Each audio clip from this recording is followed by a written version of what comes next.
Alrighty.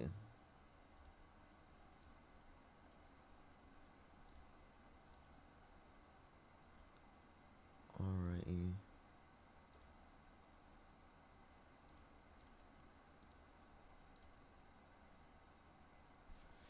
Hey everyone, what's good everyone joining the stream right now? How's everyone doing today? Hopefully everyone is having a good day so far. I hope everyone is having a good day. What's good everyone joining in the stream right now? Hopefully everyone is having a good day so far. What's up, what's up, what's up? Good to see everyone. Good to see everyone. How's everyone doing? I hope everyone is having a good time right now. Alrighty, everyone. We're gonna start getting people up here in a bit. Just letting everyone know I'm safe. I'm doing fine. I have actually time to set up specifically with my therapist. It's still coming up. It's taking me a little bit to get in, but I've been talking to loved ones, people around me who've been there for me and, really, really helpful. So I'm still working through everything. I'm excited to get back into some debates. I know I brought back the stash as well. It's a bit unfortunate. I I don't know how long I'll keep it. I'll keep it probably for a pretty short period of time. We're gonna start getting some debates here very, very soon. I hope everyone is having a good day so far. Good to see everyone. Good to see everyone. What's up? What's up? What's up? It's very weak. I know the mustache is very weak. Gianna, thank you for the $5. I really appreciate it. Good to see you. Good to see you. We're going to start getting some people up here in a second. Only do send a guest request if you meet the set of criteria that I have listed on the TikTok screen. Hopefully everyone is having a good day. What's up? What's up? What's up? What's up? Alrighty. What's up, Kate? Thank you so much for the $10. I missed everyone so much. Players, thank you so much for the $5. Thank you, thank you. We're going to start getting some people up here in a second. Only send a guest request if you meet that set of criteria listed on the screen, everyone. We are just looking for some debates. We're going to start getting people up here in a second. Oh my gosh, everyone. Yeah, wow. I really appreciate y'all. Y'all are so kind. I really appreciate it. Jonna, thank you so much. It's good to see you. Thank you so much. I really appreciate it. I have been taking care of myself. I think the time off was really important for me. Really important. I'm glad to be back, though. I'm glad to be back. Thank you so much. I really appreciate it. Can we get some W's for John in the comment section right now? Des, thank you for the $10. Thank you so much. I really appreciate it. Zach, thank you so much. I really appreciate it as well. And Lucas, thank you so much. Thank you so much, Zach. I really appreciate it. Thank you. It's good to see you. Welcome back. Thank you. I appreciate you so much. I appreciate you. Doctor, thank you so much for the $2. I really appreciate it. Sin, thank you. I really appreciate it. Najia, thank you for the $10. It's good to see you. Yes, the stash is back. The stash is back. It is kind of early too for me. It's kind of really early for me. So, Xavier, thank you so much. I really appreciate it. Thank you. Good to see you. Good to see you. Alrighty, everyone. We're gonna start getting some debates up here in a second. Only send a guest request if you're 18 plus. Bradley, thank you for the membership subscription. I appreciate it. 18 plus if you're American. If you're currently MAGA, meaning if you could go back in time, you would vote for Donald Trump over Kamala Harris. And you've never been up on my stream before. And you're ready to debate. Liberal, thank you for the $2. Thank you, thank you. We're going to start getting some people up here in a second. Only send a guest request if you meet that set of criteria. We are just looking for some debates, everybody.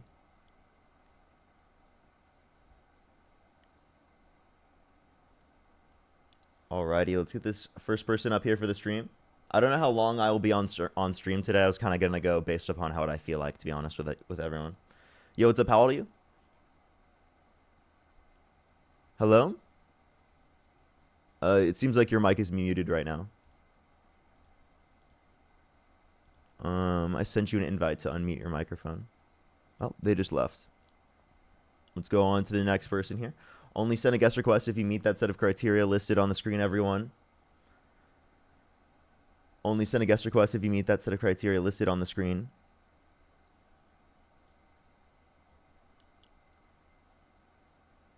Yo, what's up? How old are you? Oh, you know what I realized it is? I'm so sorry, chat. I just realized it's my speakers were plugged in. I didn't even realize. I was like, why can't I hear anything? It's my speakers. Hold up. Let me make sure everything is fine. One second. Let me make sure I can hear myself. I'll try to pull it up. Make sure it's going through this.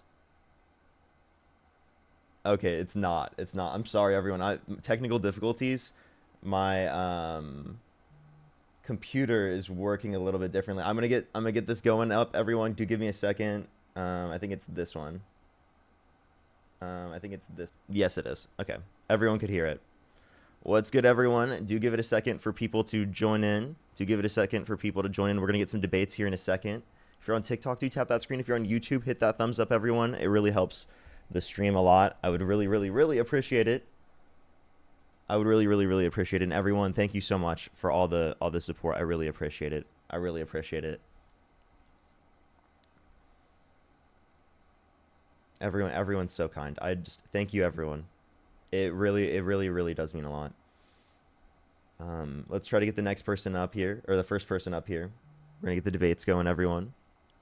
Yeah, what's up, how old are you? Hello. I'm 21. Do you support Donald Trump? Give me 10 seconds. I'm sorry. I appreciate you so much. I appreciate you so much. I am just looking for some debates right now. I'm gonna get some debates going. I want to get into the stream and get it going real quick. I love everyone. Thank you, everyone. Thank you, thank you. Yo, what's up? How old are you? 19. Yo, Parker, do you support why do you Donald have Trump? pubes on your lip? Do you support Donald Trump? Yes. Why do you have those pubes on your lip, buddy? Shave that off. Okay, well, that's what grows, dude. That's just what grows there, man. Nah, I can see where you shaved around it to keep that. You can see where I shaved around to keep. I mean, you mean like this part? Yeah. Okay. Well, why do you support Donald Trump, bro? Because he's the greatest president of my life. Okay. And what makes you think that Donald Trump is the greatest president of your life? Because he's like, who's better than him? Like if we were going to go back in time and we were in the vote again, it would be either Kamala Harris or Donald Trump. And I think that Kamala Harris is a significantly better candidate than Donald Trump. Why do you think otherwise? How do you, Kamala. Why do you think that she's a better president? No, she would not have been. Well, I think that because she had better policy, well, we can look specifically economically speaking, if you would like. I think that her character was significantly better. I think that she represented better conditions for the country. So I don't think character has anything to do with obviously it has something to do with it, but I know that that's what you bring up a lot is what Trump has said, blah blah blah, but I don't think that defines who he can be as a president of the United States. Have you been up on my stream before? Uh, I feel like your name, yeah, and then yeah, that's what I thought. It's the rage bait in the name. I do remember that person. I'm not gonna lie, I actually do remember that person. I apparently just got a flag for harassment and bullying, and I would have had to remove him anyway. So I don't know what's happened. I have heard that TikTok's ban system isn't so great today, so we'll see how we can get around everything, depending on how everything is. We're going to start getting some debates up here. Only send a guest request if you meet that set of criteria listed on the screen, everyone. I do want to say thank you to everyone sending gifts and everything right now. There's so many people that were sending gifts that I right now would have to take a second to go through it. I think I'm going to get a debate up first, and then I'm going to say thank you to everyone. Just know I am getting that, and I just want to say I appreciate it as well. Yo, what's up? How old are you? Nigger. You're disgusting. Nigger. You're literally disgusting. What the fuck? Let's go on to the next person. Only send a guest request if you meet that set of criteria listed on the screen. Yo, what's up? How old are you? Hello? How old are you? Oh, I'm Diego and I'm 19. What's your birth year? What's your birth year? Oh, 19. 2006. For sure. What month? June. Okay. And do you support Donald Trump? Yeah, I voted for him. Okay. If you could go back in time right now and you could either vote for Kamala Harris or Donald Trump, who would you vote for? I think I still go for Donald Trump. I just think he was the better option, you know? Okay. And what makes you think that?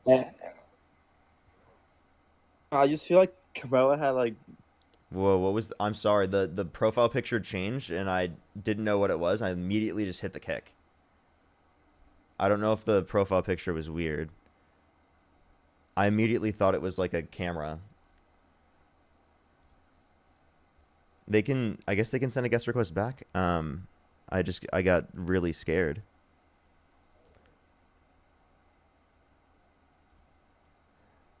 Alrighty. Let's go on to the next person real quick. Only send a guest request if you meet that set of criteria listed on the screen. Only send a guest request if you meet that set of criteria listed on the screen, everyone. Yo, what's up? How old are you? Yeah, bad trim, bro. How old are you? Okay. I was trying to find the text, everyone. Whoa, is the text? Oh, hold up. I was at the wrong area. There it is. There it is. Let's go on to the next person here. Only send a guest request if you meet that set of criteria listed on the screen, everyone.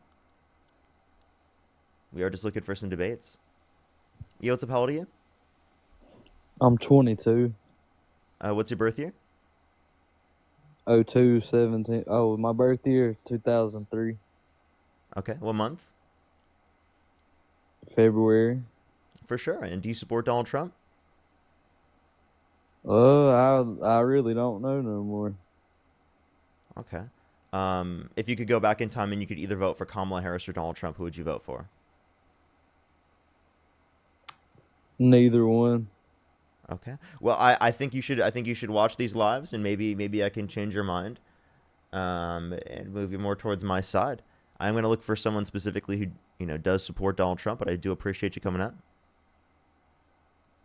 Let's go on to the next person, everybody. Only send a guest request if you meet that set of criteria listed on the screen, everyone. We are just looking for some debates. We are just looking for some debates, everyone.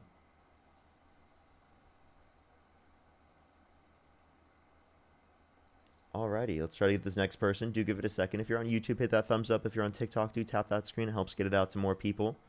We're going to start getting some people up here right now. Do give it a second, though.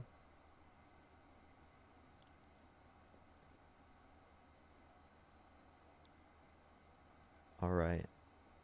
Do give it a second, everyone. It is taking a second for people to get up here. I do apologize. Once we get into the groove of things and get some debates going, hopefully it will start going. Yo, what's up? How old are you? Hey.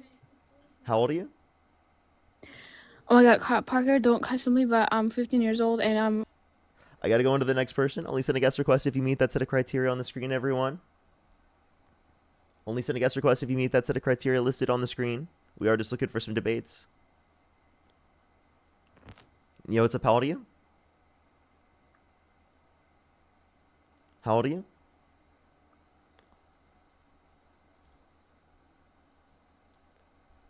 Alright, let's go on to the next person. Alrighty.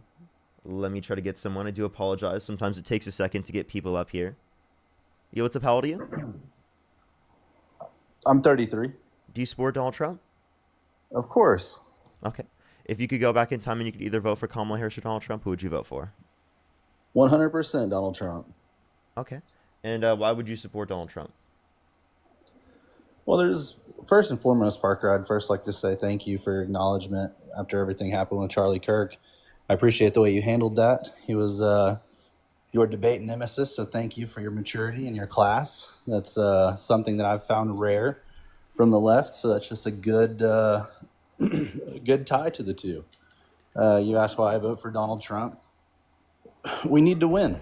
We've got to get back to winning. We've got to get back to economic stability. And, we've struggled with that through the years. I mean, I think you could at least be agreeable to look at numbers and let's really get behind the facts and say, hey, we struggled vastly under the Biden administration. Unfortunately, Kamala did not make enough of a presence. Kamala, excuse me. No disrespect. I'm a little Southern, so I pronounce it wrong. And no disrespect to her. But her achievements were not there. Her passion was not there. And in fact, just recently, she's been, and you know this as well, I'm sure, but she's been sought to have some disagreements, disbeliefs, and some disposition with the Biden administration while she served as the vice president. Mm-hmm. Okay. I do think that there's significantly more economic stability from Democratic administrations, and particularly a Harris administration comparative to a Trump administration. I think that the achievements were there, and I think that her disagreements specifically with the Biden-Harris administration in terms of how it functioned were totally legitimate and valid from what I've seen so far. I don't think that the Biden administration did enough to propone their particular economic views, their policy positions, and show how they're like better for the country comparative to the other side. And I don't think that they did enough defense in terms of Kamala Harris in particular as well, with a lot of the different conservative positions that they were taking on Kamala Harris. And I think that one of them being that she had no achievements. I mean, she had the most tie-breaking votes of any vice president ever in U.S. history. And I can point to particular things in terms of economic stability that would be significantly better off. One, we wouldn't be imposing tariffs that are risking there being a heightened inflation, which we are currently seeing right now, trending up inflation since April. 2.3% in April, now 2.9% currently, about to eclipse the 3% since Trump got in office. And then secondly, we point to the fact that we have terrible jobs reports numbers. The jobs reports are significantly below expectations in terms of what we expected, and even lower than like what we've seen by like almost 7 times comparative to last year around this time in terms of job growth numbers, which is specifically why Jerome Powell and the Fed wanted to to reduce interest rates so there'd be upward pressure. Specifically not on prices, but on the amount of jobs that are being created. They needed heightened demand for a greater amount of jobs to be created, but then that also risks heightened inflation as well. So we're kind of in a situation right now where the Fed understands that the action that they're engaging in is going to lead to one of their two of the dual mandates, either maximum employment or price stability, being harmed or risked, and that they're specifically going to engage in a particular action that they know it's likely going to lead to higher inflation, which will continue to put upward pressure on the heightened inflation that already exists, just because, right, there's slow growth in terms of the economy based upon the jobs reports, which is totally based upon the tariffs.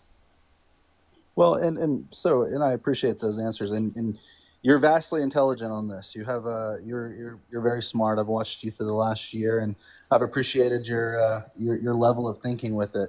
A few things that I would address immediately is I would say I don't know if I can accumulate votes to achievements.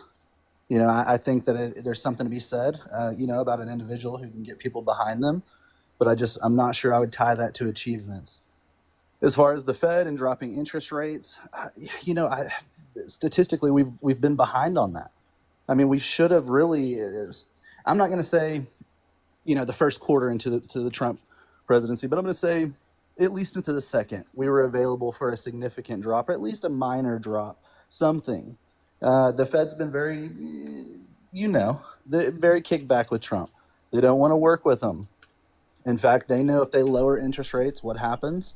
It looks great on the Trump presidency. It looks great, for his circle of people. And like Vance said, if they drop the interest rates, what happens? America booms, and that's too much success for the left to give to the right. But Parker, I appreciate your time. I'm a businessman, and I saw the opportunity to come on here and just kind of hear your piece about it. And it's an honor to sit in front of you and talk with you, and I debate, if you will. And I look forward to doing it when I have more time.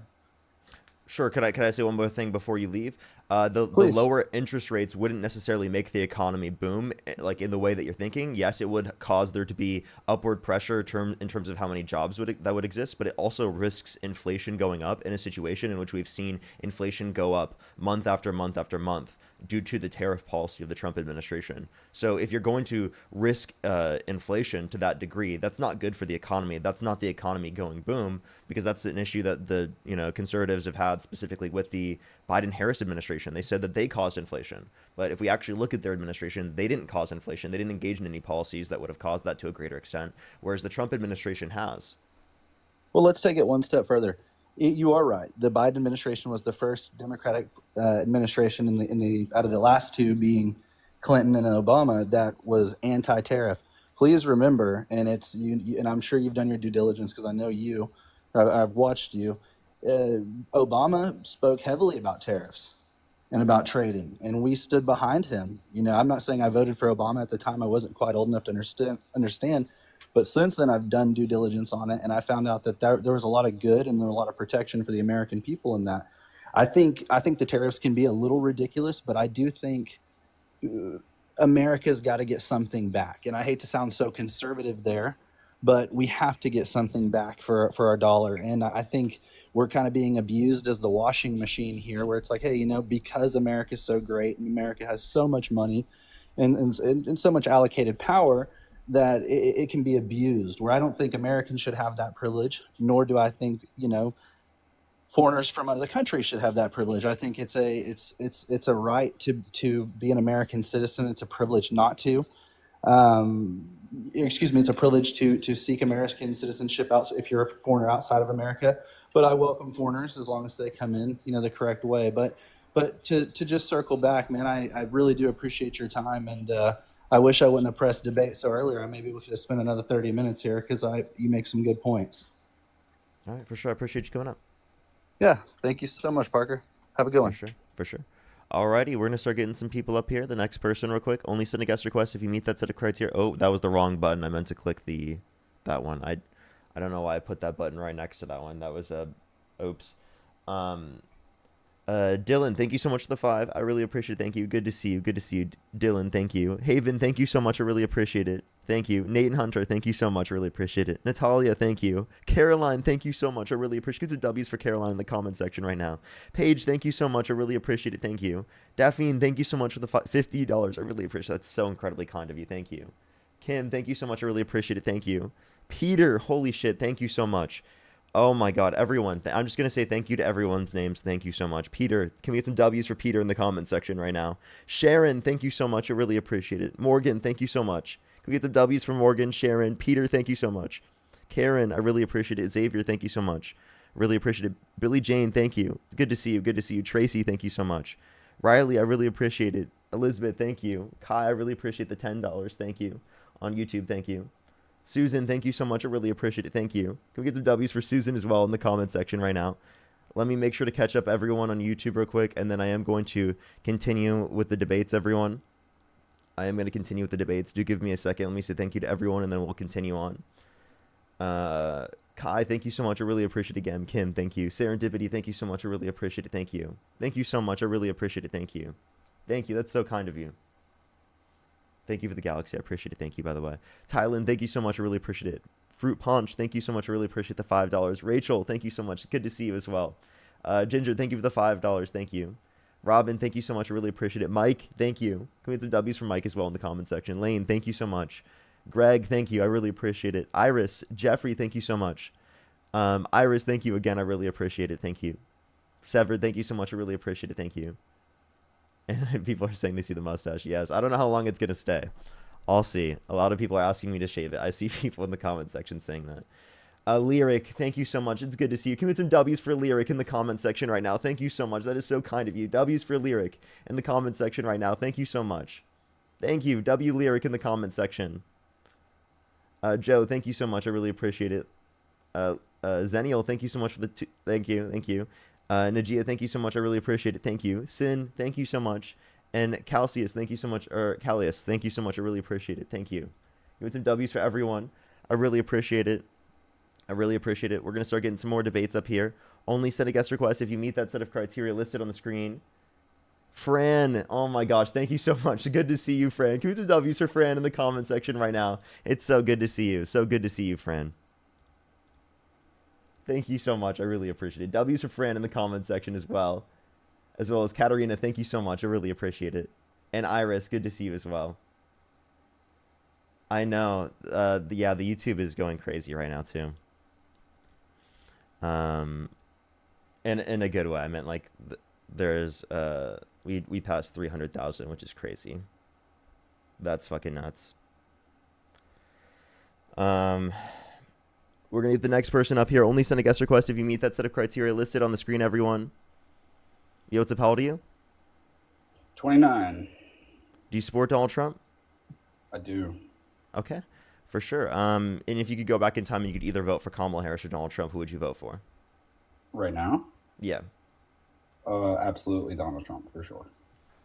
For sure. So why is that? Well, there are many reasons. Where would you like me to start? Do you prefer economy or social issues, or what do you think? Let's talk about economic policy. Like, what economic policy of Trump's do you like? Well, I mean, I like his general sentiment towards business, first of all, right? Like, and so I think a big thing that people miss up here is just the regulatory state. It's not as much legislative as it is, I think, a regulatory issue. And so getting rid of a lot of that red tape and just understanding from the private sector that there aren't going to be new regulations that are going to detrimentally or at least really affect the bottom line as badly, I think that's positive for the economy. Okay. So which specific red tape would you like to get rid of? Well, it's not that I would like to get rid of. I think that a lot of it was already gotten rid of through executive action towards the beginning of the presidency. But aside from that, like I said, I think the main thing, and I think you can see that through a lot of companies and earnings in the stock market, which I'm not saying that that's indicative that the little guy's doing well. I'm just trying to exemplify that the bottom line of those companies, they are not really worried about new investments. They're not really worried about taking on higher risk because they know that the regulatory state isn't going to get worse under Donald Trump for them. Okay. So like what specific red tape or regulations did he get rid of at the beginning of his administration? I'd have to look it up specifically, but I mean, I know for a fact that he did a lot for oil and gas. I know that he made a statement that he wasn't going to put burdensome regulations on the crypto market. I know that he really, I understand that you're looking for specifics, which I just don't have in front of me, but everybody knows that he is more business friendly and the party is just in general when it comes to the regulatory state. So, there are hundreds of regulations that he's cut. So. Yeah, but although it might be all like better for the business, right, that specifically is going to profit off of it, it's not better for the country. The reason why we impose a lot of these regulations is because it leads to a greater level of social welfare, social benefit, if we do put these regulations in place, because it changes the level of distribution and production that these businesses engage in. Because if they engage in the level of distribution and production that's going to be just profit maximizing for them, that's not profit maximizing for society. Think about it this way. A business would profit off of putting their waste into a river that's right next to them. Really cheap to go do that. They don't have to spend as much. But if that is then put into the water and people use that water that are living in the community around it, their health will be harmed. So we'll have greater costs in society overall if we do not have the regulation that put in place that limited the level of distribution and production that they engaged in to a level in which wouldn't lead to that level of waste being put into the river. Does it make sense? Makes total sense. I have a couple thoughts about that. I think one, I think it's a little bit short-sighted, right? And I think that that's just probably a philosophical economic difference that you and I would have, because I would say that, sure, maybe in the short term, it doesn't directly affect the people. Over the long term, it absolutely would. And the reason why is because that investment will inevitably, or that extra money will inevitably go back into the economy and could potentially lead to new jobs and to lower prices for consumers. So I actually push back there. And then secondly, I think that the example, I understand what you're trying to say, but I think it was pretty extreme. The reason why is I think that is an environmental hazard that, there's pending litigation if that ever happens.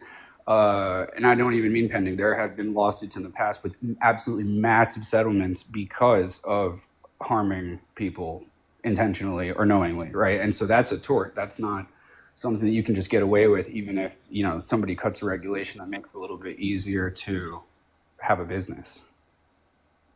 Yeah, so you said that there would be like lower prices for consumers, and sure, although there could be lower prices for consumers if certain regulations aren't in place to ensure that they have safety regulations on environmental protections, well then, I mean, their health is going to be harmed to a greater extent, so the lower prices aren't going to matter. Secondly, we can point to the conditions, and we can give specific examples for this. Can you sort of repeat the first point, just because I'm not sure I understood the connection. Yeah, the lower prices for consumers are not going to be justified given the fact that it's going to lead to a greater level of harm in society towards the average consumer, right? If so what harm? If there's not, yeah. So like I was mentioning specifically in terms of pollution, right? Pollution kills people. Did you know that? I mean, I think that medical bills are due to pollution. Sure, you know that, right? So sure. If there isn't a specific law that limits a company from engaging in a behavior that then harms the rest of society, are they going to stop engaging in that behavior that harms the rest of society if it's profit maximizing for them? No, they're going to do the profit maximizing condition. So although it's profit maximizing for them, it's not profit maximizing for the entirety of our society.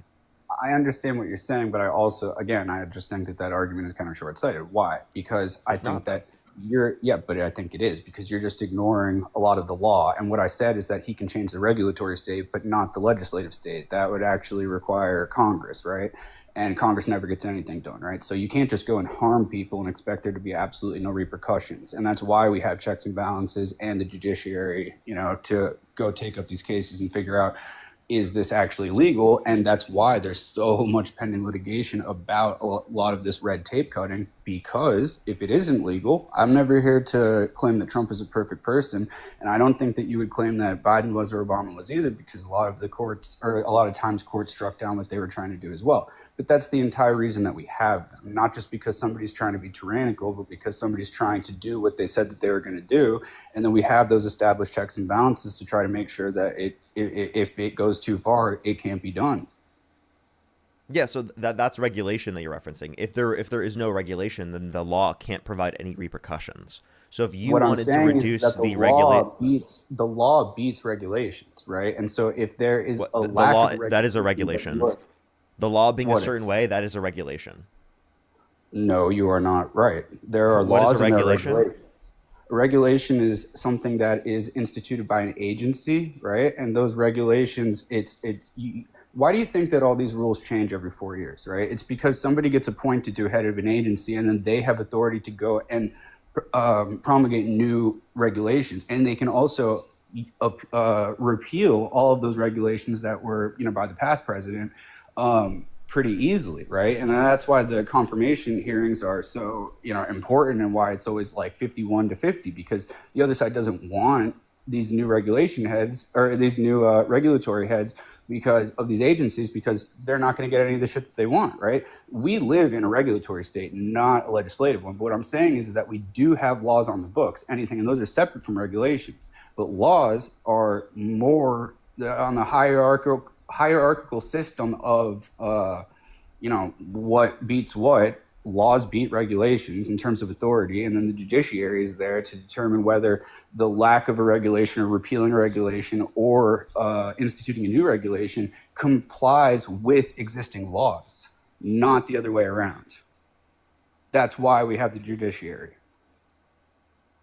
and the legislative and the executive. All of these regulations are under the executive branch, not under the legislative or the judicial. So. Okay, so let's just go through this, because you said a regulation would be instituted by an agency. It could be a government agency that institutes it. It would so be. Let's just clarify. It would be. What's a law? A law is something that's passed by Congress. Just something passed by Congress? That's it? Well, it would be a legislative act passed by, that would be a law. And then also state governments as well, right? Like, so there are laws in Massachusetts and New Jersey and Florida and whatever. So there are state laws. You're not really getting. You kind of told me you didn't really define it for me. Like, what I'm asking for in terms of a law is, what is a law? It's going to be like a regulation on human behavior enforced by a certain agency. You're unnecessarily conflating, right? And like, I feel like you could be arguing with me about other things, but this is just the definition, right? Sure. The way that we enforce a regulation is through the law, right? We enforce regulation actually probably through fines, and That's other through the law, mechanisms. right? The law being a certain way, meaning that you not get fined. necessarily. What? Wait, what do you mean? If there's a fine, that's in the law, right? That's a punishment of the law. No, you are just still not understanding. You use the law to be able to enforce a regulation, so it would be legal. It complies with the laws. But a regulation can be something that is governed by another piece of law that is not at all related necessarily to that regulation.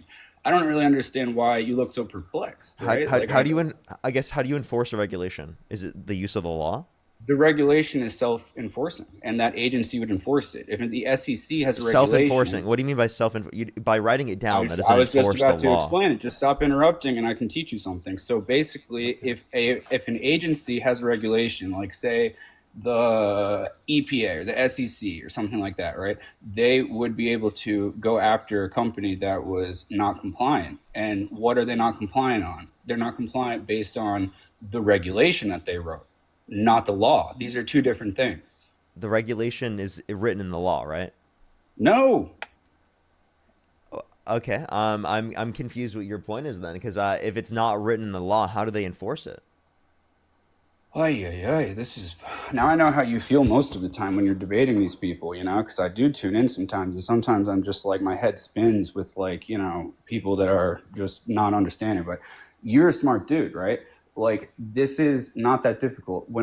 Just think of it this way: when any president comes in, they put in new heads of agencies. Those heads of agencies are able to implement regulations, and yeah, those are legal based on the law and interpretations of those laws. But what I no no you're nodding, but that doesn't mean that they're not two different things. You can repeal that regulation and put in place a whole separate regulation where that is opposite to what the other regulation was, right? And the law doesn't change. And you don't need any legislative approval or any approval from anybody unless they are sued, and then that's litigated in the courts. Does that make sense? In the court of law. So again, I understand the distinction between the terms that you're trying to provide, but there is some sort of interrelation between regulation and the law, right? Well, of course. But what I'm saying Okay, is sure, that sure. regulations change very easily and the law doesn't. Sure. I think that the dispute that we were having there is it's not necessary for us to continue to go over. At Well, least the point that we're making is that if there is no regulation, then there wouldn't be any repercussions. The way that you put repercussions for a business in terms of the particular type of production and distribution that they engage in is by putting in place a regulation. So again, we would just have to ask specifically, like, what regulations would you be in support of existing versus not existing? Because you wouldn't just say because a regulation exists, you should get rid of it, right? No, I would not say that, but I would say that they need to be scrutinized. And I also think that, and this is true of the 2016 Trump era, I think they're doing a lot better job of it now. But just leaving regulations that are so unnecessary in place, right? Like so antiquated, and like we can talk about like originalism and whatever about the actual Constitution, but obviously based on my last point, the regulations are something that are fluid and like they come and go. And so we shouldn't keep regulations that could potentially be suppressing business and like suppressing like economic activity just merely because they were a regulation at some point in the past. You need to be specific with which regulations you want to get rid of. If you don't know Well, the regulations, which ones are you mad that he got rid of? That's the same. I mean, because I'm well, not mad that I he got asked you rid of which any. ones do you support him getting rid of? How about you? How about you Well, start again, with that? I don't have a list, but that's kind of my point. I can't think of any that I've heard about that I'm not supportive of him getting rid of. Does that make sense? Because like I have an issue with the regulatory state as a whole. Okay. Well, then you should be able to mention at least a specific regulation you'd want to get rid of. It sounds Well, like I they were already really did. Like, generalized in I terms already of the said, different. like I think that any constraints off like the oil and gas industry, which I know that he took off, but now I can't cite it to you because I'm standing in my kitchen and I'm not looking, at my computer or whatever. Like I'm absolutely in support of that. Basically I can't think of any that I've been upset that I've heard about, right? Okay. So, in terms of different regulatory aspects, do you support the decreasing in the funding for the World Health Organization? Yeah, absolutely. I think that they piled a bunch of garbage during COVID, and everybody knows that. Do you support decreasing funding for cancer research? No, of course not. And I'm sure that they did that, but I would love to know. And like that, like these things are more nuanced than I think just like the headline, right? Like I think that we should know where, like to what organization is that going? What kind of cancer research are they doing? Is it actually being used effectively? Like I'm absolutely in favor of scrutinizing those things and figuring out, is it actually effective? But no, I don't want to just get rid of cancer research. Why don't we right? do And I that with highly the doubt that military? we have. Why don't we do What that with about the what? military? The military, With where we can't even pass audits with the military. There's a lot of waste spending in the military, but for some reason, there's more waste spending in cancer research. I didn't say that at Well, all. I mean, then why are we Uh, specifically looking at that to find waste and fraud in our system? You just brought it up. That's why. But Well, what I'm that's what saying Trump about the did. That's military what, as well, I'm giving you I'm an example of what absolutely something Trump did.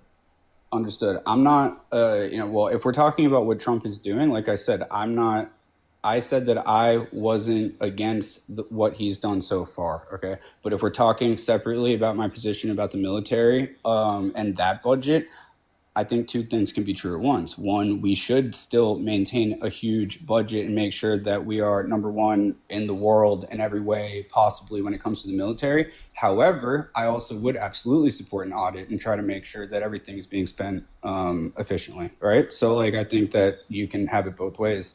And that's why I supported things like Doge, right? Like a lot of people really didn't like it, but I don't see why it's a bad thing that we try to hold the government accountable with the money that we give them and that they borrow on, that we are underwriting, right? Like we are, like we're basically signing off on all of these loans, even though they do it without actually having to ask us. So Okay, so the idea that is then prevalent here is that you're okay with cutting cancer research before you look into it to see whether or not it's waste spending, if that's but how you're you not want to okay with. choose. But let me please finish.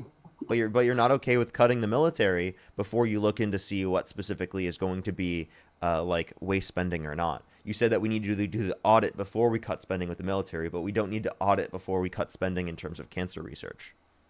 I didn't say that, but I'm That's not what the one happened, in though. the Oval Office. Right, exactly. But I'm not the one in the Oval Office making the decisions. And again, So you disagree with it?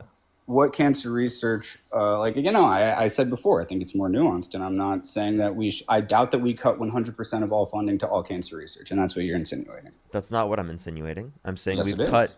Wait, by the way, You if I said we say cut that we've, cancer research. that doesn't mean we've cut all cancer research. The Now it duration of doesn't, distinction but based. you're making that distinction. Why? I think that distinction was already prevalent. Like I never said that we cut all of it. If I say we Agree cut to food disagree. stamps, if I say we cut food stamps, that doesn't mean that we cut all of food stamps.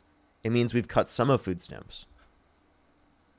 Well, understood. Okay, I gotcha. Like, we just a misunderstanding. I think we get it Sure. now. So yeah, no, I think that I would not be necessarily unsupportive of cutting some cancer research if it was being spent inefficiently. But again, I don't have those details, so I can't really, you know, say whether I agree or disagree. But of course, if that is the case, where it's something that was actually a positive, a net positive, of course I would disagree with it. Then you know? why don't you reallocate? Then why don't you reallocate into other cancer research? If we're not doing efficient cancer research in one way, we should probably still try to be researching it to ensure that we have a response. Well, and So that's we what should I'm probably saying. Like, reinvest it into other cancer research rather than specifically. that's what I'm trying to say though, is that it doesn't even necessarily need to be reinvested, especially when we're in a horrible deficit, if we find out that a lot of the stuff that we were spending that money on was actually not doing anything or being inefficiently spent. Like, I don't know why that's a bad thing. If we can get the same result while it's spending less money, why is that a bad thing? Like, that just seems like a logical thing. So I don't know. If you cared about the deficit, well, then why'd you support Trump, who added $4 trillion more to the debt in his first administration, signed into law comparative to the Biden-Harris administration, and his campaign plans for this next administration will do $4 trillion more than Harris's campaign plans, according to the Committee for Responsible Federal Budget, a nonpartisan committee from the federal government. Right. Yeah. No, I'm glad you brought all of that up. So again, I think it's like pretty nuanced, you know. I think the first part is obviously, well, again, I can say right now, it's not like I am MAGA, I would vote for him. Well, I wouldn't say again because that would be illegal, but you know what I'm trying to say. Like, I voted for him all 3 times, you know, 29. So I can also say that I disagree with certain things, right?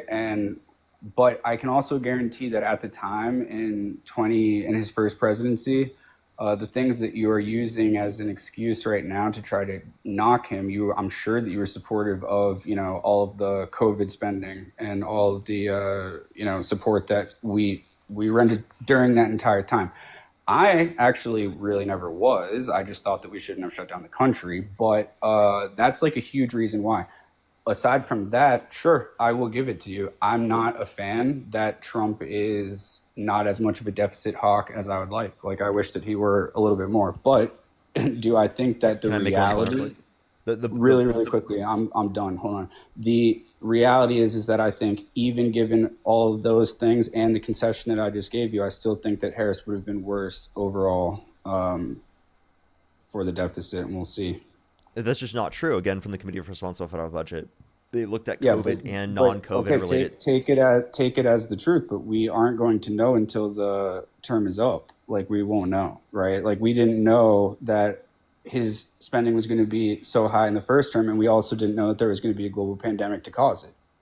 So like I'm just letting you know that, you know, in his first term as well, they said if he cut taxes, there was going to be an economic fucking depression. Guess what? There absolutely was not until Wait, COVID. who said there was going to be an economic depression from the taxes, the Well, tax dude, I cuts? don't know how old you were in 2016, but they said it all the time on all the channels that you No, they didn't didn't. watch. Like literally, yes, they did.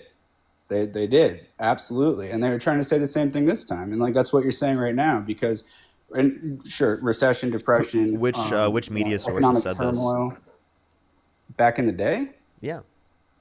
all of them, even Fox before they started to like Trump. You know, like it was. No, I'm serious.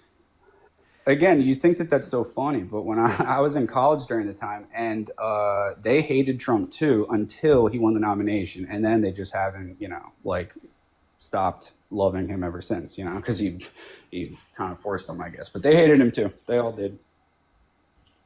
Okay. So the Committee for Responsible Federal Budget, Push the Galaxy. Thank you so much, Shax. The Committee for Responsible Federal Budget looked at non-COVID and COVID-related spending, and even the non-COVID related spending exceeded the entirety of the Biden-Harris administration's COVID and non-COVID related spending. The non-COVID related debt spending What were the signed until figures? Just I'll tell out you. of curiosity. Yeah, the non-COVID debt-related spending under the Trump administration was $4.8 trillion signed into law. For the for the Biden-Harris administration, the entirety of the debt-related spending, COVID and non-COVID related, combined was 4.3 trillion. So 500 billion less, right? And it's counting COVID and non-COVID. If you just look at non-COVID related spending for the Biden-Harris administration, I think it's 2.1 trillion Sure. Yeah, I mean, or when you 2.2 did trillion. you, I guess one question, and then I also have a response. But my question would be, you said specifically for Biden and Harris, which I'm not saying that you aren't being honest, but you specifically said debt spending or non-debt spending or something like that. Is that the same for the Trump administration? Like, is it the same number? Just out of curiosity. And then if it is, I have a response. And if it's not, I'd like to know, The you know, non-COVID related spending is 4.8 trillion for the Trump administration, and it's 3.6 for non-COVID related spending. 3 point, I mean, right. for That, COVID that, related spending. Sorry. yep, got it. My question was, is are those total budgets is all of the money spent tracked the same way? Like, is it the same for Biden, same for, okay, then that's fine. What I would say is, in response, again, I already told you that my one big complaint with Trump has always been that he's not enough of a deficit hawk, and we can even look into like the past, like he thinks that debt is not a bad thing. And secondly, I would say that you are leaving out the fact that the Biden Harris administration understood that they were inheriting COVID. The Trump administration had no idea that there was a global pandemic on, you know, in the future, right? And so I think it's a lot easier to plan knowing what's already going on than otherwise, right? Like I don't know. Like, does that not make sense? No, try one more time, maybe. What I'm saying is that the Trump administration had no idea that COVID was coming, and so they didn't plan for that. The Biden-Harris administration already were inheriting an existing global pandemic, right? So in that sense, that means that they were able to budget for that already existing, where the Trump administration wasn't. Does that make sense? I mean, I think both sides were able to budget. There were both budget reconciliations that we could point to under their administrations. And They like the both had the point ability to, I and would also like that's to, Congress sorry, that go on. makes that type of determination, and they sign into law. But it's still based Right. upon what they sign into law. And also, even if you take into account the non-COVID related spending, it still is significantly worse on behalf of Trump. And even if you take into account nothing related to COVID at all, if we look at the campaign plans for the next administration, this administration right now, Harris versus Trump, it's 4 trillion more for Trump comparative to Harris in terms of debt related spending added into the law. Um, if we're looking into I already told you that I just don't think that it's really fair to be looking into the future based on things we don't know yet. Like, you know, at least for like budgets and things like that. Then What I would let's look at say the again is, past. Then you said it wasn't fair for us to look at the past. So and at what that's what point I is was it fair for us to look about at? to say. I'm about to address the past exactly. What I would say is, unfortunately, and I would agree with you, but I don't really think this is like it's a weird point for you to make, like about the spending. Like, I think that you're used to trying to get people to say that they just don't like that they love Trump blindly and that they can't hold him accountable for things that they disagree with. I'm saying that I think that he spent too much. But if you're looking at it, it's like both administrations spent a little bit over $1 trillion a year, notwithstanding the COVID spending, and that's too much. Like, do you see what, like, as a deficit? That's too much. Well, the So deficit like, was going down under the Obama administration. It was sub 400 million or 400 it, billion under the Obama administration, and then Trump increased it. yeah, no, I understand. I think It was trending down, and then Trump increased it. If you want to look at so. the Does Biden-Harris that administration, they inherited it. It was already increasing because of Trump, so and does they that signed mean into that law you less. are so are you supportive of a balanced budget? Yes, I actually am. Yeah, me too. And so I would agree with you that that's a big hang up that I have with the Trump administration, but that cutting costs isn't, I don't think that it would have gotten any better under the Biden Harris administration, right? And I think that, again, long term, things like Doge are going to be a net positive because the spending will be less because we're not dumping money into agencies. Like I said, a big issue earlier that we discussed was the agency thing. I have very big issues with the agency stuff. Okay, I think that they have far too much power, but that's the way that it was designed by the people that we're talking about right now, right? And the issue is that I genuinely believe that it would be less even Harris the issue, although she would sign whatever the hell they put in front of her because she was just a freaking, patsy. But she, What does that mean? I felt like she had absolutely no convictions, right? Like that was What? what do you No, mean? Like, she did have convictions. Like I mean, we can point to them. We can give the specific policy positions she held to. If you're saying she doesn't can have we, convictions because she said something and then later changed her mind, well, Trump has said things and then later specifically not followed through with them, like releasing the Epstein files.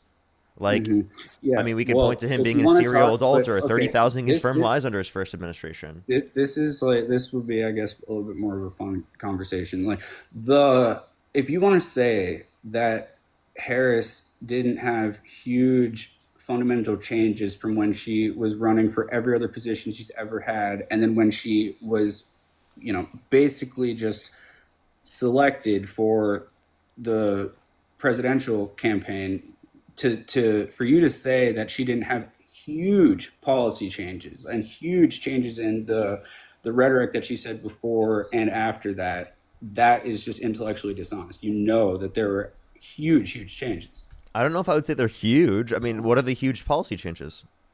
Well, I mean, on social issues, she completely changed her tune. Such as? She became a lot more moderate, like views that she had previously had. Again, I don't want to misquote, right? But we know this. Like, I'm not looking at these things. Like? I'm not in front of my computer, right? So I can't pull up exactly what the quotes are. But again, I would love it if you did, and we can discuss them, right? But I don't want to be in a gotcha moment by misquoting. I'm confused. Why would I be providing a quote for the claim that you are making? Why that makes no sense to me at all. Like, why would you assume that I should be the one to bring it up, and then you can pick from the ones? What shouldn't you, if you're making the point, be able to mention No. specific examples? Well, no, because the conversation took us this way. And why I say that you should be the one is because you are the one in front of a computer, and you don't have to listen to what I select. You may select it, and then we can discuss. Well, I know exactly kind of what you'd be referencing, but I don't think that's a huge change. Like, her position on gun control isn't a huge change. I think it absolutely is, and What was the that's just one change? thing. What was her change in policy?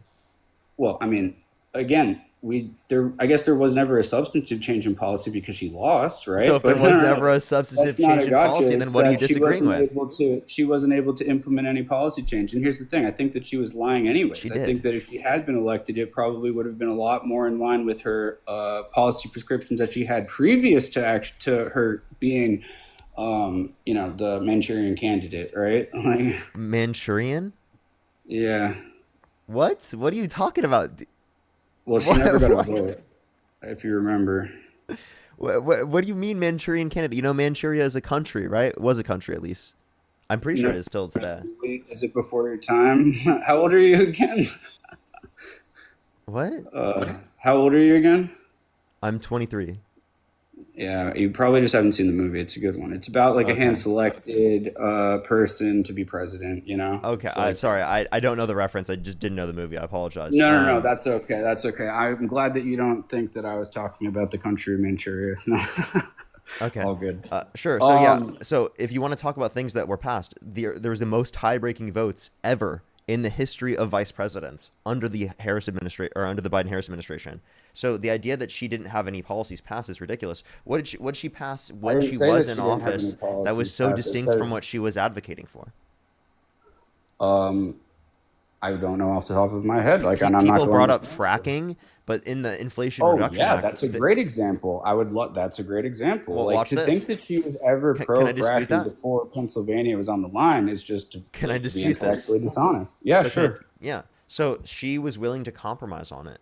She's not saying that she supports it, but she's willing to compromise on it in order to get better legislation. The Inflation Reduction Act, for example, which she was the tie-breaking vote on, had fracking leases within it, meaning You that she don't was think willing to that compromise on her- it in order to get the largest investment in renewable energy in this country's history ever.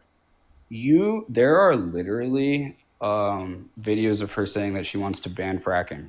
Yes, I know. You can't make it up, right. And then there are videos of her saying that she supports fracking, right? And what No, I'm you're not trying to understanding. say, You're not understanding compromise. What do you know what compromise means?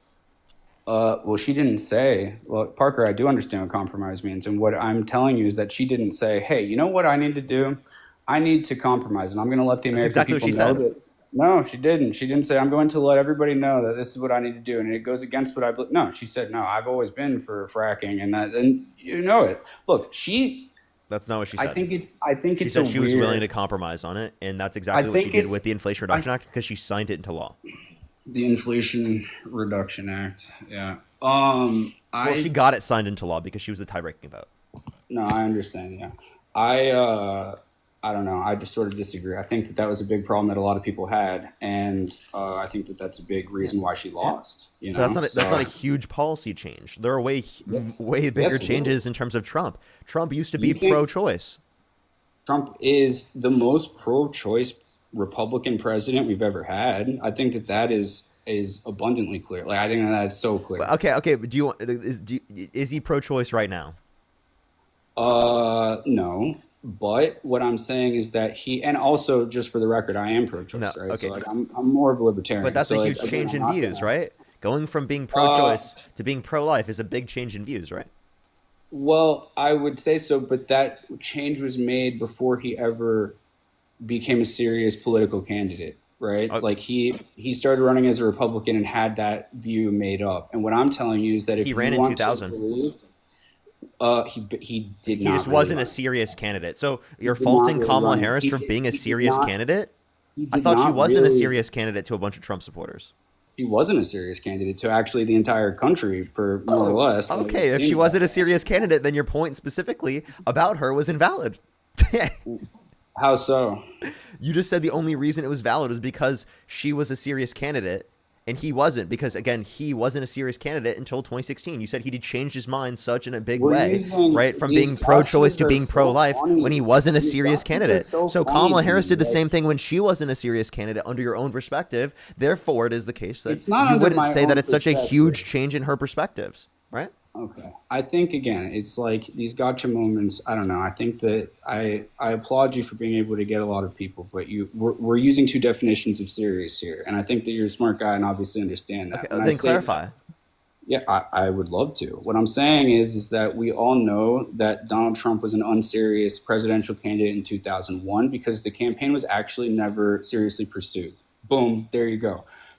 And it wasn't for the Republicans, it wasn't for the Democrats, it was for some third party, okay?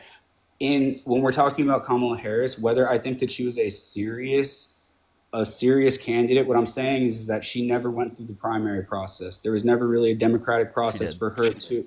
No, she didn't. She went to the DNC, and then they basically just said, "Okay, this is what the leadership said that we need to do, so we're going to do it." Okay, You're gonna That's hate me not for really this. that She was democratic. voted in. You're gonna hate me for this. Watch. for you the know, delegate from the delegates or what? By the voters. You want me to tell you why?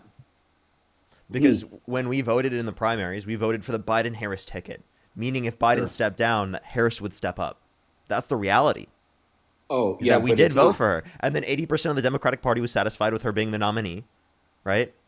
Right. So like So there was you know vast what they support in the should have Democratic done? Party for her to be the nominee. So I we think did vote that for it her. is so wild that you are trying to say that. I think that if that were the case, then they should have actually gotten Biden out of office, and they could have gotten her to be the president.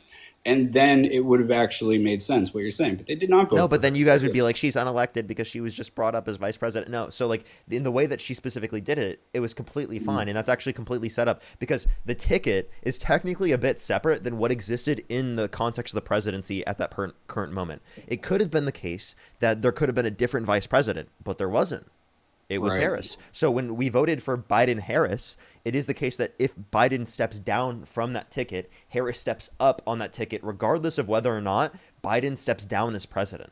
So we did Okay, vote for her, can you show and, me- and I do think the narrative There's a law surrounding this about is that? like Because ridiculous. that doesn't exist. No, it doesn't. Say that again? That law does not exist. It does not exist. Okay. What law? For they vice presidents chose- to become presidents? No, for them to automatically be elevated when the sitting president never actually steps down.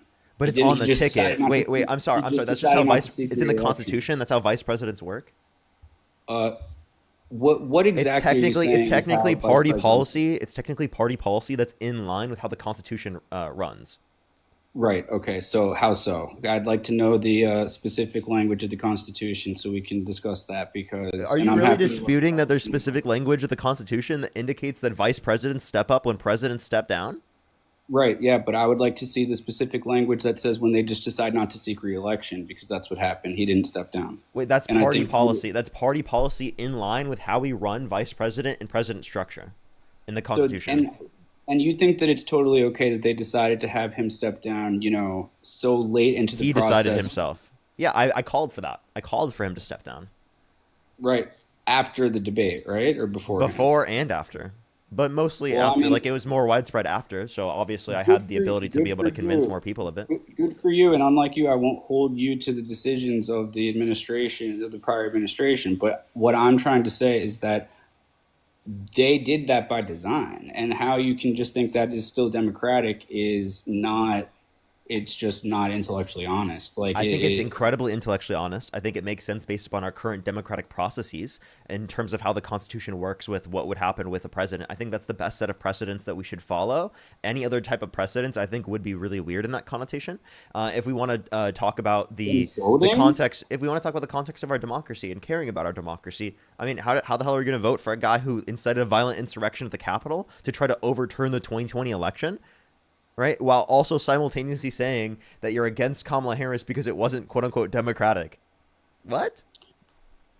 I mean, I was going to basically vote, based on the people who were even in the conversation at the time, I was going to vote for Trump either way, right? So I don't really care whether it was Kamala or not, but I think that it's demonstrative of the fact that the Democrat Party was extremely undemocratic in the way that they went about it. And I guess we can agree to disagree, but in my opinion, voting in a democratic way is a lot more effective than, or a lot more democratic than saying just the party policy is that we should just automatically elevate them, right? And I was listening to. Wait, hold on. Do you think it's democratic to incite a violent insurrection at the Capitol?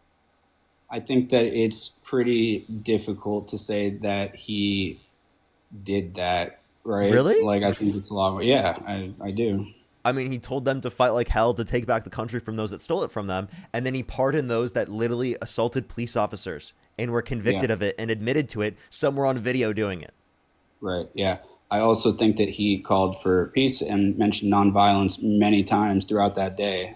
So I would. And that just say wasn't that- contradicted by him pardoning the violent rioters. If he wanted it to be peaceful, if he didn't want there to be violence, then why didn't he just pardon everyone who didn't commit a violent offense? Well, and then what are we not talking pardon about? those Are we that talking did commit about- violent offenses? Are we talking about whether it was incited, or are we talking about whether he should have pardoned or not pardoned them? Because we're talking about two separate things when they're two No, separate technically, things. technically not, because I'm saying that him pardoning the violent rioters is showing that he condones the violence on that day. Yet he claimed that he wants it to be peaceful at that time. He didn't actually follow through with that because he pardoned the violent rioters.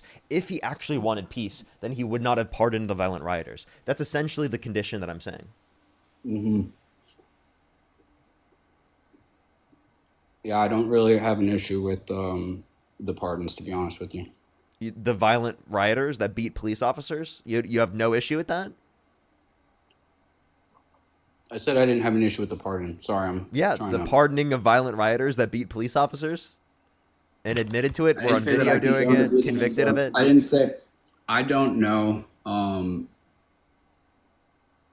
I don't know the circumstances of all the pardons, so I honestly, I probably just shouldn't speak to it unless I know. Can I what give you a the- specific circumstance? I'll give you a specific Sure, circumstance. sure, DJ sure. Rodriguez drove a stun gun into the neck of a police officer.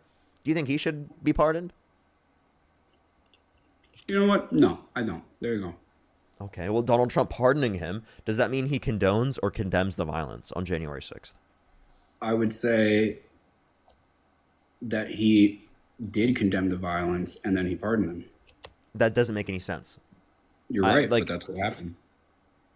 It makes no sense. You agree it makes no sense. So that's not what happened.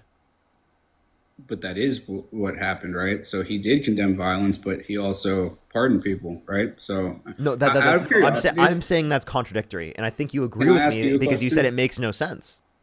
can Yeah, I go ask you a ahead. quick question? Absolutely. And it's not as a gotcha. I genuinely don't know the figures about these things. How many of the pardons were violent offenders? Do you know? I'm pretty sure there was like 140 police officers that were injured. I'd have to check how many of the specific people were violent offenders. Yeah. Well, I don't know. I'm just curious. So again, it wasn't a got you moment. But listen, I already told you that, there are certain things that have happened during the Trump administration or that I wouldn't, that Trump has done that I wouldn't necessarily agree with. I don't think that January 6th was as bad as the left makes it out to be, but that doesn't mean that I don't think that it was a mistake and that I don't think that it was an issue, right? Like, I think multiple things can be true. And I think if it was that bad, he wouldn't have won and increased, his voting base during that time. So Wait. You That's can't just just all I'm judge saying. whether or not it's bad based on whether or not people voted for him. That's not a good thing to say. Because again, just because people will vote for it doesn't mean it's good. yeah, no, I agree with that, but I'm also Okay. saying I think that generally people have a threshold, right? Like I think that if it were Apparently not that bad. Seriously, like, this is ridiculous. The fact that he incited a violent insurrection of the Capitol and then he gained support the years later, that is ridiculous. That right in of itself is a huge threat in our system. but That, that's like, what I'm I'm sorry, trying you to shouldn't say. you should not be using that as a marker for how you should feel about the situation. You should use that as a marker for how fucked up our country is right now and how shitty the set of conditions are for what people are willing to support. Because that is Yeah. unhinged. That is really unhinged. Yeah, I hear you. But again, that's where the initial disagreement came up. Like, I don't necessarily believe that he actually incited it. Okay. And also, what I'm saying is, if we're going to talk about rhetoric, like that incites violence, I think that it is a very big issue I think that the rhetoric is a very big issue on both sides. Like, I will say, right? And I'm not saying that, and we can look to. I'm not even talking about rhetoric here. I'm talking about the fact that he pardoned a You are violent talking rioter. about rhetoric. No, How I'm does- not. how No, does- I'm not how talking does about one rhetoric incite- right now. Rhetoric is the way you word things. I'm talking about Right. him pardoning a violent rioter. Okay, that's No, that's we an were just action that he talking about- engaged in. That's not rhetoric. I already conceded that I wasn't in agreement with any violent offenders that were actually violent, to be pardoned, right? But it And tells me I- that he condones the violence on that day, so he incited a violent insurrection of the Capitol. That's totally true. He also said that the election was stolen and rigged with no evidence. 60 plus courts indicated no sufficient evidence to overturn the election. He still claims it to this day. Yeah, well, I actually have thoughts about that, but I mean, I don't Interesting. What are think those that. thoughts? Well, I think that it was not stolen by like overt cheating, right? Like I don't think that there were just like fake ballots and things like that, but I do think that a lot of the rules, the temporary rules that have been rescinded since, as a result of COVID, like mail-in ballots and a lot of the extensions in that voting time. And I will also say Donald Trump shot himself in the foot a little bit because I was there. Like, I will be intellectually honest. Like, he was telling people to go vote the day of. I think that was like the worst possible strategy, right? But what I'm saying is that when you have those rules, like ballot harvesting became legal, a lot of relaxed regulations for voting during that time.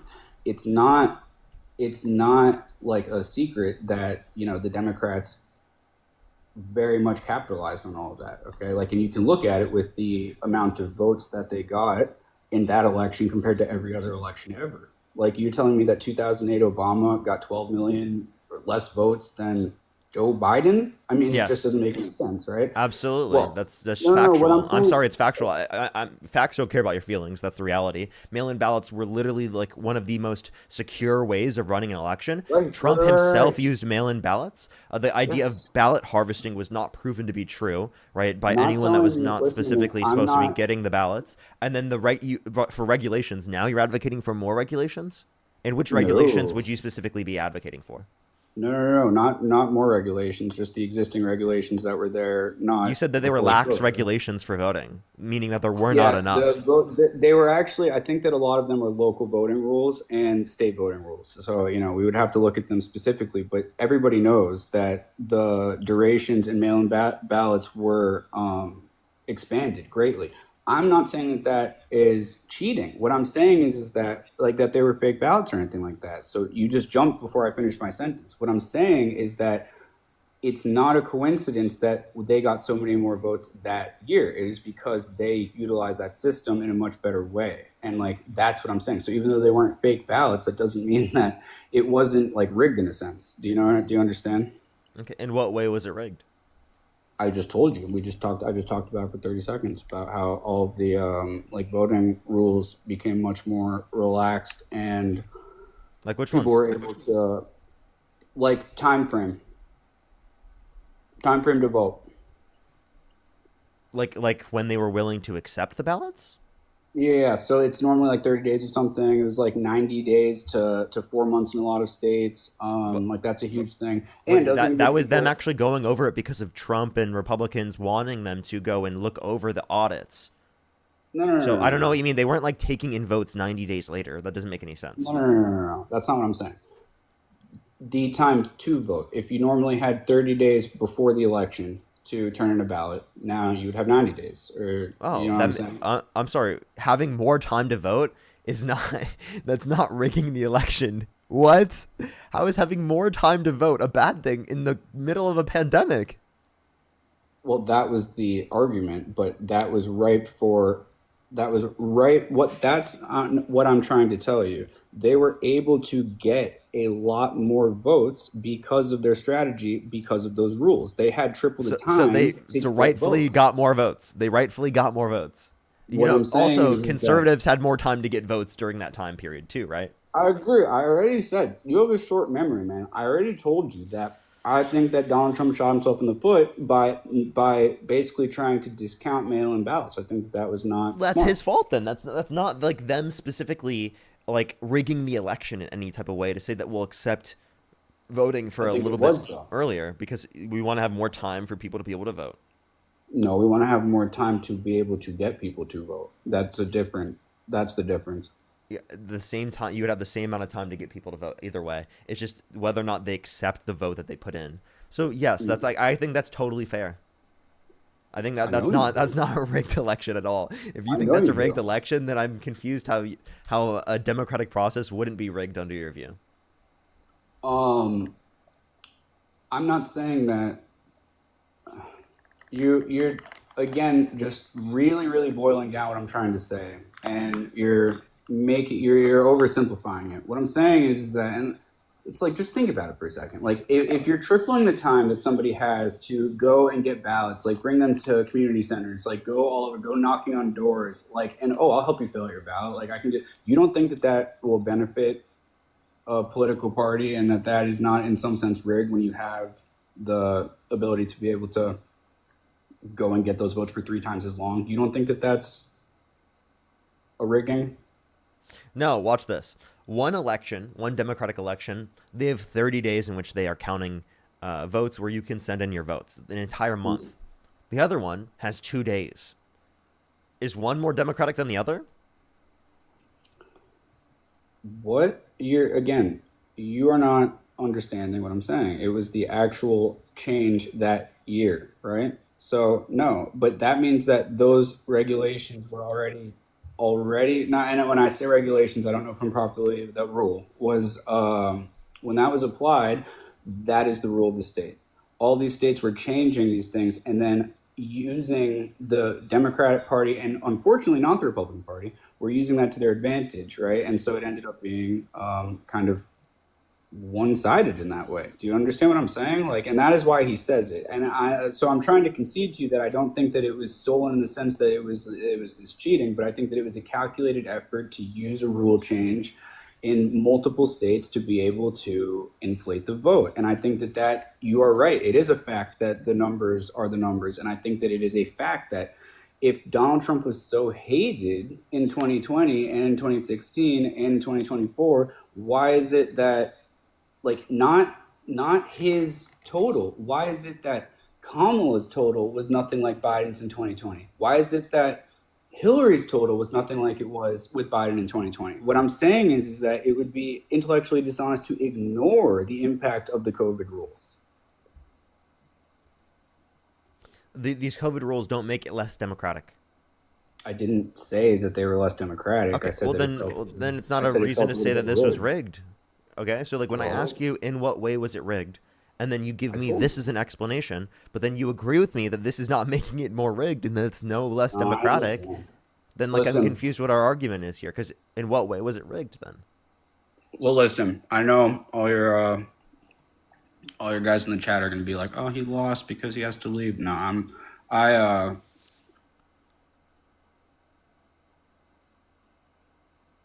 I can't hear you currently. You got to swipe back into the app. Oh, sorry. I was saying I'm actually a lawyer, and I wasn't expecting to be selected by you when I went to grab lunch, so I got a bunch of work that I have to go do. But it was fun talking to you, and actually, I'd like to do it again if you ever are down. For sure. Appreciate you coming up. All right, thanks a lot, man. Bye. Alrighty. I'm gonna say thank you to some people, everyone, and then we're gonna go on to the next person real quick. If you want to support me as always, tap that screen, everyone. Like the stream on YouTube; it helps get it out to more people. Sammy, thank you so much for the $10. Thank you so much, Sammy. I really appreciate it. Grace, thank you so much for the $2. I really appreciate it. Morgan with the $5. Thank you so much. I really appreciate it. Thank you. Keith, thank you so much for the $1. I really appreciate it. Chloe with the $5. Thank you. Jeanette, thank you so much for the $20. I really appreciate it. Put some W's for Jeanette in the comment section. Amanda, thank you so much for the $20. I really appreciate it. Thank you so much. Shauna, thank you so much for the $10. As well as Emily, thank you for the $23. Thank you so much. Put some W's for Emily in the comment section right now. Thank you. W's for Emily. Antoine, thank you so much. Really appreciate the $10. Kate, thank you so much for the $10. Devin, thank you so much. I appreciate the $5. Thank you. Bird with the $5. Thank you so much. I really appreciate it. And with the $5. Thank you. Good to see you. Thank you so much. Alexandra, thank you so much. I appreciate the $11. Thank you. Susan with the $50. Thank you. Give it some W's for Susan in the comment section right now. Thank you so much. Bjorn, thank you so much. I really appreciate the $23. Lori with the $7. Thank you. Justin with the $2.50. And then Vernon, thank you so much. I really appreciate the $2. Thank you. Give some W's for them in the comment section right now. Thank you. Let me catch up on YouTube real quick. And then we're going to go and continue on to the next debate real quick, everybody. Haley, thank you so much for the $5. Thank you. There's W's for Haley in the comment section. JB, thank you so much. I really appreciate the $10. Thank you. Jessica with the $2. Thank you. Lisa, thank you so much for the $5. I really appreciate it. Thank you so much. Jen, thank you so much. I appreciate the $10. Alicia, thank you so much for the $2. Joy with the $5. Thank you. Willie, thank you so much for the $2. Romy, thank you so much for the $20. Good to see you as always. Ebot, thank you so much. I really appreciate the $50. Thank you so much. Good W's for Ebot in the comment section right now. Thank you so much. I really appreciate it. W's for them in the comment section right now. Thank you so much for the kind words. I really appreciate it. Droid with the $100 on YouTube Super Chat. Let's get some W's for Droid in the comment section right now. Thank you so much, Droid. I really appreciate it. Seriously, W's for Droid. Osiris, by the way, thank you so much for the $50. Good to see you, Osiris. Thank you. Give some W's for Osiris in the comment section right now. Gabby, thank you for the $50. Give some W's for Gabby in the comment section right now. Thank you so much. It's good to see you as well. Thank you so much. Thank you. W's for Gabby as well in the comment section. Jacqueline, thank you so much. Mac, thank you for the $10. Axel, thank you so much for the $2. Waka, thank you for the $2. Iris, good to see you as well. Katrina, thank you so much. I really appreciate it. Thank you. Enjoy, thank you so much. And as well as Andrew, thank you so much for the $5. By the way, if I missed you at all, I really apologize. There's a lot of messages, and I have to get back into like the swing of things in terms of what I'm doing. Let's go on to the next person here. Lola, thank you so much for the $1. I appreciate it. Thank you. That's great, Lola. That's great. That's amazing to hear. WU. 100. That's amazing to hear. Jesse, thank you for the Galaxy. I appreciate it. Haley, thank you for the $5. Sammy with the $10. Thank you. Grace with the $2. Thank you so much. Thank you. Morgan, I appreciate the $5. Thank you. Martha with the $20. Thank you so much. I really appreciate it. Thank you. Thank you so much, Martha. Can we get some W's from Martha in the comment section right now? As well as Alex, oh my God, with the $250 on PayPal. Can we get some W's for Alex in the comment section right now? Holy shit. Alex, holy fuck. W's for Alex in the comment section right now for the $250. That is crazy. W's for Alex in the comment section right now. Thank you so much, Alex. I really appreciate it. That's incredibly fucking kind of you. Good to see you. It's good to see you. Thank you so much, Alex. W's for Alex in the comment section right now. Yeah, what's up? How old are you? W's for Alex in the comment section right now. Yeah, what's up? How old are you? W's for Alex in the comment section. Okay, he has a bit of an echo. Knowledge, thank you so much. The $5, really appreciate it. Evan, thank you for the $28. Thank you so much. I really appreciate it, Evan. Thank you. Thank you so much, Evan. That's so kind of you. Thank you. And Vesna with $100 on PayPal. Can we get some W's for Vesna in the comment section right now? Thank you so much, Vesna. I really appreciate it. That's so kind of you. W's for Vesna. Thank you, everyone, for all the support today. I really appreciate it. I clicked the wrong button again, everyone. I keep clicking the cooked button. Maybe I need to move that. Thank you so much, though, Vesna. I really appreciate it. W's for Vesna in the comment section right now, as well as W's for Alex in the comment section as well. W's for both of them. Thank you so much.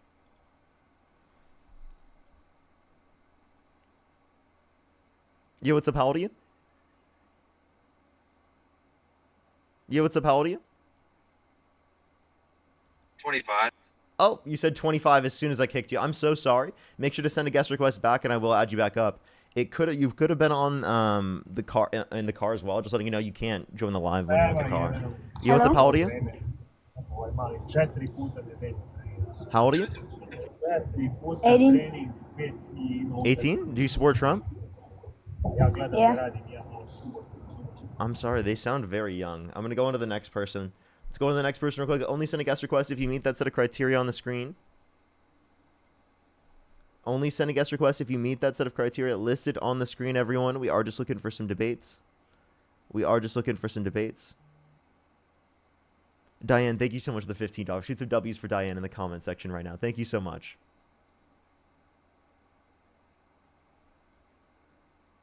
Alrighty, let's get the next person up here.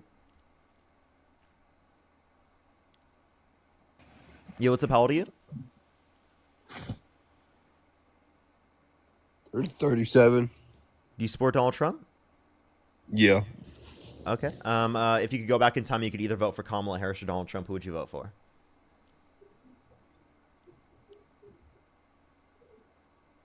Trump.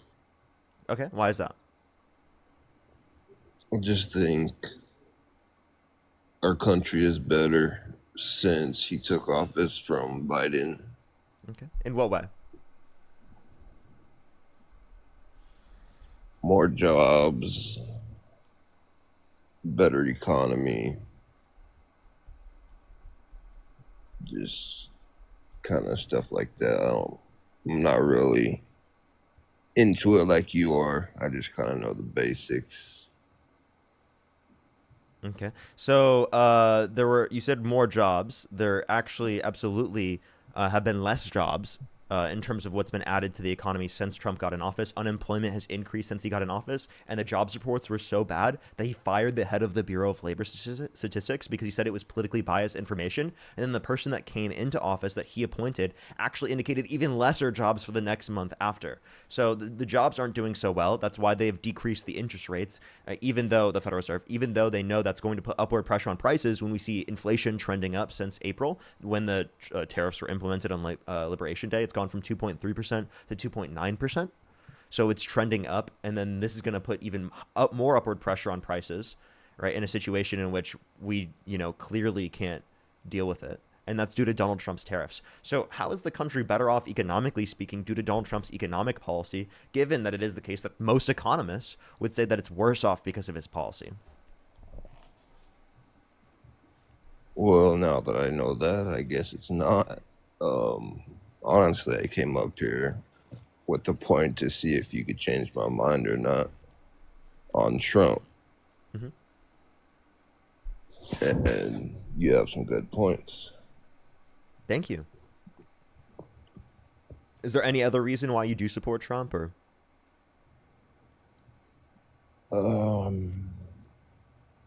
Just the main thing I like about him, but I don't really feel like he is, how do you say, authentic about Christianity and how our country should be about God and all that. I like that, but I don't think he's like being authentic about it. If Okay, that so if makes he's sense. not being authentic about it, why would you like it, given that Kamala Harris is authentic about it? I like the idea of that, is what I'm saying. You like the idea that they're Christian? I mean, well, both candidates are Christian. If anything, I there's don't. more of an idea to believe that Donald Trump isn't Christian. Kamala is? Yeah, Kamala's Christian. Oh, I did not know that. She goes to church Right. more than Trump does. Okay. Yeah, and Trump is how do you say what he is? I don't know how you say that without getting in trouble. But yeah, man, I just want to see what you could tell me about that. But I think Trump might not be the right decision for our country anymore. All right, bet. Thank you so much for coming up, Tanner. I appreciate you coming up. Thank you. Yeah, no problem. Thank you. W Tanner in the comments section. We love that. We love that. That's amazing to hear. Amazing to hear. If you're on YouTube, hit that thumbs up. If you're on TikTok, tap that screen. It'll help get it out to more people. Thank you, everyone, for coming through today. I will probably be on for another 2.5 hours, maybe. I think I'll do 4 hours today. Evil, thank you so much for the $5. Good to see you. Good to see you. Thank you so much. I think I'm going to do 4 hours today. Maddie, thank you so much for the $20. Thank you so much. And Diane, again, thank you so much for the $15. Need some W's for them in the comment section right now. Let's go into the next person, everybody. Only send a guest request if you meet that set of criteria listed on the screen. We are seriously just looking for some debates. You, what's up? How old are you? Please follow me, Parker.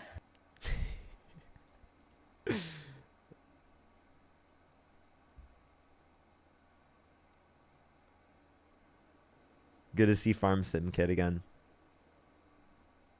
Good to see Farm Sim Kid.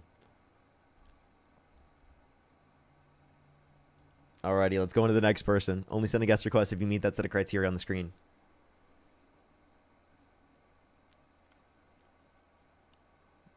Let's go into the next person. Everyone know what's up? How old are you? Oh, okay. Let's try the next person.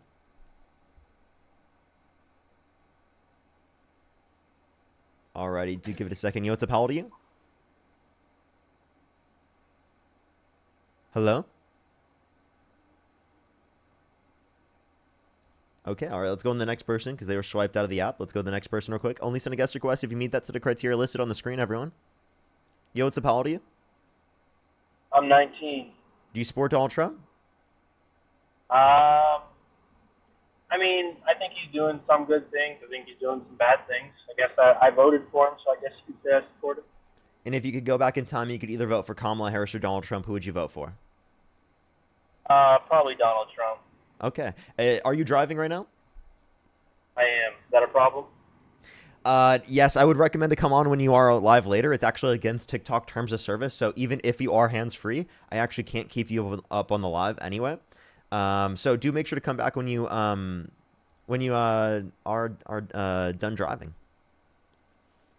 And I'll try to get you up here. Yo, what's up? How old are you? Alrighty, let's go on to the next person. Only send a guest request if you meet that set of criteria listed on the screen, everyone. We are just looking for some debates. Yo, what's up? How old are you? 45. Do you support Donald Trump? Well, I voted for him for no reason. For no reason. If you could go back in time right now and you could either vote for Kamala Harris or Donald Trump, who would you vote for? Probably neither. Okay. Well, we're going to go on to the next person. Only send a guest request if you meet that set of criteria listed on the screen, everyone. The support for Trump or being currently MAGA means that if you were to go back in time, you would vote for Donald Trump over Kamala Harris. I hope that I can change your mind. I hope you watch the live so I can change your mind to get you to think that Kamala Harris is better than Trump. But I will go on to the next person who is MAGA. Yo, what's up? How old are you? Okay, let's go on to the next person. Did you grow a mustache? Yes, I did. I don't know how long I'm going to keep it, though. I typically don't keep it for long. I don't know. I feel like I look a little bit weird with it. I don't know. Yo, what's up? How old are you? 23. Do you support Donald Trump? Yeah. Okay. Well, what's your 23? What's your birth year? 23rd of the 11th, 2001. Okay. What state do you live in?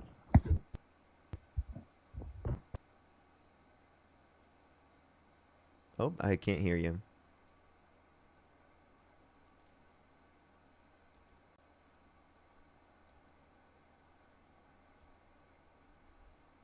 Alrighty, let's go on to the next person.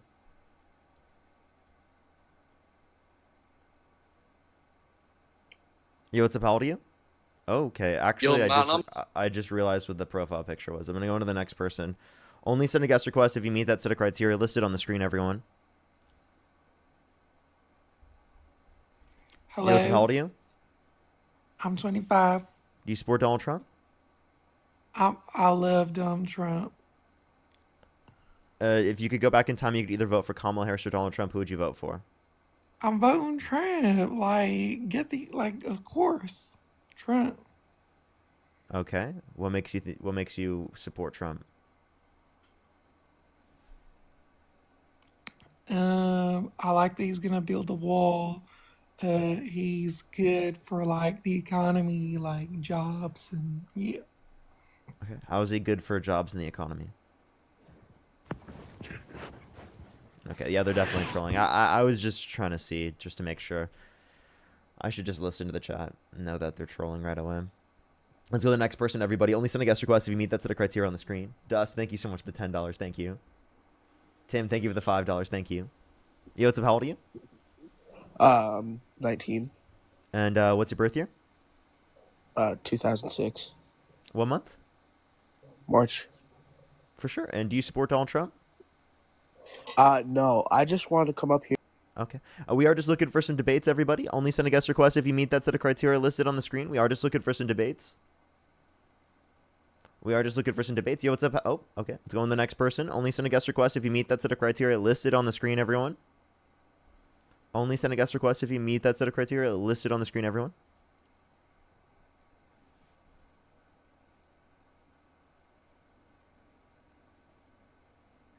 Yo, what's up? How old are you?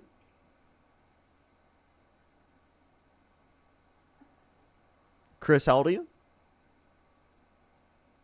Okay, let's go on to the next person, everyone. Only send a guest request if you meet that set of criteria listed on the screen. Yo, what's up? How old are you? I'm 22. Do you support Donald Trump? I do. Okay. And what's your birth year? 2002. For sure. And what month? December. Okay. And if you could go back in time, you could either vote for Kamala Harris or Donald Trump. Who would you vote for? Donald Trump. Okay. Why is that? I don't know. I just think he's an all-around for the people. So I don't think he's not delusional in any way, shape, or form. He believes in what's right. Not delusional? I mean, do you think it was delusional for him to say that the climate's going to start cooling and that science just doesn't know it yet? Or for him to say that windmills are causing whales to die in numbers never seen before? Or that the election in 2020 was rigged? Well, humans aren't whales, so that doesn't matter. No, but it's delusional, he's for right? the people. So, but he's for the people though. So it's like, I personally stand for what he has to offer. So that's kind of my standpoint on things. What is it that you don't like about Donald Trump? Okay, well, I mean, I can go into a lot. He denies science, like climate change. He specifically was held civilly liable of sexual abuse. He bragged about walking into the changing rooms of naked women without their consent, right, while they were changing. And there was an 18-year-old that came out, so there were 4 girls as young as 15 years old in these changing rooms when Donald Trump would barge in. We can also point to him saying he would date a 10-year-old girl in 10 years. His policy is taking away free school lunch and breakfast from 420,000 children per month on average, along with 2.5 million people off their food stamps and over 10 million people off of their Medicare or Medicaid.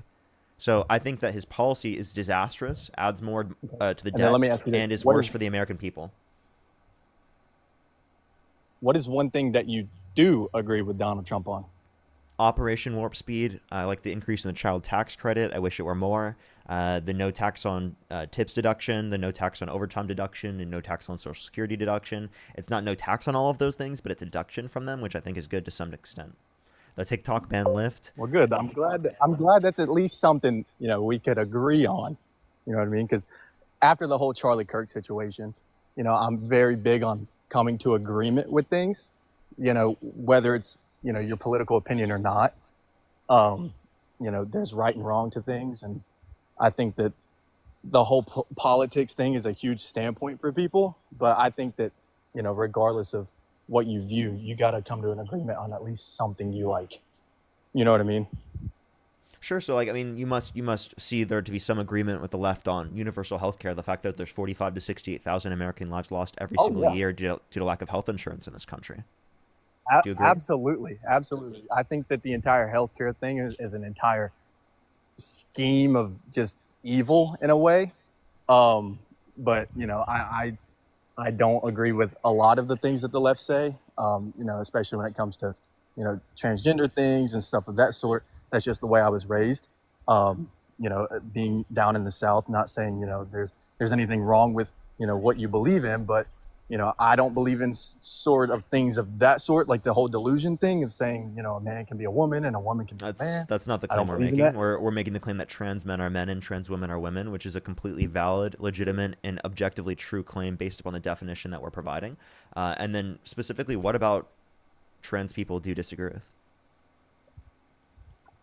It's the fact that a man can't be a woman and a No one's woman claiming can't. that. No one's claiming that. Trans men are men and trans women are women.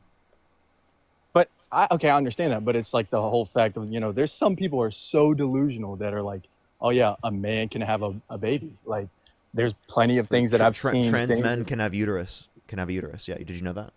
A trans man, right? So it's not actually a man. It's a it's man. a woman. That is actually a man. But it's a woman Nope, trying it's a to man. be a man. Nope, it's a man. I mean, look, Well, like what I is said, your? you have. Well, can I ask You you know, these I questions? have then? my.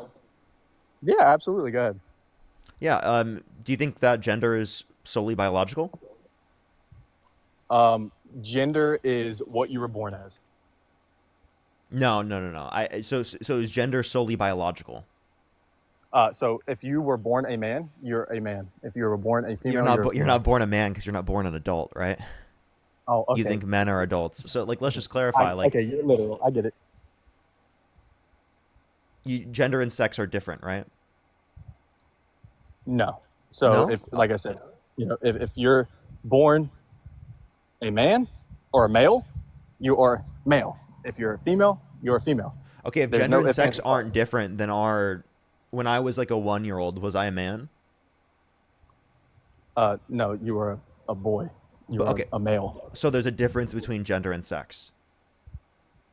I mean, regardless, at the end of the day, you can't, you know, whether a 1 years old or 200 years old, you're still a man. No ifs, ands, or buts. You might grow your hair out and paint your nails, but you're not a woman. Okay, no one's making that claim. So no one's making a claim that they just like immediately change these. We're just saying that gender isn't solely biologically based, right? There's aspects of gender that are sociologically determined, right? Similarly to how names, right, are not biological and that there's social elements to it, right? Do you accept JD Vance's preferred name? And what is that? That wasn't his that wasn't his name that he was born, like assigned at birth. So do you accept his name? Right. But that's he not what his didn't- name was assigned at birth. He didn't change his gender. He changed his name. Okay, yeah, you can absolutely change your name. You know, wait, that's so- fine, but that's not the argument. That's not the argument here. Wait, so then why is that valid? That's Why is a that no. not delusional to I change mean- your name from your name assigned at birth? Why is that not Well, I mean, delusional? people give nicknames all the time. You know, people give nicknames, so because it's like, it's sociologically I mean, determined, that's right? not- It's not solely biological, right? I mean, I guess in a way, yeah, absolutely. I mean, I agree with that, you know, to an extent, but at the end of the day, it's got to be some way, shape, or form delusion to truly believe that you're a woman when you're a man. You know what I mean? Wait, okay, so again, you're actually doing what's called an equivocation. You're assuming that the way they're using the term is the way that you're using the term. You're using it solely biologically. They're not. So that's actually called an equivocation fallacy. They're not delusional. You're actually delusional for believing that they are, because you're not actually looking into what their particular views are, what their definition is. Does it make sense? Okay. Yeah. I mean, yeah, you can go about it in any way, shape, or form, but like down to the facts of it, it's male or female. You know what I mean? No one's disputing that sex exists. That's not what people are Yeah, disputing. absolutely. Can I They're ask you a just quick saying question? that gender isn't solely biological. Go ahead. Can I ask you a quick question? Are you a Christian? Do you believe in Jesus and the Bible? I'm not a Christian, no. Are you? You're not. So I am. What are you, if you don't mind me asking? I'm an agnostic atheist. So you don't so what does that mean? You don't technically believe in anything of a higher power? It means I don't know what the cause is of our existence, and I don't believe it's a God. Gotcha. So okay. So I understand, like, where you're coming from that standpoint. I mean, I'm sure you might understand where I come from my standpoint and my beliefs. With me being a Christian and all, I don't truly believe in that kind of stuff. I'm not going I to say think you actually do, because you're Christian. You want me to tell you why? God the Father, what biology does he have? Is he male? Is God the Father male? Because you use he, him pronouns to refer to him, but he has no male biology. Okay, so I mean, regardless of all of that, it's that's my opinion, that's my belief. So that's just my standpoint on it. But I got to go. I got to work hard. I got a work call I got to get to. So, but I appreciate your time, man. All right, appreciate you coming up. Absolutely. Alrighty, let's go on to the next person, everybody. Only send a guest request if you meet that set of criteria listed on the screen, everyone. We are just looking for some debates. If you're on YouTube, hit that thumbs up. If you're on TikTok, tap that screen. It will help get it out to more people. Let's go on to the next person real quick, everybody. Only send a guest request if you meet that set of criteria listed on the screen. Yo, what's up? How old are you? What's up, man? 29. And do you support Donald Trump? I do. Okay. And if you could go back in time, you could either vote for Kamala Harris or Donald Trump. Who would you vote for? Donald Trump. For sure. Can I thank some people real quick, and then we can go on to our debate? Absolutely, sir. Thank you. Donald, thank you so much for the $25 on Cash App. Thank you. Get some W's for Donald in the comment section right now. Allie, thank you so much for the $10. Gayla, thank you so much. Really appreciate the $5. Travis, thank you for the $1. Stacy, thank you so much for the $45. Thank you so much. I really appreciate it. Thank you. I really appreciate it. Caitlin, thank you so much for the $5. Thank you. A lot of people are saying to keep the stash. Anthony, thank you so much for the $2. Thank you. Thank you so much. I really appreciate it, Anthony. Penny, thank you for the $2. Tilo, thank you so much. I really appreciate the $5. Thank you. Dust, thank you for the $10. Tim with the $5. I really appreciate it. Thank you. I really appreciate it. I think I'm caught up fully. All right. So why do you support Trump, sir? So, for a few reasons. Number one, I think that for a very, very long time, the political powers at B have done a very poor job of international relations, in the sense of both establishing the U.S. as a formidable force. We are one of the most targeted countries when it comes to import and export turmoil and conflict. We also have significant amounts of corruption within our own politicians, primarily left, however, some on the right as well, I will openly admit. There are a lot of policies that I think that Donald Trump has introduced to try to combat some of that. There are also, and don't get me twisted at all, sir, I don't believe that any human being is perfect. I by no means worship Donald Trump. I just believe that he is the best candidate out of what we have had running. Sure. So then what policies did Trump introduce to combat corruption? So the first policy that he introduced in his first term in office was that every Oh, when you swipe out of the app, I can't hear you, just letting you know. I currently cannot hear you. Oh. You have to swipe back in the app so you can see me, for me to be able to hear you. Patty, by the way, thank you so much for the $20 on YouTube Super Chat. Thank you so much, Patty. I really appreciate it. Thank you.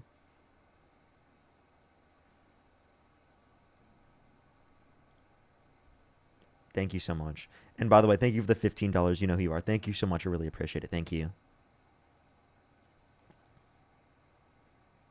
Oh,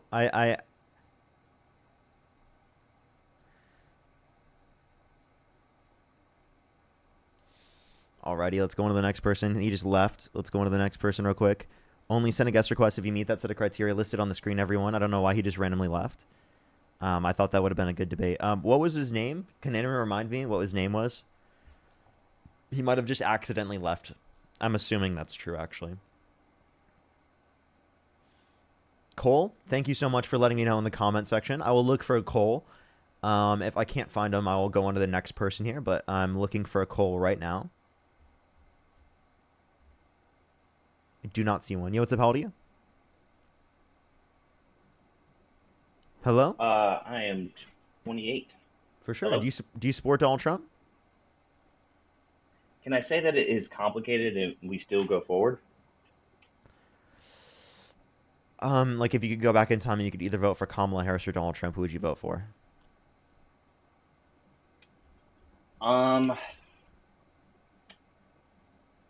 If you end it because this is the case, that's fine. But I am really interested in having a conversation. I actually voted for Chase Oliver, Libertarian candidate.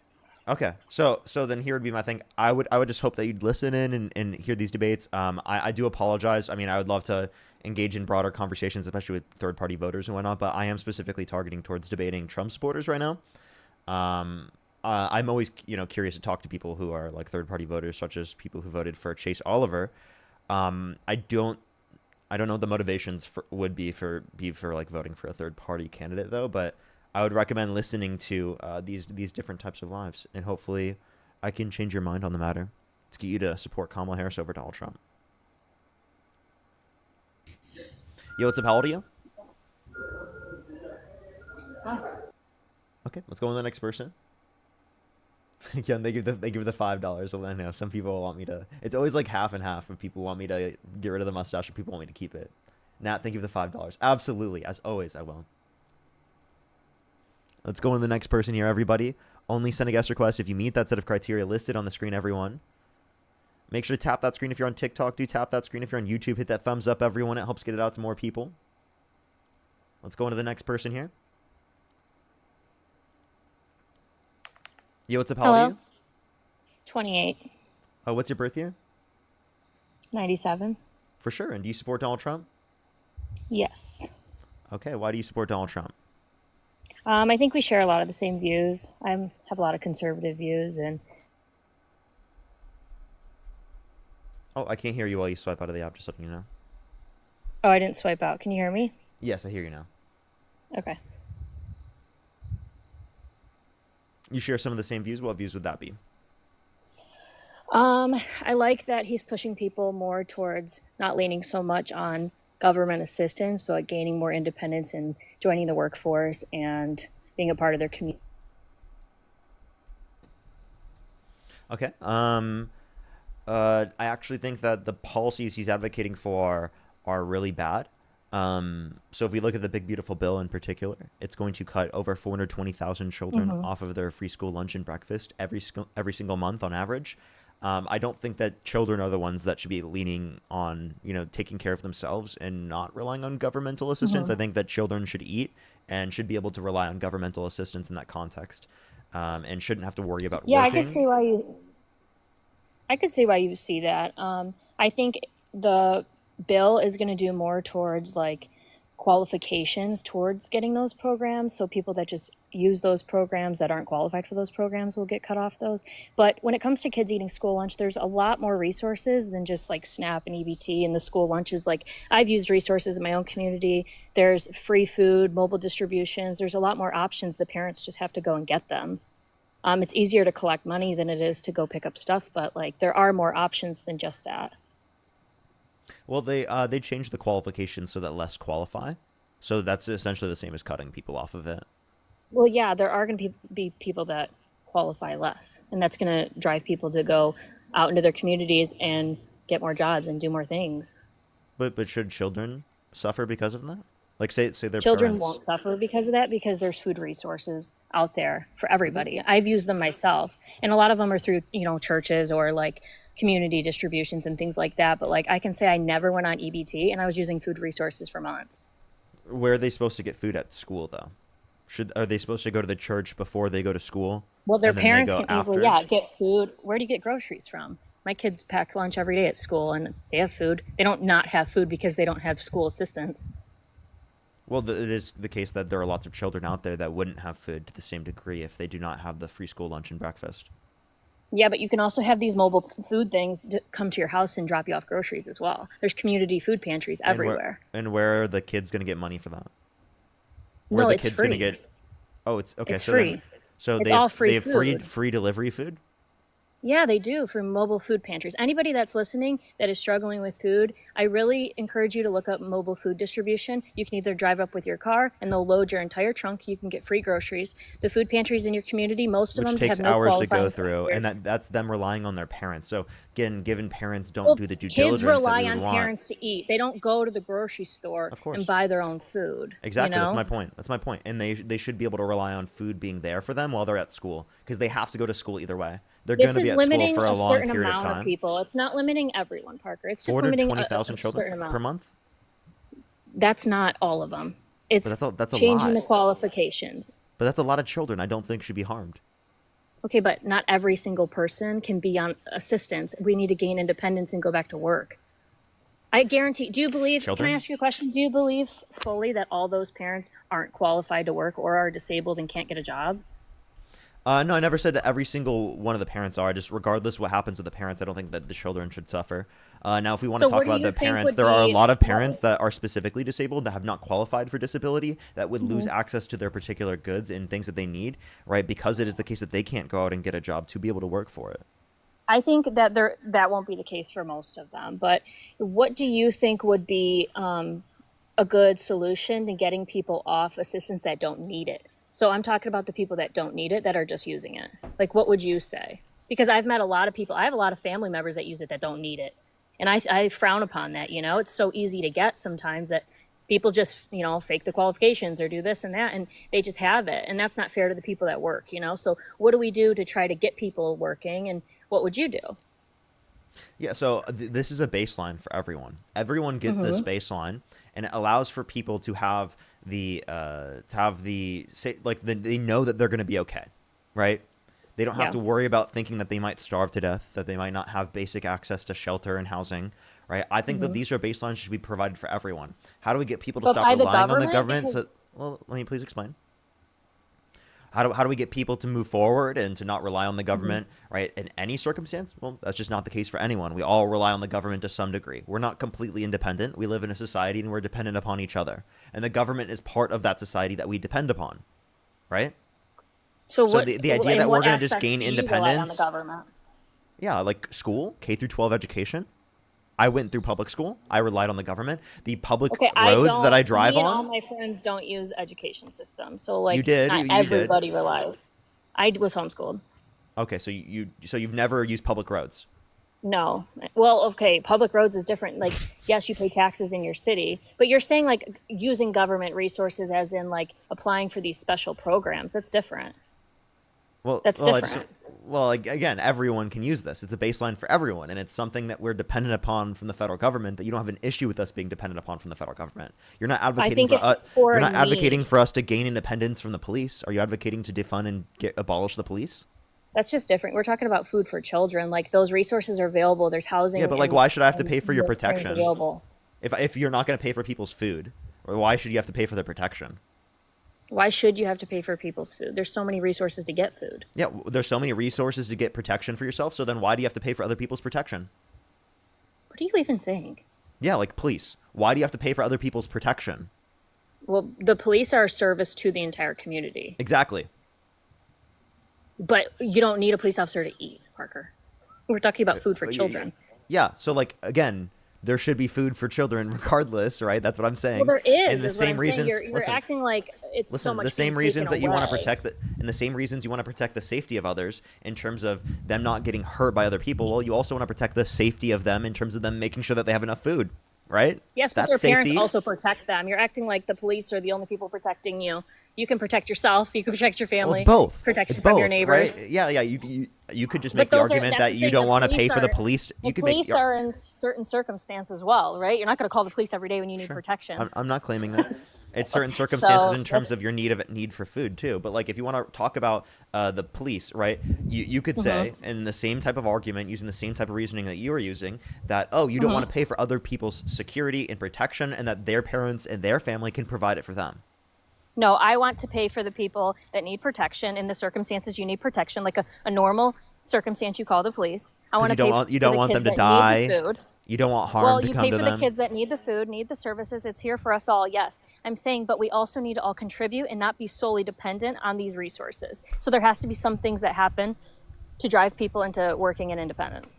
Okay, here you have a decent point here. Solely dependent. Yeah, we're not advocating that everyone just solely relies on the government and doesn't work at all. That's not what we're advocating for. So we But agree. these safety nets are safety nets. When you fall, it's Have there to you catch used you. any of these resources please- for yourself, or have you used any of them? Have you ever like applied for them or used any of those? No. Do you know the process to any of them? Yes. No, like have you filled out the forms and talked to the people and applied I haven't for the filled out the things? forms myself. I don't qualify. I've never Okay, qualified so in my but you life. know you don't qualify for it. Yes. But yet I'm still So, advocating for it for you other feel people. like you need it? No. Okay, well you I don't need it, qualify but for but it, I'm and you don't willing to need pay it. for it for people who do need it. That's the issue. Okay, but couldn't that be from a different resource other than like EBT? Couldn't it be for like a community food bank? But Couldn't the you donate reality there? is that if we don't have governmental structures that exist that be able to provide this, me just doing it myself is not enough. We need the entirety of society to be on the same type of on the same page. And this is such a small portion of the budget. If you want to cut the budget in any way, don't go after children having access to food. Go after the millionaires and billionaires having tax loopholes and massive tax breaks for millionaires and billionaires, the subsidies going to big fossil fuel companies, right? You should go after that. Go after the Department of Defense. The fact that we haven't passed an audit in like over 10 years. We need to look at that. The trillions of dollars that have gone where we have no clue where they've gone. That's what we need to be looking at in terms of waste spending, not children having free school lunch and breakfast. That's ridiculous.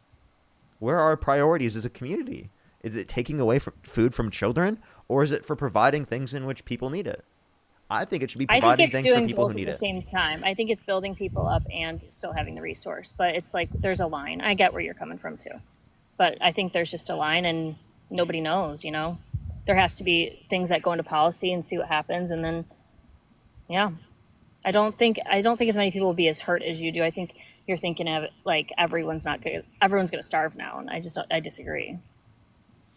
So are you saying that like you shouldn't be relying on society as a whole? I think you can rely on society in different ways, not just like through the government. I think you can rely on your community. Mm-hmm. And do you think that we should do it through government though, like to some degree? I think in certain circumstances, but what do you think that circumstance would be? Like, I mean, the children who are going to lose access to their food. I mean, Why think don't about it they this have way. food, you think, in the first place? Why do they not have food? Because their parents probably couldn't afford it. Okay, so their parents can't afford it, right? So, like, what should their parents do? I think that their parents, right, obviously you could say they could do things to be able to make more money to be able to bring food to the house, but sometimes there aren't things that they could do. So they should get resources that they need to be able to feed their children. Okay. I get your point. I just think it's overused. Well, then, again, like the idea that it's overused, I can understand that you think it's overused, especially by those that don't actually need it. Do you But think it's for- overused but at for- all? Well, there are people using it that don't need it, right? And there are people committing So fraud. how do but we it's a get ve- those but people? can I please finish? But there's a very small portion of it. And there's only so much we can do to limit that fraud from existing. So the overall benefits that we see from these programs heavily outweigh the small level of fraud that exists within any of these programs. Because again, with all these different programs, yes, there will be small levels of fraud, but that's illegal, and we do hold people accountable when they do commit fraud. Gotcha. Mhm. I just think we're saying the same thing. Okay, well, let me keep going then. Under Kamala Harris's policies, you would have seen tax cuts for people whose income is under $400,000 a year. All the tax cuts under the Tax Cuts and Jobs Act would stay under the Harris administration for income under $400,000, and she would increase it on income over $400,000. Only Do you think on the that would income make over parents buy 400K. groceries? Do you think the money would be going to their kids though? You think all that money would save kids from not eating lunch? Well, if there's an increase to the child tax credit, like Kamala Harris was advocating for, parents that have children would How have much? more money to be able to feed their children. $6,000 How for the much? first year of a child's life, $3,600 through them being 5 years old, and $3,000 through them being 18. So you think $3,000 will feed them for a year? It will help them. It's a child tax credit to help them out. I don't think the tax credit itself would fix it. Do you? I'm not saying it fixes it, but I'm saying it makes the conditions better. Help. And it would also make the conditions better to have these, have the access to free school lunch and breakfast there, rather than getting rid of it. Have the food stamps rather than getting rid of it, and have the Medicaid rather than getting rid of it. Kamala Harris would not have cut any of these programs. I see what you're saying. I just think that alone doesn't fix it, you know? Well, you could say it doesn't fix it, but it makes it better, right? Again, we're not arguing that Kamala Harris is going to come into the position of presidency and that she was going to fix everything wrong with our society. That's not the claim, right? The claim is that it's going to make things Well, I better never said as a that. comparison to Trump. Yeah. Why also do you not agree with Trump? Well, he was held civilly liable of sexual abuse. He bragged about walking to the changing rooms of naked women without their consent while they were changing. And there was an 18-year-old that came out and said there were 4 girls as young as 15 years old in these changing rooms when Donald Trump would barge What in. other than like these character things? What else? Like I'm talking like Well, I think those are incredibly important things. But if you want me just to address... not based on if we're not looking at him as like this person, but like the policies and things he's doing. I'm not saying I'm not looking at him as a person, but I've heard you make that argument a lot of times. So like I feel like everyone here it's already knows. important, right? It's the same important. thing. I mean, I don't think that Yeah, we should but you can support easily sexual disagree in the abusers. way that you can easily disagree in like this like. Well, I mean, in if that you way, have no so. problem with voting for a violent sex offender, right, we can talk about the context of everything else in terms of the policy. That's fine. He doesn't So believe your in climate view change. basically is you think he's like a sex offender, and that's the sole reason you didn't vote for him. Well, that's one of the reasons. He's by definition a violent sex offender, yes. He was held civilly liable of sexual abuse of E. Jean Yeah, Carroll, civilly forceful liable, not penetration of her criminally vagina against her liable. will. That means he's a violent sex offender. How come they didn't find him? How come it was sexual abuse and not rape? Because the Because she jury... claimed it was.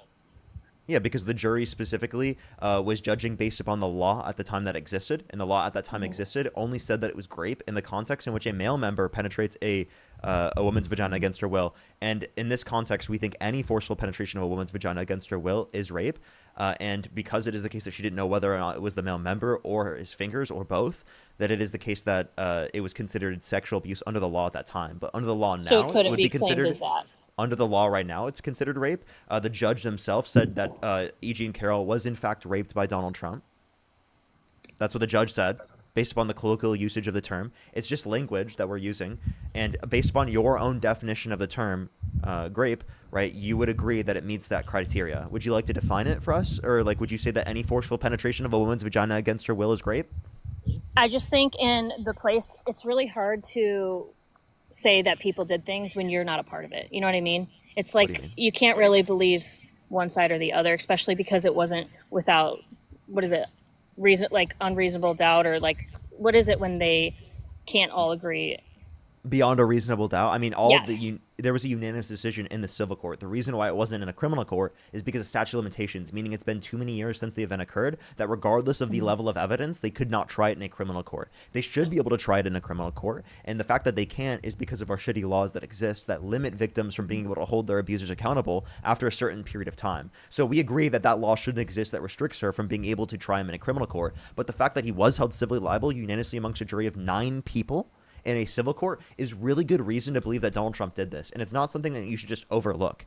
I will talk about other policies that Donald Trump supports that I think are horrible, because there's so many things to talk about that are so horrible that he supports, but it's not something you should overlook.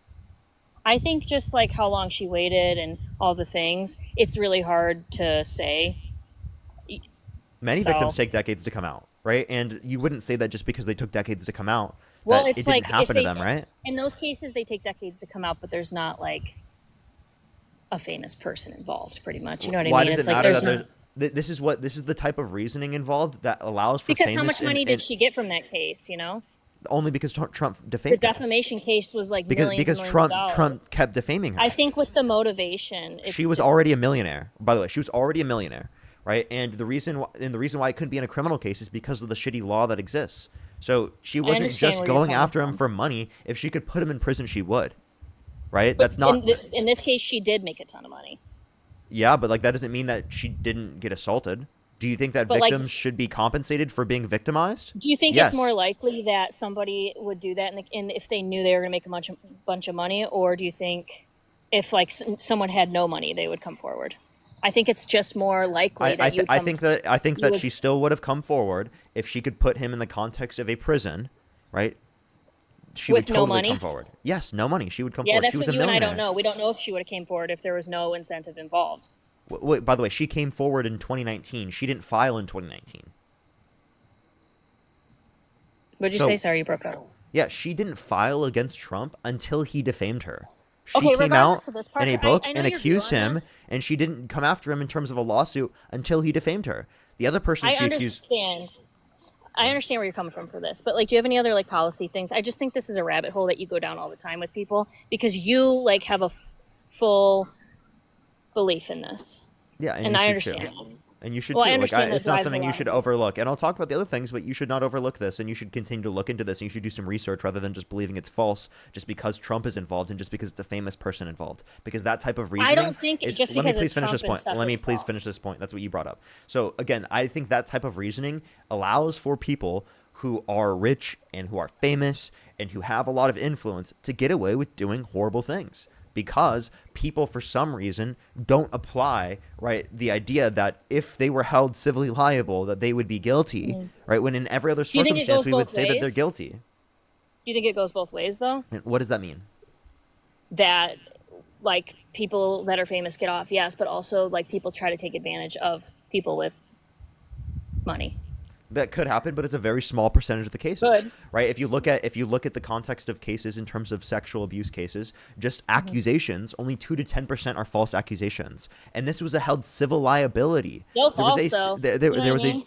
there was a unanimous decision of 9 people in a jury. What's the likelihood of someone being held liable by a unanimous decision of a jury of 9 people and it being wrong? Very low. It just Very, depends. very Well, low. It depends in the context of, you know, how much publicity. This is why it's like jurors can't be swayed. Everybody knows who he is, though. So you can't really have, I believe, like people that don't know him at all. How can you even claim that to be true? If you live in America, you know who he is. There were some people that didn't at the time, but like the point of I that just being don't true, agree of with not that knowing either. about him is irrelevant. You're essentially What saying you other, wouldn't. Can you what please other listen to things me do for you a disagree second? with? I'm trying to explain it to you right now. So you could just say this about any case that was brought against him. Just because he's known, just because he's famous, just because he's the president, means that he'll never be accountable for a crime ever.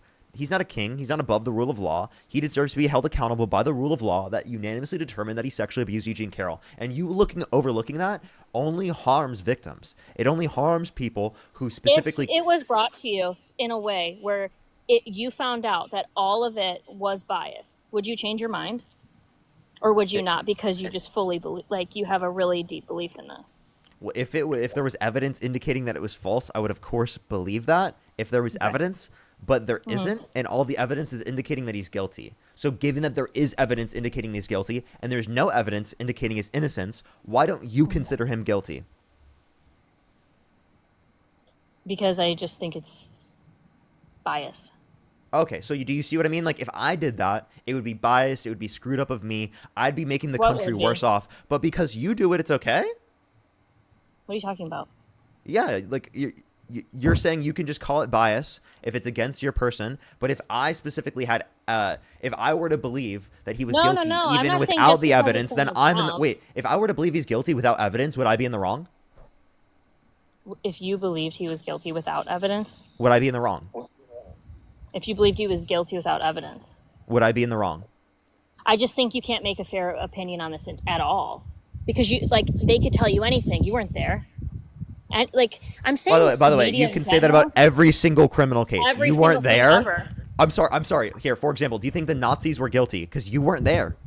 Okay, we're not going to go that route. You That's weren't crazy. there. You weren't there. Do No, you but realize I'm how saying, dumb of like, an argument? I'm sorry, please. You don't know the intention of people, and in I'm a lot of sorry. I'm cases- sorry. You don't have to be there to know that they did it, right? We know that the Nazis did it. I'm not We saying weren't you had to be there, there. yet we I'm still saying- know they did it. We have evidence. I'm right? talking about believing. I'm talking about like belief in things, right? So like how much of things could you be fed that aren't true? That's what you're doing though. Like you're saying it's not true. Well, it could be on both sides, right? Could be, but it's not be. because it is the case that we have evidence behind our position. I'm not just believing What this. evidence did they have that you believe fully? What is the evidence that you believe, other than he said, she said? So by the way, when you say he said, she said, by the way, that's like a way that I'm saying people in any use. case, right? In any case, right? What is the evidence they had there? DNA, like, did they have anything? So there was DNA on a dress where Donald Trump had Mhm. multiple years to give up his DNA, but chose not to give up his DNA. He claimed he never met her, right? Which would mean that they don't have his DNA, and it would be the case that if he gave up his DNA, he could exonerate himself by saying that he was never at the scene of the crime, and there's no evidence that he was at the scene of the crime. But So he there chose was never not. anything. Hey, can you please listen? I'm still explaining. I'm in the middle of explaining, and I'm really trying here to explain all of these points for you, and it sounds like you're not trying to engage with it. I am engaging, but you're saying the same thing for a while. Like, I'm just This is- engaging also. I'm like, This is new information. You're asking me the same question. I said, was their DNA tested? And you said no, pretty much. Listen, there was unidentified male DNA where Donald Trump could have given up his DNA for it to be tested, but the only way in which they could test his DNA is if he decided to give it up.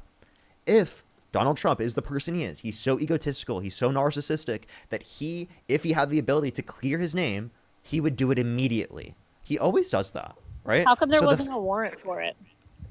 Gonna go crazy. Can I It's ask a question? after I'm done speaking, but it's in a civil case. So there can't be, what you're saying for a warrant to get it would be in a criminal case, not a civil case. The reason why they couldn't go after that and force him to give up his DNA is because it was a civil case. And because there's different context in civil courts versus criminal courts that allows for you to mandate them give up their DNA to test it in a criminal court, but not mandating to give it up in a civil court. I believe he should have been mandated to give it up. And I believe that it would have shown that he was at the scene of the crime. Because if he was innocent, he would have given up his DNA within the time slot allotted, and he would have shown that it wasn't his DNA. But because he thought it could be his DNA, or it was his DNA, that it was the case, that he decided to not give up his DNA. And to keep continuing to claim that he never met her, even though there was a picture of them together, and that he wouldn't have sexually abused her because she's quote unquote not his type, but then in a deposition he mistook her with his ex-wife. Okay, I hear your point. But I'm asking, like, what they had during that civil trial. Like, what was the evidence? Not, like, what didn't they have? Well, I think that's so let's be clear with what evidence is. Evidence is something that points towards the truth of something or indicates a But did they higher... share that? Did they share? I want to know what they shared at the case. You're not answering my question. Like, what did they share to the jury? I promise you I'm getting to that. If you would Okay. like to just let me explain. Is that fine? I promise you I will get there. Okay? Evidence is just something that points towards something being true, increases the likelihood of something being true. So if there's a civil court determination where a unanimous decision of 9 people determine something to be true, not only would that serve as evidence because it increases the likelihood of something being true, but the evidence within the case we could also point to. The multiple friends she told at the time that corroborated the story that she specifically was assaulted, that there was a legitimate logical story for decades of this being true because she told them back then. We can point to the psychiatrist or psychologist that verified the trauma that she engaged in, or that she had specifically at the court determination. There were the lies of Donald Trump. There were plenty of things we can point to, right, in terms of evidence, something that points towards the truth of this being true, right, or points towards the likelihood of this being true. Does it make sense? Okay. Those are just So, a few like- things. There are other pieces of evidence in the case, but we're going to be sitting here for a long time if I go through every single piece I know. of evidence. That's why I'm saying I just disagree with you. Okay. Why? Did you look at the case? Did you know it? What piece of evidence in the case do you dispute? How about that? A lot of things. Such as? A lot of things. I'm not wanting to talk about this. I would like to talk about different points. I mean, if this is your whole reason for not voting him and why you don't want people to vote for him, I get that. No, it's not my Is that only your reason. prior reason? It should be a sufficient reason, but it's not my only reason. And by the way, like, just tell me what piece of evidence you can dispute, and then we can move on. Well, I think we've been over a lot of things, and like you said, there's 100 things we could point out. We just disagree on them, So just on give like me the one. intent behind things. And So just give me one. Just give me one piece of evidence in the case that you dispute. intent, Huh? intention. No, I said piece of evidence that was like submitted in the case. Well, all of it then would be included. Just give me one specific piece. I just think that the intention years later alone says enough. So you don't know a piece of evidence in the case that you dispute? Yeah, a lot of it. I think telling your friends isn't really, that's biased. So I could tell my friends a ton of things and they would vouch for me. So you're like, that's evidence that she told her friends. Well, how are they a witness? Or like, Oh, how about other victims that came out and talked about them being assaulted by Donald Trump? and they were included and awarded money also during this? They weren't awarded money, but they were a part of the process, right? In terms of the jury determination. They talked about their experiences being assaulted by Trump. What about the 26 other women that have accused Donald Trump of sexual misconduct? Do you believe any of those women? Or are all of them lying? I can't hear you when you swipe out of the app. I can't hear you when you swipe out of the app. I still can't hear you, by the way. You have to come back into the app.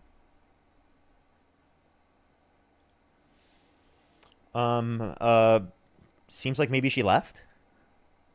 I guess I'll thank people in the meantime. Oh, she literally did just leave. Yeah, that's crazy. That's crazy. Suzanne, thank you so much for the $15. Thank you so much. Give some W's for Suzanne in the comment section right now. Claire with the $25. Thank you so much, Claire. I really appreciate it. Thank you so much. Kaz, thank you so much for the $1. I really appreciate it. Thank you. I definitely will try to make sure that I look that up. Acacia, thank you so much. I really appreciate the $10. Natasha, thank you so much for the $1. I really appreciate it. Molly with the $1. Keely, thank you so much. I really appreciate the $5. Thank you. Thank you so much. I really appreciate all the kind words, everyone. Sammy, thank you for the $5. Thank you. Thank you, thank you. Can you get some W's for all the gifters in the comment section right now? Let me go on to the next person here real quick. If you want to debate me, make sure to send a guest request only if you meet that set of criteria that I have listed on the screen for the 9.5 thousand people here on the TikTok stream. Make sure to follow me if you haven't already. And if you're on YouTube, hit that thumbs up and subscribe to me if you haven't already. We just hit over 300K, which is absolutely crazy. Absolutely crazy to hit over 300K on YouTube. That's actually nuts. I'm going to thank some people, and then we're going to go into the next debate real quick. Grateful, thank you for the $4.20. Thank you so much. Bad Gamer, thank you for the $5. Trav, thank you so much for the $5. Liz, thank you for the $5. Thank you so much. Lorene with the $10. Thank you so much. Trav with the $5. I really appreciate it. Thank you. Paul C with the $250 on YouTube Super Chat. Thank you so much. Give some W's right now in the comment section for Paul C. Thank you so much for the $250. Thank you so much. I really appreciate it. That's so kind of you. Thank you so much, Paul C. W's for Paul C in the comment section right now. Taka, thank you so much for the $5. Thank you. Trav with another $5. Charco, thank you so much. I really appreciate the $10. Melly, thank you for the $2. Rue, thank you so much for the $10. Thank you. Hex, thank you for the $10. Good to see you as always. They said food banks are struggling to have food for people since the food prices are going up. That's so true. And like people are not acknowledging that. That's because of inflation. Bo, thank you for the $10. Thank you. Amanda, thank you for the $8. It's because of Trump's tariffs. Let's go on to the next person here. Only send a guest request if you meet that set of criteria listed on the screen, everyone. We're simply just looking for some debates. Zero, thank you for the $5. Cray, thank you for the $5. Liz, thank you for the $10. Thank you so much. Keon, thank you so much. I appreciate the $5. Nat with the $5 as well. Thank you. Thank you so much. And Patty, thank you for the $20 on YouTube Super Chat. Thank you so much. W's for all the gifters in the comment section right now. So kind of everyone. Kimber, thank you for the $10. And W Fighter Pilot, thank you for the $5. And Cammy, thank you for the $5. Thank you. Let's go on to the next person here. Make sure to follow if you have not already, everyone. We're going to go on to the next person here. Alrighty, let's get this next person up here. Yo, what's up? How old are you? How old are you? Let's go on to the next person. Only send a guest request if you meet that set of criteria on the screen. If you want to support me, as always, Venmo, Cash App, PayPal, Linktree in the bio, as well as the description of the YouTube, as well as you can support me over YouTube Super Chat. Let's go on to the next person, though. And for free, you can make sure to tap the screen. Let's try to get to 2 million likes, everyone. We just hit 1 million. Thank you so much on TikTok. I really appreciate it. Let's try to get to 2 million likes. As well as if you're on YouTube, hit that thumbs up for the 3.5 thousand people. If we like the stream, we could probably get to like 2,500 real quick.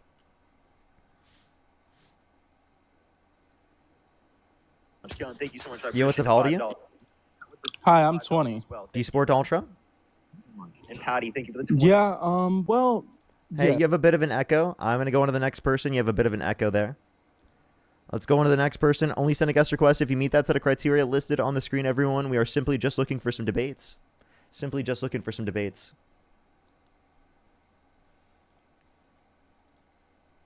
Alrighty, let's get the next person up here real quick. Emily, thank you so much for the $50. Thank you so much on PayPal. Can we have some W's for Emily in the comment section right now? Thank you so much, Emily. I really appreciate it. Thank you so much. I really appreciate the $50 on PayPal. Thank you so much. John at the $5. Thank you. Thank you so much for all the kind words, everyone.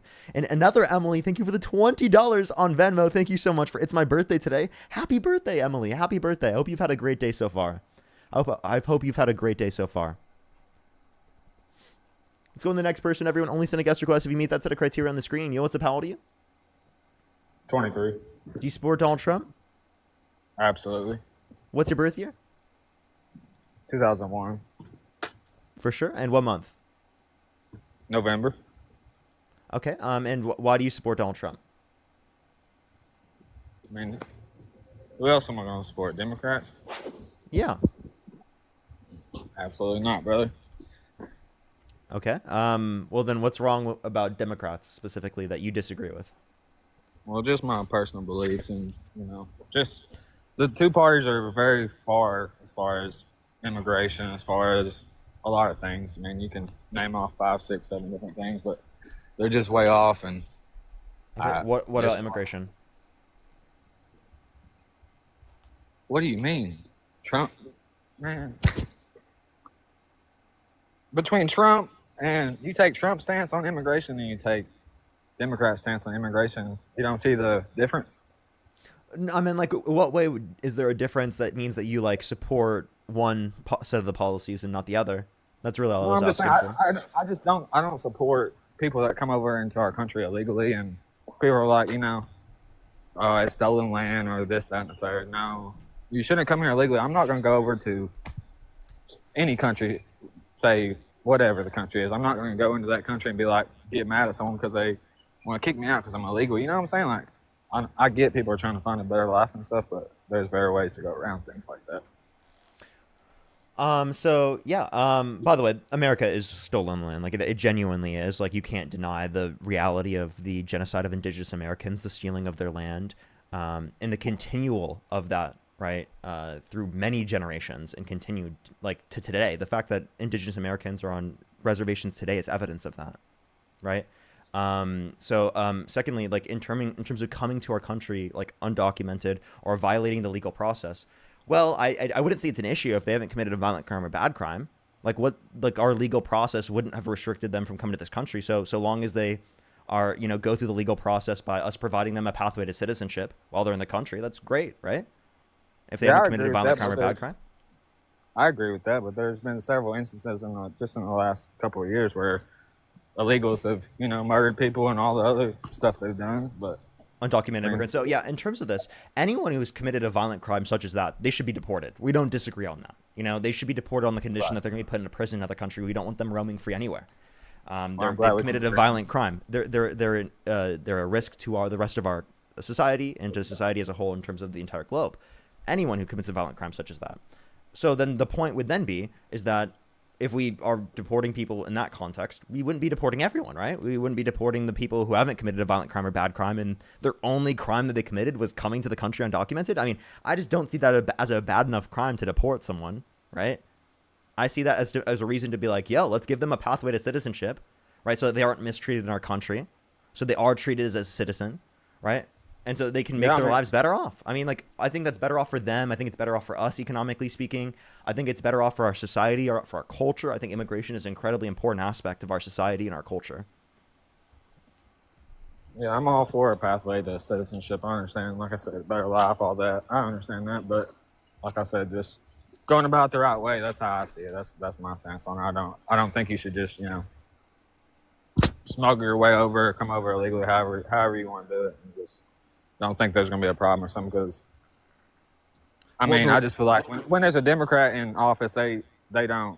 I mean, it's not a priority to them. I don't feel like immigration is a priority to them at all. It is. I mean, it was a priority. We can look at the immigration policy under the Biden administration and under the Harris administration. They both advocated for specific policies to address everything. Now, they do have a priority for deporting people who have committed violent crimes and bad crimes. So, like, it's not like they don't deport people. Like, I disagree with the Democrats, actually. They do deport people who have committed no violent crimes or bad crimes, but at a lower rate than Republicans. And they want to make the system go faster. So there are points I agree with them on that I think they're better than Republicans on, but I definitely don't agree with them fully. I don't think that people who are in the country undocumented who haven't committed violent crimes or bad crimes should be deported. And it seems like you agree with me on that point. So it seems like we're a little bit to the left of the Democratic Party in that respect. in terms of immigration. So if that's true, well, then clearly, we should support policies that make it quicker for people to come to the country, because the main reason why people are coming undocumented right now is because the current process that's legal takes too long to go through. So people are incentivized to go through the process undocumented. So if we made the system quicker to go through the legal process, well, there's going to be less people going through the process undocumented, which will also make it easier for law enforcement to identify anyone who's committed a violent crime or bad crime or is seriously like a threat to our community. Because right now they're focused on deporting everyone, even if they haven't committed a violent crime or bad crime. But if they are just focused on those that have committed violent crimes and bad crimes, right, then they're going to be able to get more people who have committed violent crimes and bad crimes, right? Yeah, I mean, I can agree with that.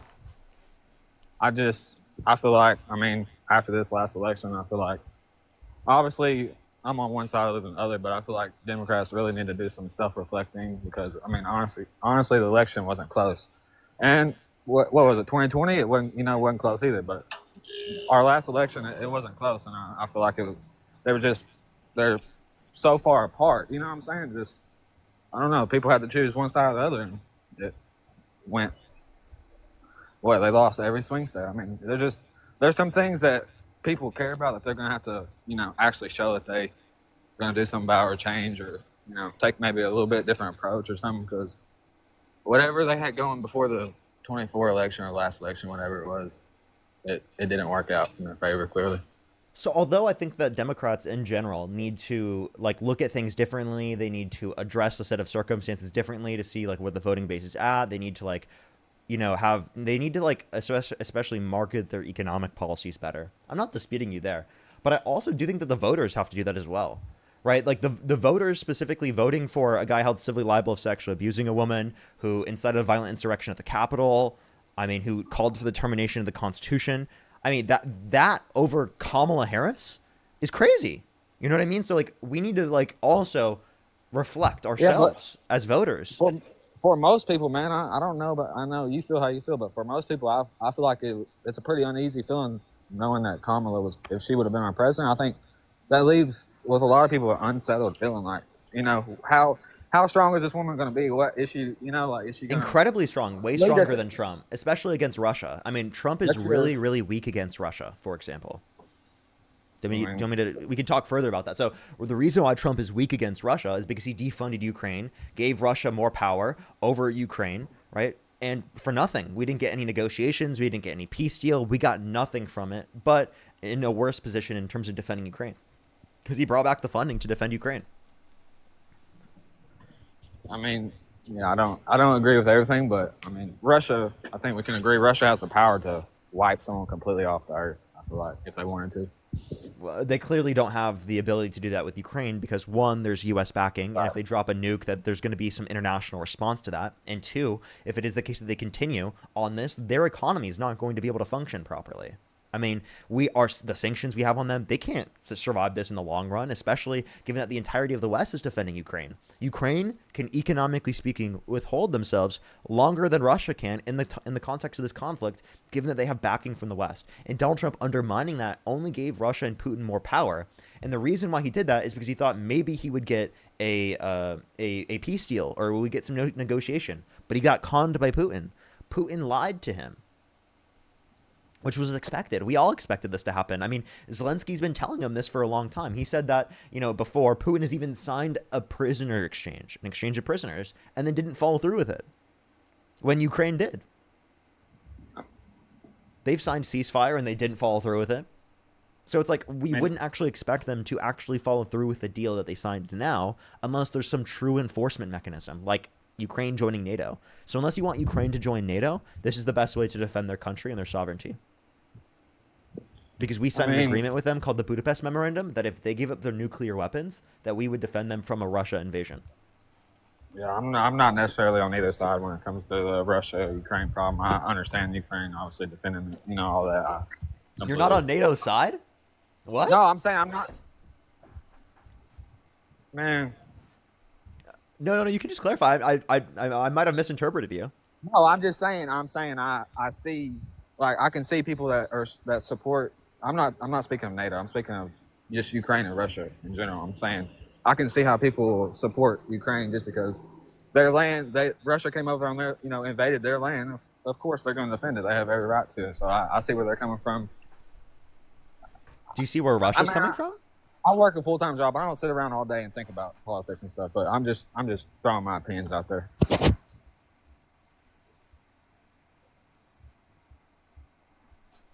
Sure. So, I guess in terms of like you thinking Kamala Harris won't be quote unquote strong, what makes you think that she won't be strong? Bro, because, I mean, what did she do in the 4 years she was in office? I mean, we were speaking of immigration and stuff. I think she went to the border, like, when the election was coming up. I think she made an appearance, like, a couple months before the election or something. She hadn't gone down there one time. She hadn't called the border people or nothing. I mean, all that stuff was coming out before the election. So you think she was a border czar? No, I'm saying she didn't do her job to her best. She did. Well, what did she not do that she was supposed to do? Man, people were coming over. For instance, I live in the South. I live in Arkansas, man. Mm-hmm. Literally, I witnessed with my own eyes and a whole damn bus, like 2 or 3 buses full. They were let off in the middle. Little Rock's our capital. They were let off in Little Rock, just on the sidewalk. I've just never seen no shit like it. Then my town, I mean, I don't know, man. Just there, you could just tell there was people coming in just in my community. I'm speaking of mine. I can't Arkansas is a red state. Yeah, I know. I'm well aware. So what would be different about the policy, given that it's already under like Republican control? I don't know. I find it. I wouldn't say funny, but I find it. Now that Trump's in office, it's completely different. Like where I'm living, it's just different than it was a couple of years ago. And if you want to talk about immigration, more people coming to our country is better. The immigration surge that happened under the Biden-Harris administration will lead to an $8.9 trillion increase in our GDP size by 2034, according to the Congressional Budget Office, a nonpartisan committee from the federal government. All right, then I have one more topic I want to bring up, and I'll let you move on to the next guest. So I have a 1-year-old daughter and a 5-year-old son. I'm not okay with someone with, for instance, a biological male using my daughter's bathroom. I'm not okay with that. I don't see where any parent would be okay with that. Okay, so And then if you're not a parent, then you really don't know where I'm coming from. But that's not cool. Then you want to tell me there's 10 genders. There's what I'm saying, like there's male and female, man. The world was invented. People just because you do what you do behind closed doors, but you can't go changing how everything was made. Like that stuff don't exist. I mean, it may exist in their head, but there's 2 genders. I know that hurts people's feelings, but there's 2 genders. And like I said, my biggest thing is you're not going to tell a biological male, you can use this little girl's bathroom. You can use this girl's bathroom. What's wrong with people? People don't even know what bathroom they're using. It's 2025, man. Like, what the hell? What's going on? You know what I'm saying? People have a problem. People really have problems with that. And if you think they don't, then something ain't right with your head, man. Yeah, so male and female aren't a gender. But if you want to talk about biological sex, like for example, in terms of Donald Trump, how do you feel about him barging into the changing rooms of, again, girls that were as young as 15 years old? Yeah, where'd you get that? CNN or something? An 18-year-old came out, said there were 4 girls as young as 15 years old in these changing rooms where Donald Trump would barge in. And Donald Trump himself said he bragged about walking to the changing rooms of naked women without their consent. Right. And where's the Epstein files, right? I mean, I can ask you about that as well, but do you want to hear Donald Trump saying this? Man, there's dirt on everyone in this world. To do that. So you have done that. Now, I'll tell you the funniest is that I'll go backstage before a show. Yes. And everyone's getting dressed and ready and everything else. And, no men are anywhere. And I'm allowed to go in because I'm the owner of the pageant, and therefore I'm inspecting it. I'm inspecting. Right, I want to make sure that like everything is good. You're there. Yeah, the dress. Is everyone okay? They're standing there with no clothes. Is everybody okay? And you see these incredible-looking women. And so I sort of get away with things like that.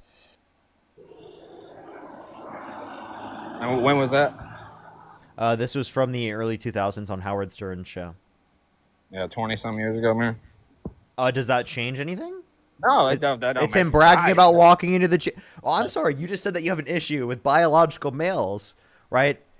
In, like, say, for example, changing rooms, right? Of, like, women and girls without their consent. You think that's such a bad thing. So then why'd you vote for a guy that did that? That's not even proven that he did that. That's something it is. He just admitted to it. Do you want me to play it again? I mean, you can play it 100 times if you want, really, but... It's And not you going to won't- change. and you're not going to acknowledge it? No, I didn't say that. I said it was wrong. Did I not? Okay, so you do acknowledge it. If you do acknowledge it, then obviously then you wouldn't support Trump. You wouldn't vote for him, right? Who, like I said when I first got on here, who else am I going to vote for? Am I going to vote for Kamala or Joe Biden? Yeah, Or something? Kamala, absolutely. Kamala didn't do that. Dude, she got her face beat in this last election. You really think she's not going to run again, man? Like, it's over with. I'm saying if it were in the last election, any Democrat you would support over Trump, right? Given that Man, this is the case. Like I said, with my stances on immigration, with my stances on the whole gender deal, with the whole, how this is there's such a big difference in the two parties on the stances on those two things. So do you believe that people should be called? Wait, hold up. Do you believe that people should be called by their assigned name at birth? What else would you call him? Okay, so then you don't call JD Vance by his name, JD Vance, right? You must use his other name, right? Speaking of JD, that's gonna be your next president. That wasn't his assigned name at birth. Do you agree with that? Do you think JD is gonna be the next Republican? No, he's horrible. Or actually, will he be the next Republican? Probably. Yeah. You really think that he's not better spoken than Trump and everything else? He is. He's more well spoken than Trump, but that's a very low bar. Just like Kamala did. That is, dude. I'm sorry, but that's such a low bar. That's such a low bar. Okay. Trump Well, is like, incoherent. Trump said that windmills are causing whales to die in numbers never seen before. You know what I mean? Like, I'm what just saying, type of low bar is that? No, who else is going to hop up in the Republican Party and just? I mean, he's the vice president. It's just like Kamala was the vice president and tried to run for president. Okay, whatever. You can just say Harris. It's okay. You can say Harris. Yeah, Harris. Okay, cool. Appreciate that. Anyways, yeah, I mean.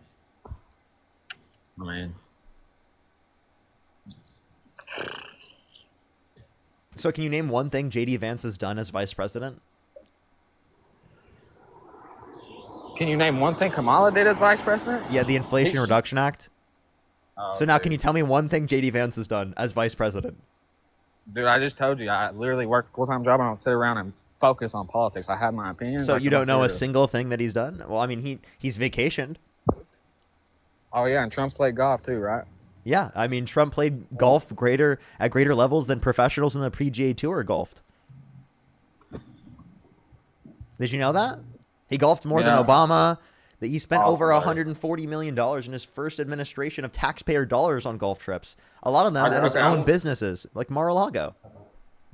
All right, one last thing for you. What's your opinion on the Charlie Kirk shooter? What's your opinion on that? You can And go just check- so happened, it just so happened to be that Nice, his roommate. nice pivot, by the way. Nice pivot. Do you want to No, I address just- what I just said? Dude, I'm at work. I'm not gonna sit here all day and debate you. I'm just saying I'm trying to let you get on to the next guest. So Okay, all right, then I'll do that. Let's go into the next person, everybody. Only send a guest request if you meet that set of criteria on the screen, everyone. We are just looking for some debates. Only send a guest request if you meet that set of criteria on the screen. If you're on YouTube, hit that thumbs up. If you're on TikTok, do tap that screen. It will help get it out to more people. Let's try to get to 2 million likes for the people here on TikTok. Also, make sure to follow if you haven't already. Yo, what's up? How old are you? Please follow me, Barker. I'm the Farm Sim kid. We know. So funny.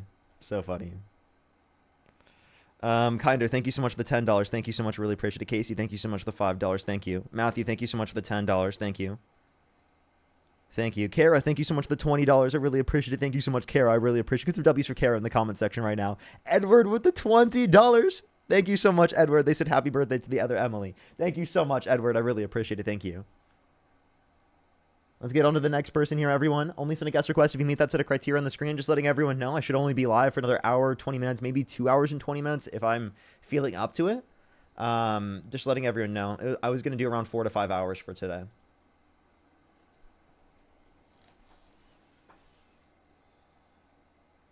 Alrighty. Oh, can you hear me? Yo, what's up? How old are you? Lila, thank you for the galaxy. How old are you? I'm 38 years old. I was born in 1987. And do you support Trump? I do support Trump. Yeah. And I'll get into that in just a second here. I got 10% on my battery. I just pulled over, so I'm not driving. First of all, Parker, I would like to say to you that, honestly, dude, I don't like you. Now, that's okay. I don't like the way you handle people. I don't like the way you debate. But I will say this for you and your buddy, damn, what's his name? Dean. I could see that this changed you. I can see you guys kind of maturing a little bit. I can see you guys realize that the game of politics that you're playing is very, very dangerous. So, but I do see it. I hear it in your voice now. So for that, I do commend you. I commend you guys for showing some humanity towards this, because it could happen to you. It could happen to you just as easy it happened to Charlie. So, you know, I do appreciate you guys showing some humanity on that. Okay, now that I got that out of the way, I absolutely voted for Trump. I didn't always like Trump. I'll start off by saying that I voted for Biden the first term. The reason why I voted for Trump and why I continue to support Trump is because I could not vote for Kamala. The way she debated, the way she spoke, the way she interacted, and the main thing is the Trump derangement syndrome. It was painfully obvious. We're not like you. We don't sit around at computers all day, so you're going to beat me every time debating, you know, policies and all that. Honestly, I couldn't give you one name or a statute, a policy. But what I do know is my bank account, because I invest in stocks, my stocks has soared. I do see more jobs in my area. So I see these things with my own eyes. This is what comes to fruition after Trump has been in office. Biden, it was painfully obvious that that guy was losing his mind. Can we not agree on that? Can we not agree that he was in decline right in front of our faces? Yeah. So- Can we also agree that Trump is in decline? How so? Because I don't see that. How so? I see a man who's tired. I see him tired, yeah. But Okay. who wouldn't be? Okay, so I mean, he In said his that position. whales are causing windmills to die in numbers never seen before. He said the Okay, you got me there. I didn't hear that. Never heard him say that. Yeah, I can also play him clips like of him just like not being able to answer questions, being totally incoherent, rambling. Would you like me to play a clip right now? I guess, yeah. I got 9%, so go ahead. Play me one. All right, I got you. Nice mustache, by the way, Park. You guys are maturing, man. I like that. I like to see it. A journalist And then maybe asks Trump. Dana Marie McNichol, Fox News Channel. Mr. President, is there an expected time frame that detainees will spend here, days, weeks, months? And does that have anything to do with the immigration judges you just spoke about being trained and staffed here? When you say, what was the first part of your question? Is there a specific time frame you expect the detainees to spend here, days, weeks, months? In Florida? Yes, here in I'm Alligator going to Alcatraz. spend a lot. Look, this is my home state. I love it. I love your government. I love all the people around. These are all friends of mine. They know them very well. I mean, I'm not surprised that they do so well. They're great people. Ron has been a friend of mine for a long time. I feel very comfortable in the state. I'll spend a lot of time here. I want to, for 4 years, I've got to be in Washington, and I'm okay with it because I love the White House.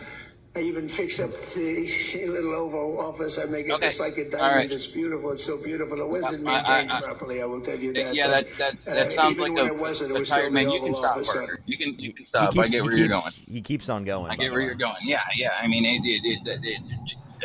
not as bad as Joe Biden was doing, but I need context behind that as well. I'm always somebody who needs to see it. I need to see his face while he's talking. I need to know the context. Has he been flying for fucking 24 hours? Oops, excuse my language, but has he been flying for 24 hours? What the hell? I'm sorry. This is the last interview of the day. Is he just, fed up with the dumbass question? But regardless, the man has shown strength that we desperately need right now. Joe Biden or Kamala Harris. Come on. I don't believe they could have done half of what he did. Before he even got into office, he started making moves. But He hit I the just- ground I just running. wanna let She you couldn't know- give us a policy even right before Hold- she hold was up. getting, She did have a Go ahead. policy. I just want to let you know, though, the same excuses you just made for Trump are the exact same excuses people made for Biden. Exact same. No Yeah, but different. we I'm saw serious. it for 4 Like years seriously, with Biden, and people he were like kept lying. Biden. The reason why he was like that at the debates is because he had like two different things he was flying from like right before. That's the exact same thing that they said for Biden, right? I'm sorry, But like the if dude you're was if you're gonna falling say that, that's downstairs. crazy. He was- So did Trump. Trump the fell dude downstairs. was falling downstairs in So did front Trump. of people. I mean, like, he couldn't speak a coherent sentence during the Same freaking with Trump. debate. Same with Trump. No, that was one little clip. They're and honestly, eating the that cats. sounded They're like eating AI. the I'm not dogs. sound- They're I'm not eating the saying pets it of the is. people that live there. Is that coherent? Does that make sense? Like I said, no, but I've never seen that. I will look into it after this. And then I'll look at his face. I'll look at the questions that were asked before and after. If that's the only incoherent thing that he said, I'd say he's still the right man for the job. That's not the only incoherent thing. And also, like, again, you're comparing Biden to Trump. The candidate for our last campaign was Harris, which Harris is significantly more cognitively aware than both Trump and Biden. She was another Biden. Come on, she was another Biden. But significantly more cognitively aware than Joe Biden. Not even close. Yeah, but she still didn't have anything to say to the people. I mean, she was put in a position where she could not fail, and she could not do it. That's just not true. She couldn't do it. And hey, I'm not against a woman president. I'm not. Okay. But it's got to be the right one. And she was not it. She's definitely better than Trump. I'm sorry. Why is this standard? How do you know that? Wait, I'm sorry. She hasn't even been in office. By the way, why do people say this? They're like, if there's going to be a woman president, it needs to be quote unquote the right one, as if like 99. There's differences between men and women, right? Stop. Like 99% of the men who were presidents were fucking perfect or something. Like that's crazy. Like they specifically. Well, would you want a Lori Lightfoot to be run the country? Can you please let me finish a point? Dude, I only got 6% left on my phone. I gotta make this quick, and I'm not trying to get cut off or whatever. But so you're not trying to get cut off, but you're cutting me off. Okay, bud. Go ahead. I'm not trying to let my phone die in mid sentence. Okay, that's fine. Turn down your brightness. Okay, it's you should only lose 4% if you have like high brightness. Go ahead. Let's land the plane, bud. Can you plug it in too? I don't have a cord in my car. I'm in my work truck right now, and my daughter took my cord out. So. Okay. All right. Yeah. So yeah, I'm literally on the road right now, but I did want. Are you driving? No, not anymore. Like I said, I've parked. Parker. So wait, you're gonna run down your phone all the way so you don't even have a phone to. Maybe you should get off the live right now, actually, because like. To get home, dude. I know my way home. I don't need GPS to get home. Okay. But I mean, if you want me to get off, that's cool, man. I got what I wanted to say. I'm glad I had the opportunity to say it. We'll kill the juice on your phone. It's fine. I'm just making sure you're safe. Okay, that's what I was worried about. I'm fine. Yeah.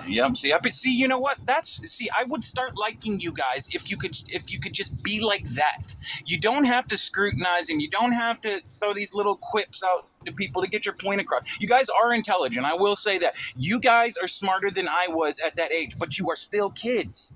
All right, and your opinions will change in 10 years. I guarantee you, Parker. I guarantee it. I will pay attention to you in the next 10 years when you start having kids and you start really diving into the world. Watch me here. My opinions are changing all the time. Just the way that people think, though, they think I'm going to like adopt your ideology or something. But my opinions, yes, change all the time. They become more understanding of things, right? I always take into account new things. And I'm not always going to tell people that I have these different perspectives, but I'm constantly changing my mind. I'm 23 years old. Yes, my mind changes all the time, right? That's why when things are happening as they do, my mind is changing too as things happen. So it's also like important to like, to hear me out, to try to hear my perspective and to try to also understand it, because I think that if you do, like, it's going to give you a deeper perspective on the matter, right? From where I'm coming from.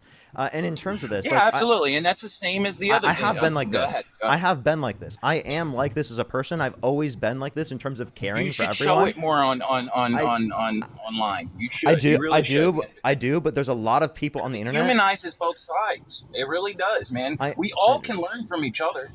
We all can learn from each other. I'm not trying to sound sappy, but you can learn from the right just as well as they can learn from you. You guys are like intellectually smart, but that's not all of the picture. You guys don't know enough about life to be talking shit to grown-ups who've been in this game 60 years. Yeah, your perspectives are different because you grew up in different times. Wait, I'm sorry. I am old enough to be able to talk shit to people who are older than me, especially about things that they are being absurd about. Like, again, there are people that come up on my live that are obviously being absurd, where it makes sense for me to match energy to some degree and respond in that way. Of course, I want to be very gracious with people. Blow, yeah. I try to give people a lot of grace. Oftentimes, I hear more people arguing. I give people too much grace. You know what I mean? Like, so there is a level of grace that you give to every single person, and it's going to change based upon the set of circumstances. And obviously, due to the type of people that are willing to come up on my live, who are MAGA, who are willing to debate it in front of like 12,000 people. That's a very small. Less people are willing to do that. It's not like I'm talking to the average person, right? I'm talking to the average person that's willing to go up on a TikTok live in front of so many people. who has I Trump think views. more and more people are willing to do that now. Yeah, yeah. And I will say this, people, the everyday Trumper is they're not, I'm not dogging Trump because I love my Southern brothers. I'm from up here up north, but I've lived in Texas half of my life. But we're different people. They're more of the earth. Hard cornbread Here. fed. And up here they're a little more, I'd say, intellectual. I know that's probably be taken out of context. Here, but while, they don't while I really still, I don't care. mean to cut you off, but while I still have you, I think it's important to bring us back to like the points that you were making earlier. So, in terms of these perspectives, like you said, like more jobs, the economy is doing better. I need to be very clear. Trump is really, really bad for the economy. Not only is our inflation trending up, 2.9%, it's continuing to keep trending up since 2.3% in April of 2025, which was Liberation Day when Donald Trump imposed the tariffs to the degree that we're referencing. The stock market also wasn't doing so great at the very beginning of his administration, and Trump supporters were arguing that that's not a good metric because in the long run it will go up. Well, under Biden's administration, it was at all-time highs as well. So we would likely see it higher if Biden were president right now, comparative to Trump being president. Thirdly, if we want to look at the economic policy, the jobs report was so bad that Donald Trump fired the head of the Bureau of Labor Statistics and then put someone new in the position, and then they came out with even less jobs on the jobs report numbers. So like it's not actually good for the economy right now. So like I don't think that saying that Trump brings a strong economy is a I don't good know. argument. I turned my light down and my phone's still dying, but real quick, just let me get. I might be able to hit on one of those points. The stock market. You said it was down when Trump got into office. You got to give him time, man.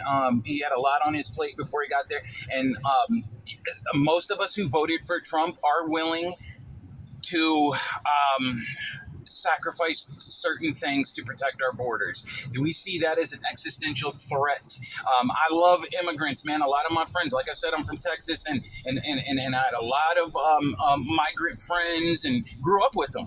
Very, very good people. But it's like this. Let me say my last point. It's like I look at it as a house party. All right. You want the biggest house party, right, on the block. Your parents are out of town. You want to invite a certain amount of people to your house party. But what happens if those people invite other people? Those people start inviting other people. The party gets shut down. That's what we don't want to happen, and that's what we see happening. And that's my thought on that. And nothing against migrants, but we have to protect. We have to protect our home. I mean, we just have to protect our home. It's as simple as that. It's nothing against them. It's just preserving us. And then that's that. That's how I look at it. Go for it, absolutely. I'll just hop in real quick. It doesn't sound like you're having a house party, because some of the best house parties are ones that continue to grow and people actually have a great time. It sounds like you're having a frat party, right?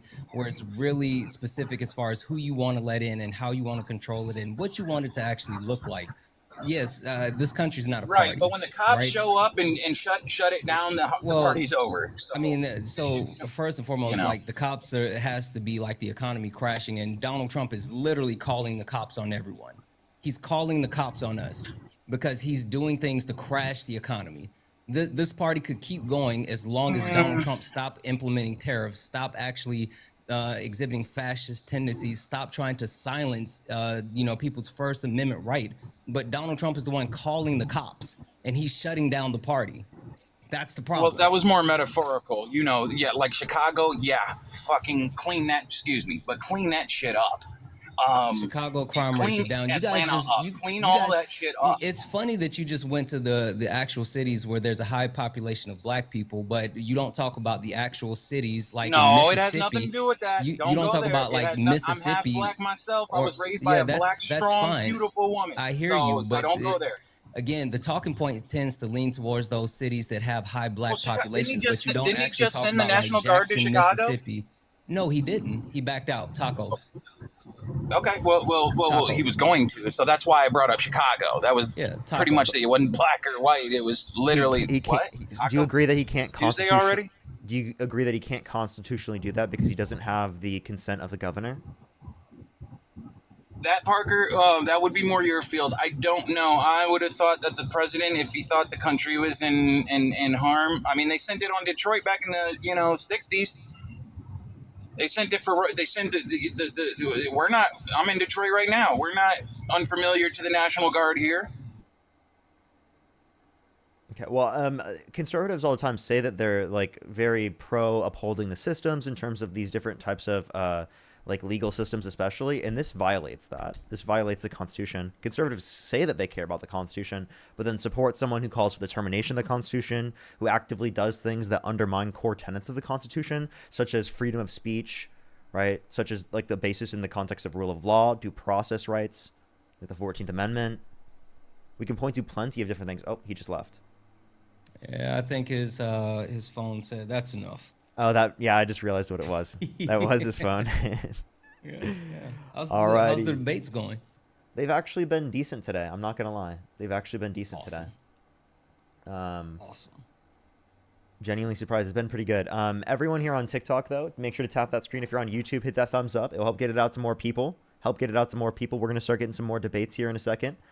Let me say thank you to some people, and then we're going to go on to the next person. Carrie, thank you for the $5. Really appreciate it. Master Jedi Yoshi, thank you so much for the $5. Thank you so much. I really appreciate it. Ramos, thank you so much for the $10. Libby with the $10. I really appreciate it. Minnie, thank you so much for the $25. Give me some W's for Minnie in the comment section. Jacob, thank you for the $10. Marilyn, thank you so much for the $2. Basin, thank you for the $2. Noel, thank you so much for the $10.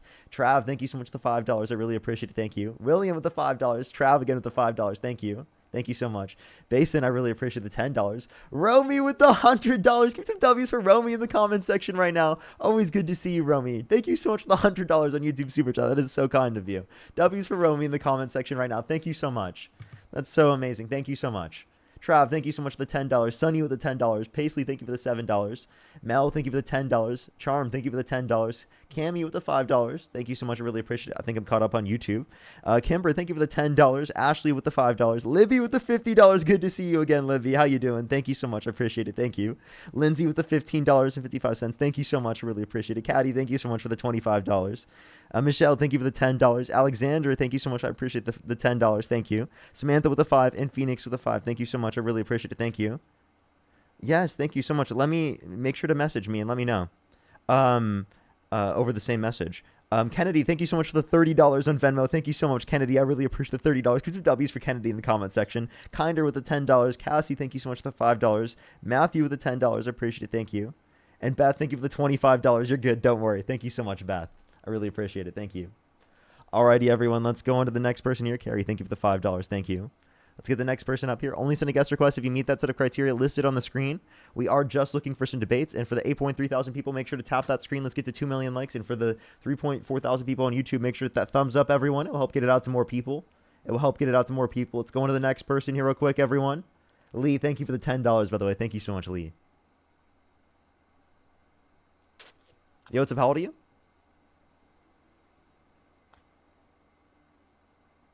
Oh, okay, let's go on to the next person real quick. Only send a guest request if you meet that set of criteria on the screen, everyone. We're just looking for some debates. Yo, what's up? How old are you? Hello? The immediate teacup is wild. I know, right? Let's go on to the next person, everyone. If you want to support me, as always, Venmo, Cash App, PayPal, Linktree in the bio, as well as the description of the YouTube, as well as you can support me over YouTube Super Chat. And as long as Santana's here, make sure to support Santana as well. I want to see everyone supporting Santana. Lee, thank you for the membership subscription. Thank you. Thank you. And for the $10. Thank you so much. Kristen, thank you so much for the $20 on PayPal. Thank you. Thank you. It is taking a second, everyone, to get people up here. Again, W's for Kristen in the comment section. Thank you. Let's get the next person, though. I am trying to get someone up here as quick as possible. It seems like they're scared. I know, right? Parker's back on the loose. Hello? Yo, what's up? How old are you? Hey, Bob. I'm 25. And do you support Donald Trump? Yo. I do. You do? Okay. Yeah, if you could go back in time, man, you could either... Yeah, if you could go back in time, you could either vote for Kamala Harris or Donald Trump. Who would you vote for? But all right, but let me tell you a couple things. Come on, football. Oh, yeah, I will say come on. You know, but before we go into all that, I didn't want to talk to you about, you know, sorry and you know, I'm sorry for your loss because I saw that you were devastated as you to be and I was. But my problem is, Hey Trev, I'm just gonna be totally honest with you. I currently cannot understand you. I do really apologize. I honestly don't know if this would be the best place to have a conversation on the live, particularly about this. Yeah, he keeps cutting in and out. I mean, Yeah. like there's something going on with the audio. no, I didn't get a phone call that way. Sorry. Well, I had a phone call. Oh, I really appreciate you so much, though, Trev. Thank you so much. Thank you, Trev. Oh, I literally it just lagged. I'm so sorry. I thought they were done saying something there. I will make sure to look for them in the guest box. But let's go on to the next person. Everyone, only send a guest request if you meet that set of criteria listed on the screen. Everyone, we are just looking for some debates. Only send a guest request if you meet that set of criteria listed on the screen.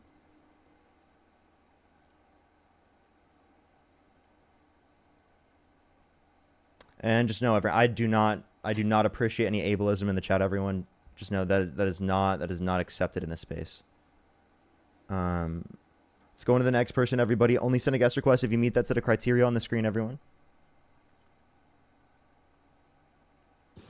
Yo, what's up? How old are you? Fascist. Let's go on to the next person. Only send a guest request if you meet that set of criteria on the screen. Only send a guest request if you meet the criteria on the screen. I think that was literally like an 8-year-old. Like, I'm like, whose 8-year-old got the phone and just called me a fascist? That's crazy. Yo, what's up? How old are you? All right, let's go on to the next person, everyone. Only send a guest request if you meet that set of criteria listed on the screen, everyone. Yo, what's up? How old are you? I'm 24. Do you support Donald Trump? I sure do. Okay. What's your birth year? Who do you support? What's your birth year? 2001? What month?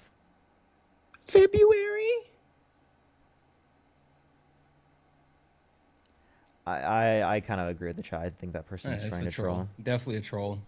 Yeah. Definitely Yo, a what's troll. how old are you? I just want to say, Parker, you How old and are your you? Democrat friends are the reason why the aliens won't visit the Earth. It's literally MAGA. How old are you, bud? I'm 20. What year were you born? August 13, 2005. And do you support Trump?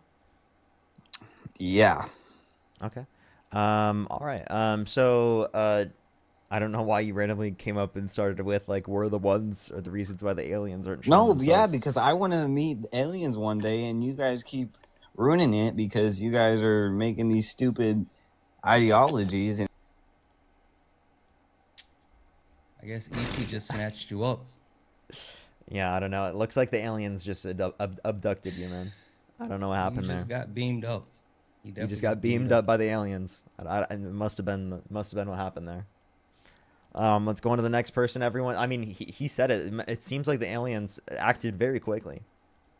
Maybe they are here. They are. They are among us. Yo, what's up? How old are you? Yo, How old are you? I'm 30. Do you support Donald Trump?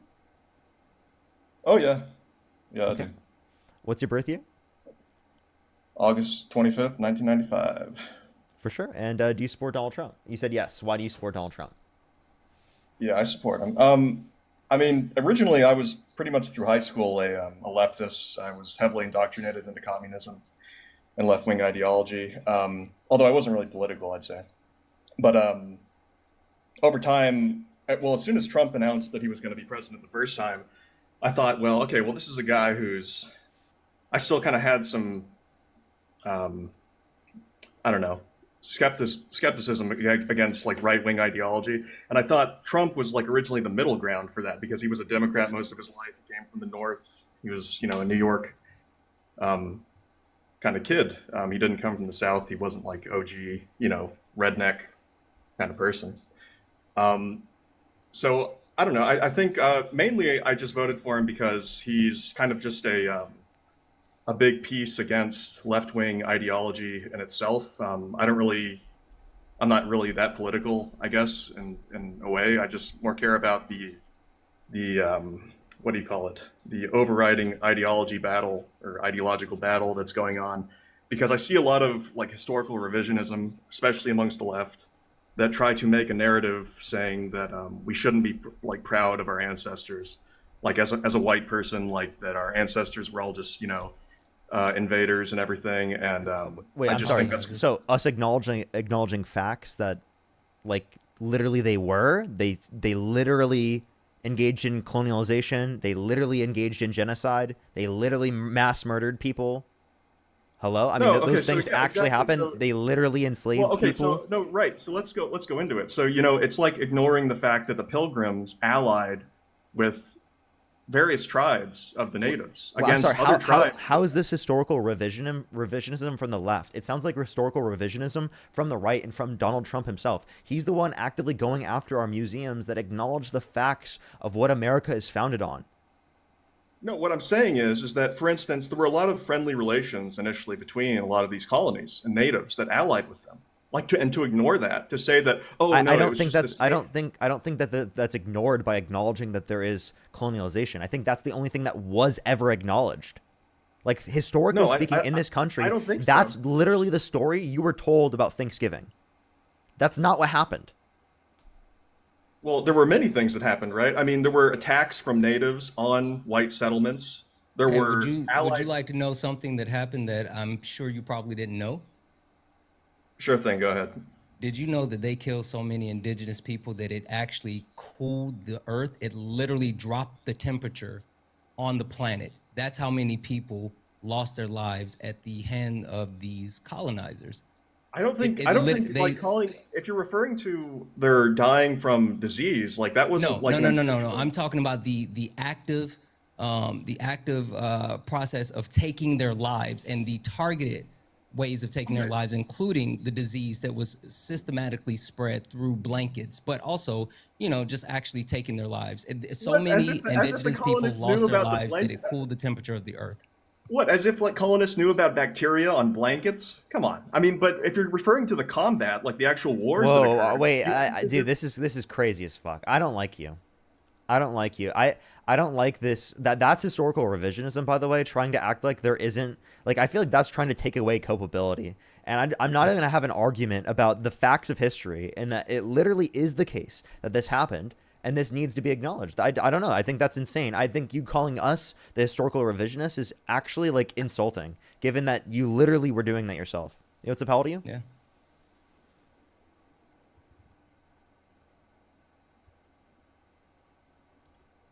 Like, I can't even believe that. That makes no sense.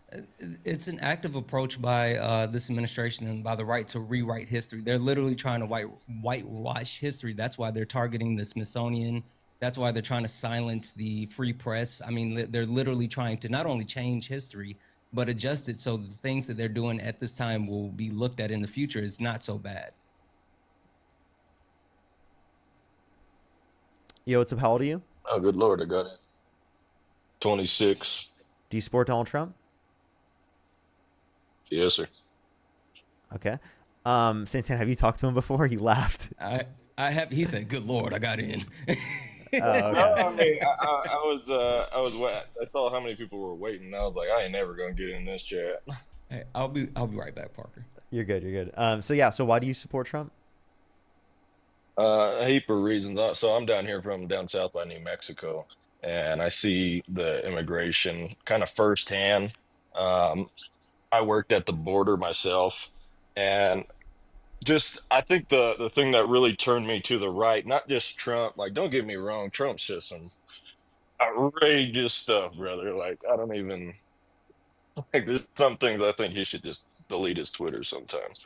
But, there's things I see from my end that I am just not okay with in the wholehearted extent. I feel like the left really hasn't helped me a lot. I feel like a lot of my experiences growing up actually shifted me to the right immediately. Like, when it comes to life altering stuff, I was kicked out of high schools. I was kicked out, or not kicked out of high schools, but I was shamed in high school for being just even identifying as a Republican. I was kicked out of 2 college classes just for having different beliefs than the professor.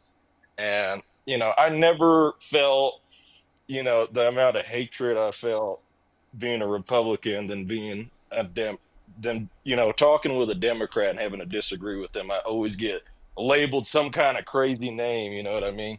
So I feel like that heavily Hold up. influenced my shift to the right. Maybe at some point, maybe you could realize that it could be applicable rather than just saying that, like, oh, everyone on the left just like calls me bad names, right? And then like kicks me out of No, college no, I get what courses. you're I don't saying. think everyone on the left is advocating to kick you out of college campuses or like calls you bad names. It depends on what you did, right? And in terms of this, like, again, Well, if I in told high you the school, story, but you I wouldn't want to believe let it. you know, I in high school was a Trump supporter, right? I went to a pretty liberal high school. I was one of like the only Trump supporters that existed there. It was known that I was a Trump Mhm. supporter. I didn't get kicked out. Like, I'm sorry. I live in one of the most liberal areas. I live in LA. So it's like Mhm. if that were to happen somewhere, that would have happened where I lived. Yeah. No, I mean, I So think it's wrong regardless. I don't like the division between the right or the left. Don't get me wrong, but when it comes to things that are actually happening that I've seen, firsthand with my two eyeballs, I didn't really like it. And I'm like, who do I feel like this is kind of how I brought myself to the voting booth. Like, who do I feel like will benefit me the most? Immigration is definitely a problem. Crime rate is skyrocketed. Drugs have skyrocketed in my state. It's becoming an absolute issue. And I know our governor uh, down here in New Mexico, she was talking about, she was criticizing Trump for utilizing the National Guard, which I get. I get everybody's argument on that. He's not allowed to do that without the governor. But she herself had to deploy the National Guard just because of how bad the crime has gotten. So there's a few things here. So immigration.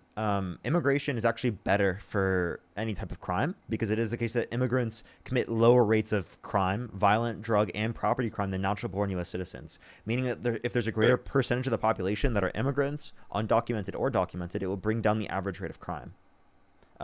Secondly, in terms of crime and drugs, like what did they do? What did the Biden-Harris administration do to cause that to be higher? Well, when Trump was in, I'm not trying to deflect, but just a quick story. When Trump was in, we were actually the first unit in the Marine Corps to get sent to the border to assist the Border Patrol because of how understaffed they were, because it was an issue. And we were catching people not just from Mexico, from all over the world, crossing that southern border. And when you see it firsthand, what really bothered me about the immigration status is I feel like the left really tried to make it all about race. And I'm like, it's not about race, brother. If you see who's crossing that southern border, you'd understand real quick. What is it about? What is what about? What is it about? What is it about? What is the reason why you have an issue? I mean, it's an issue. Well, for one, I think our immigration system's broken, regardless if it's left, right. I don't really care. I think people should absolutely have an easier way to get into the country. Instead of waiting years and years and years on this process. And a lot of people who are undocumented here are expired visas because it takes them months to get them renewed and all that stuff. Sure, I think that needs to be fixed, but it also is a responsibility issue, right? Like you got to be on top of that, especially if you're visiting somebody else's home. Like this is my home, man. So, yeah, so the immigration system takes too long. I agree. The system is broken. I'm confused how that at all like was related to what we were just talking about. I apologize. Did I miss something? We could go back. Yeah, like what was wrong with an undocumented immigrant coming to the country? What harms you about an undocumented immigrant coming to the country? So, here in New Mexico, when we were catching people, we were catching coyotes, we were catching people, from Somalia. So on my second deployment, I was at the border. On my third deployment, we ended up finding out that a cargo ship full of immigrants ported in Mexico City. And, it makes me worried because it's like, you don't know these people. What are their intentions for being here? What is, why are they escaping some situation or coming here? What is their intent for coming here? You know what I mean? Uninvited for a better guests. life. Most people are coming here for a better life. If you No, and want I to know, totally the get best that. way to get people vetted is by providing them a pathway to citizenship where they do not have to leave the country. Think about it this way. No, and People I who are in totally the agree country with you. undocumented. What is going to lead them to vetting themselves? Deportation? No, the threat of deportation will incentivize them not to tell authorities that they're here, right? The Sure. actual pathway to become a citizen without having to leave the country is the best way to incentivize someone who's in the country undocumented to identify themselves. And for those that are in the country undocumented, they are at a lower rate to commit a violent crime, a drug crime, and a property crime by multiple times lower rates than natural-born U.S. citizens. So the idea that they are a great risk to our country is actually irrational in comparison to your neighbors. I get that, but how reliable are those statistics if you have no Good. information on these people? They're really reliable. Their estimates, as everyone is an estimate, right? In terms of any of these studies, there's a bibliography in my bio, a works cited page that has an entire page of different sources about immigration and crime that oversees the different types of rates of crime, particularly from undocumented immigrants, documented immigrants, and then even natural-born U.S. citizens. And it makes a comparison. And it shows that undocumented immigrants and documented immigrants are less likely to commit these crimes than natural-born U.S. citizens. Okay, good deal. Well, no, I mean, I agree with you on a lot of that stuff. I followed you for a little bit. I understand kind of briefly what you stand for, but, ever since Charlie Kirk, what happened with him, man, I just could not be quiet. You know what I mean? So I wanted to talk to somebody who knows about politics on the left, who kind of understands it a little bit more without getting screamed at every 2 seconds. Yeah, well, I also think that things are really important to talk about on a broad scale. For example, in this country, there is rampant gun violence, right? There are kids that are killed in this country, dozens of kids every single week in this country, right? On average, every single month in this country on average. Kids killed it's daily awful. on average. I don't think anybody's okay with that. Go ahead, finish your point. My bad. That's an issue, right? That's something that we need to address in terms of the gun regulations in our country, right? Is that something that we can agree on? I mean, no, absolutely. I totally get where you're coming from. I fully wish we could support like an incentive for gun, like gun safety classes and stuff like that. Me personally, I don't think gun control really works. Can I say that on TikTok? Yeah, you can say that. It does work. The reality is it does. There are common How sense so? gun control this regulations is happening on gun-free zones. Well, that's because the majority of places in the United States where public areas are, there are gun-free zones. Yeah, but this is happening on gun-free zones, is what I'm saying. It's not but, deterring people from going on the campus. But areas in which you do have guns, it's very unlikely that there's some quote-unquote good person with a gun that saves the day outside of the context of law enforcement, right? Very uncommon. In the context... Sorry, go ahead, Parker. No, go ahead. No, I was just going to say, even in the context of, law enforcement, they still tend to freeze. And we end up in situations just like Uvalde, where they have their own dedicated police force. And they waited outside for 77 minutes as kids lost their lives. So, a good guy with a bad guy doesn't always, win or whatever. And then even the people that are properly trained freeze up and don't take care of the situation in every case.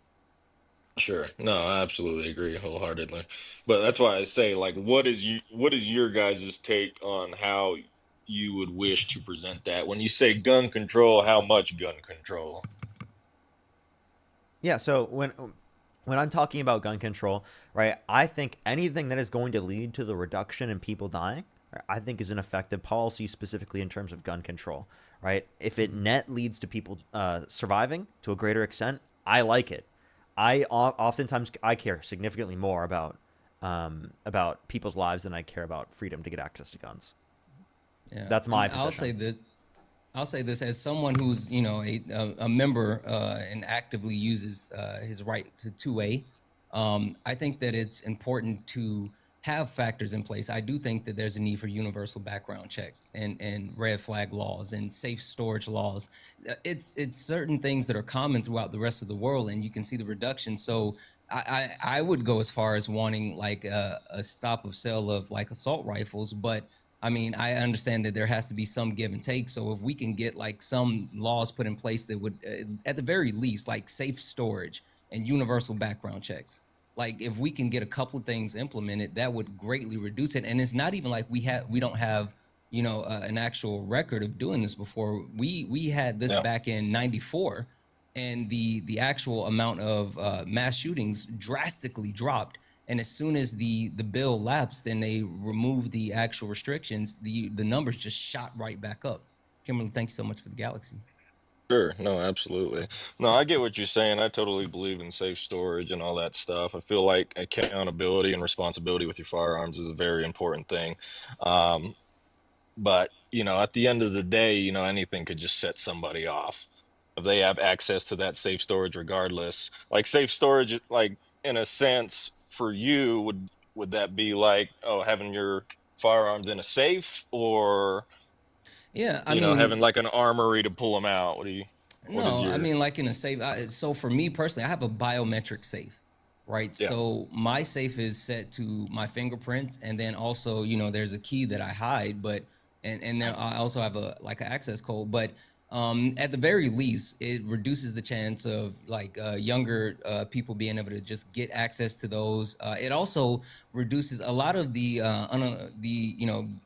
firearm deaths as well. We could talk about mass shootings, but people accidentally shoot themselves or kill themselves as well from playing with it. And that would help with decrease those numbers as well. So it's a lot of different factors. Yeah, well, there's a ton that goes into it when it comes to firearms. It's either, it could be violence on violence, or it could be, ND, it could be anything.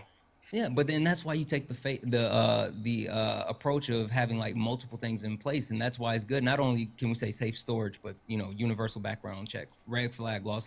You put those things in together, and they all work together to actually reduce the overall, the impact. And the big thing, the best thing that I can say about putting in any type of laws is the people, the quote unquote good people that still need access to it will still have access to it. It's not going to take away the access for the good people to get it. It's just going to make it harder for the bad people to get it. Well, I guess that's the argument with the right? That's what we're saying. Hey, if you take our weapons away, a lot of the people I know are just, they're very responsible with their weapons. They do what they're supposed to do. And, you get that couple individuals who just go and ruin it for everybody. And then we're like, hey, don't look at me, man. Yeah, but go ahead. No, go ahead, Parker. I was waiting for you.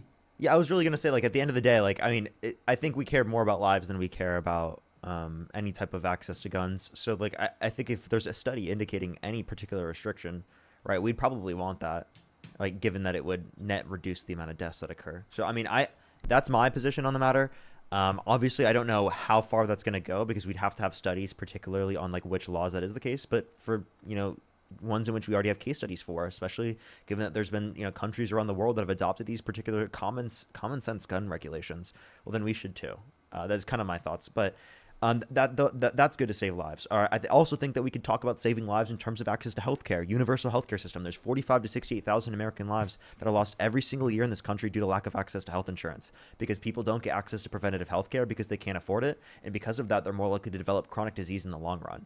And everyone needs healthcare. Everyone needs health insurance. So it's something that the government should provide as a baseline for everyone. Well, I agree the healthcare system is pretty broken in this country, but there is a lot about the healthcare system too that I'm like, hey, I don't want to pay for somebody's, issues because they can't quit eating. I know obesity is a huge one. I know, what is it? If we had free healthcare, it'd be 33% of that money would be going to help people with obesity. I can't control what you do with your spoon, I don't think that's bad. But also, by the way, the claims that it's just everyone's choice is also ridiculous. And in terms of obesity, obesity is oftentimes not caused by someone just choosing to eat more. There are lots of other conditions that people deal with in situations they deal with that gets them to eat in certain eating habits. For me, for example, I am practically underweight, right? I have issues with being able to eat and how much I have an appetite for. I didn't choose that, and that's the same for plenty of other people given different conditions. And I don't think people should, go after me and be like, oh, we don't want to pay for your health care because of the fact that you don't eat enough, right? You could choose to eat more. I think that would be ridiculous, right? Especially because of it's so hard, right, for me to be able to do that. It is genuinely a difficult thing for me. So, but there's plenty of other people where it's the same, and it's just different conditions, and there's a lot of stigmatization that people have associated with it. And I don't think it's just people making a decision to go do like a certain thing, and then it's like then like it's everyone else paying for it. But if you think about it this way, like, well, diabetes is a big. Sorry, I didn't mean to cut you off. no, you're fine. So yeah, I can keep explaining. So like, genuinely, if we have a universal healthcare system, we will have better overall health as a society. And then we can also incentivize people to have better health in other ways. There are other types of incentives we can have people like, you know, eat healthier, or to have access to better nutritional or dietary needs, right? Like the specific education on that, the information being publicly available. Like that is super important, alongside having universal healthcare systems for bettering health conditions. And reducing people's access to health insurance does not make them more healthy.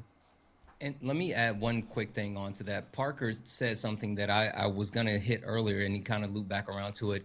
The interesting thing about the United States is we've only been around for almost 250 years. There's other countries that have been around for a long time, and they've gotten it wrong, right? They've tried multiple things, and they've gotten it wrong, and they finally got it right. And we don't have to go through those same growing pains. We could actually just take from those countries, whether it's universal health care, whether it's, you know, firearm safety, whether it's like the food, like just for, again, like I was speaking about firearm, you know, prevention, like when talking about healthcare, you can't just say, oh, we're going to give people universal healthcare. We have to address other issues, including our food, right? I mean, the amount of chemicals that are put in our food, or the amount of processed food that's readily available, the food swamps and the food deserts that exist within the United States. Like, it has to be a targeted approach that actually not only takes care of the actual symptom, but takes care of the entire disease. So like there's multiple things. It's not a simple fix, but it is something that multiple countries have already done. And all we got to do is follow their path. I mean, learning from history is a good deal, no matter, you know, we could learn a lot from other countries. Totally agree with you guys. But, you know, it's, for me, it's just, I feel like to factor in from my point earlier, I feel like diabetes is certainly unalives a lot of people in the United States. Most people I know, most of the old timers who've been around a while, have lost their lives to diabetes. Yeah, and that shouldn't be the case. I mean, like, literally, we have the ability to address multiple issues within our country. The problem is that, you know, Big Pharma has their hand in our politicians' pockets. And let's be honest. Can't stand Big Pharma. Well, yeah, right. But Donald Trump and the administration, they're doing more to actually, they're not combating Big Pharma. They're just doing things to make all of our medication more expensive, right? They're not actually addressing the issue. They're just saying like, hey, everything else needs to be. Donald Trump, his idea to fix the cost of prescription costs here in the United States was to add tariffs on other countries until they raise the cost of their prescription medication. So he didn't want us to actually lower medication within the US. He wanted other countries to make their medication higher so ours wouldn't look as bad. Like, that's not how things should work. We should actually be working to fix the problem, not mask the problem. I mean, I totally get what you're saying, 100%, and I agree. But, you know, I feel like no matter what administration anybody wants to point fingers at, healthcare has always been absurd. You know, I know a guy who owes $3 million for medical surgeries, and I'm like, dude, like, are you ever going to pay that off? And I don't think he ever is. You know, dude's 67. He's going to be long gone before he pays that bill. Yeah, and like that's impossible for anyone to pay. It would bankrupt anyone. And the reality is that everyone needs this, and this can happen to anyone. And that's why there should be safety nets like this that exist for everyone. Literally every person in this country should have that, because no one should die because of lack of access to this.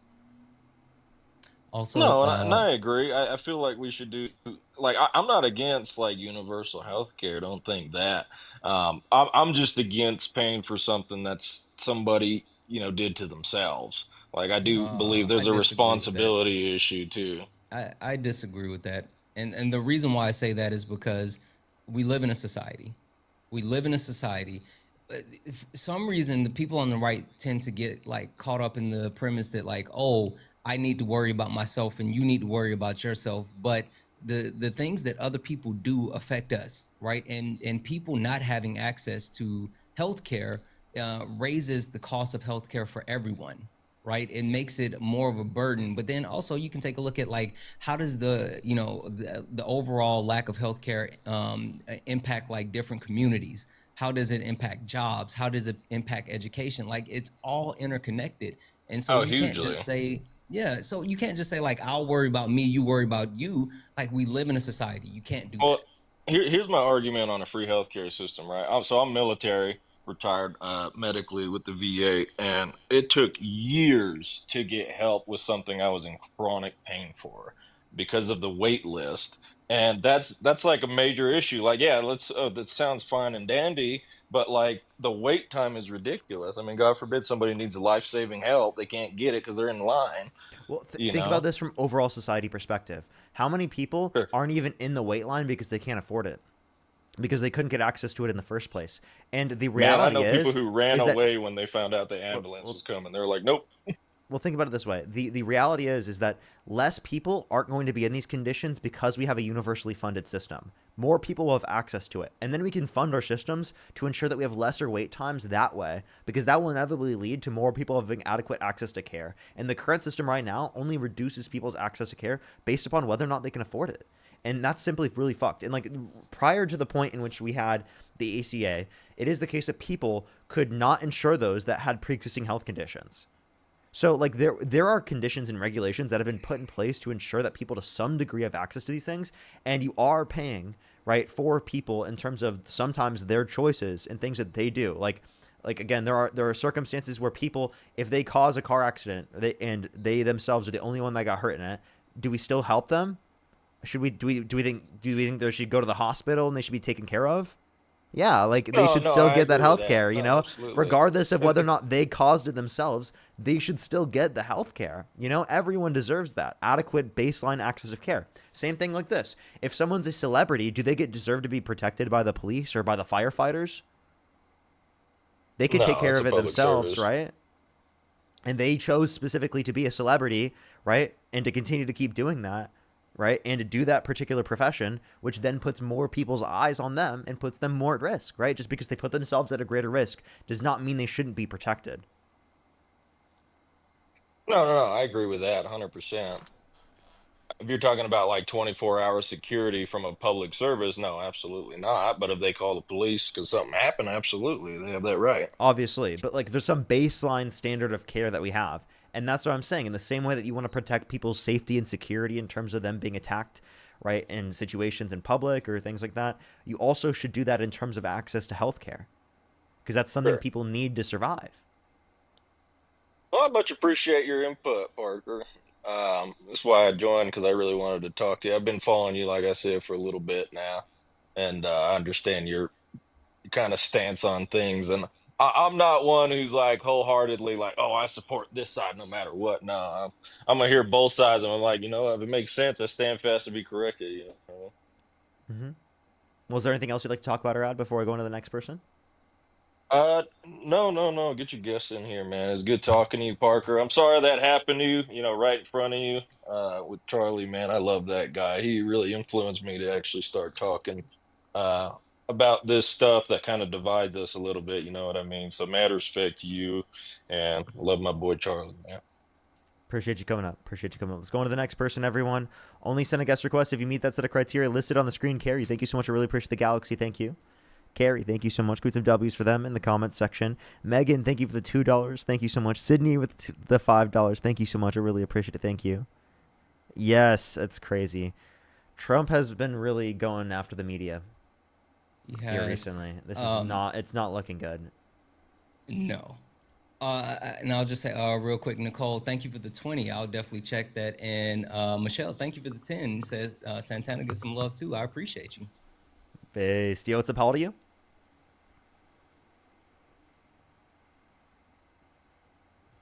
Let's go on to the next person. Only send a guest request if you meet that set of criteria listed on the screen. We are just looking for some debates. If you're on YouTube, hit that thumbs up, everyone. Let's try to get to 3,000 likes before we end the stream today. Subscribe if you haven't already.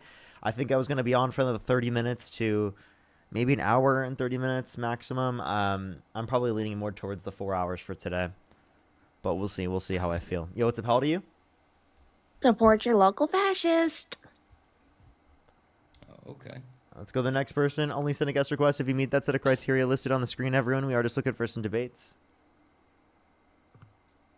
Yo, what's up? How old are you? All right. Am I on? Yeah, what's up, Terry? Do you support Donald Trump? I do not. Sorry.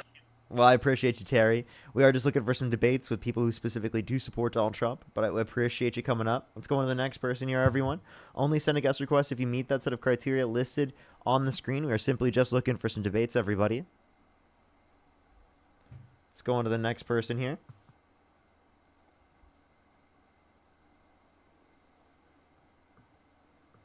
Alrighty. Do give it a second. Let's get this next person up here. Only send a guest request if you meet that set of criteria listed on the screen, everyone. Yo, what's up? How old are you? Oh, what's up? How old are you? Hello? Yeah, how old are you? Yeah, I'm 18. What's your birth year? May 18th, 2007. Okay, and do you support Donald Trump? Yeah, I do, but I was curious if we could talk about, sorry about that. I was curious if we can talk about something that happened a little bit more recently. Jimmy Kimmel, have you heard about him? And what happened to him? Yeah. Do you want to talk about that, or do you want to talk about Trump? I was just curious if we could I mean, talk about as that. long as it relates to the topic of why you support Trump. Oh, it doesn't really, but I mean, I was just curious. 'Cause If a it lot of doesn't people- relate, then nah, I'm good. Okay, I understand. I was just wondering, because a lot of people are mad that Jimmy Kimmel is getting canceled. But my question for you is that, during George Floyd, a lot of people Hey, got bud, canceled. he just said no. If it doesn't relate, he doesn't want to talk about it. But you just blew right past it. How Okay, about you well, address I'm why you happy to answer support the Trump, question. and then if you can tie that in, then tie it in. But let's talk about why you support Trump. Honestly, I was kind of waiting for you guys to take me off the thing, but Okay. I mean, what? He asked for it. You Let's go to the next did. person, everyone. Only send a guest request if you meet that set of criteria listed on the screen, everyone. We are just looking for some debates. Yo, what's up? How old are you? Hello? Okay, let's go on the next person, everybody. Only send a guest request if you meet that set of criteria listed on the screen, everyone.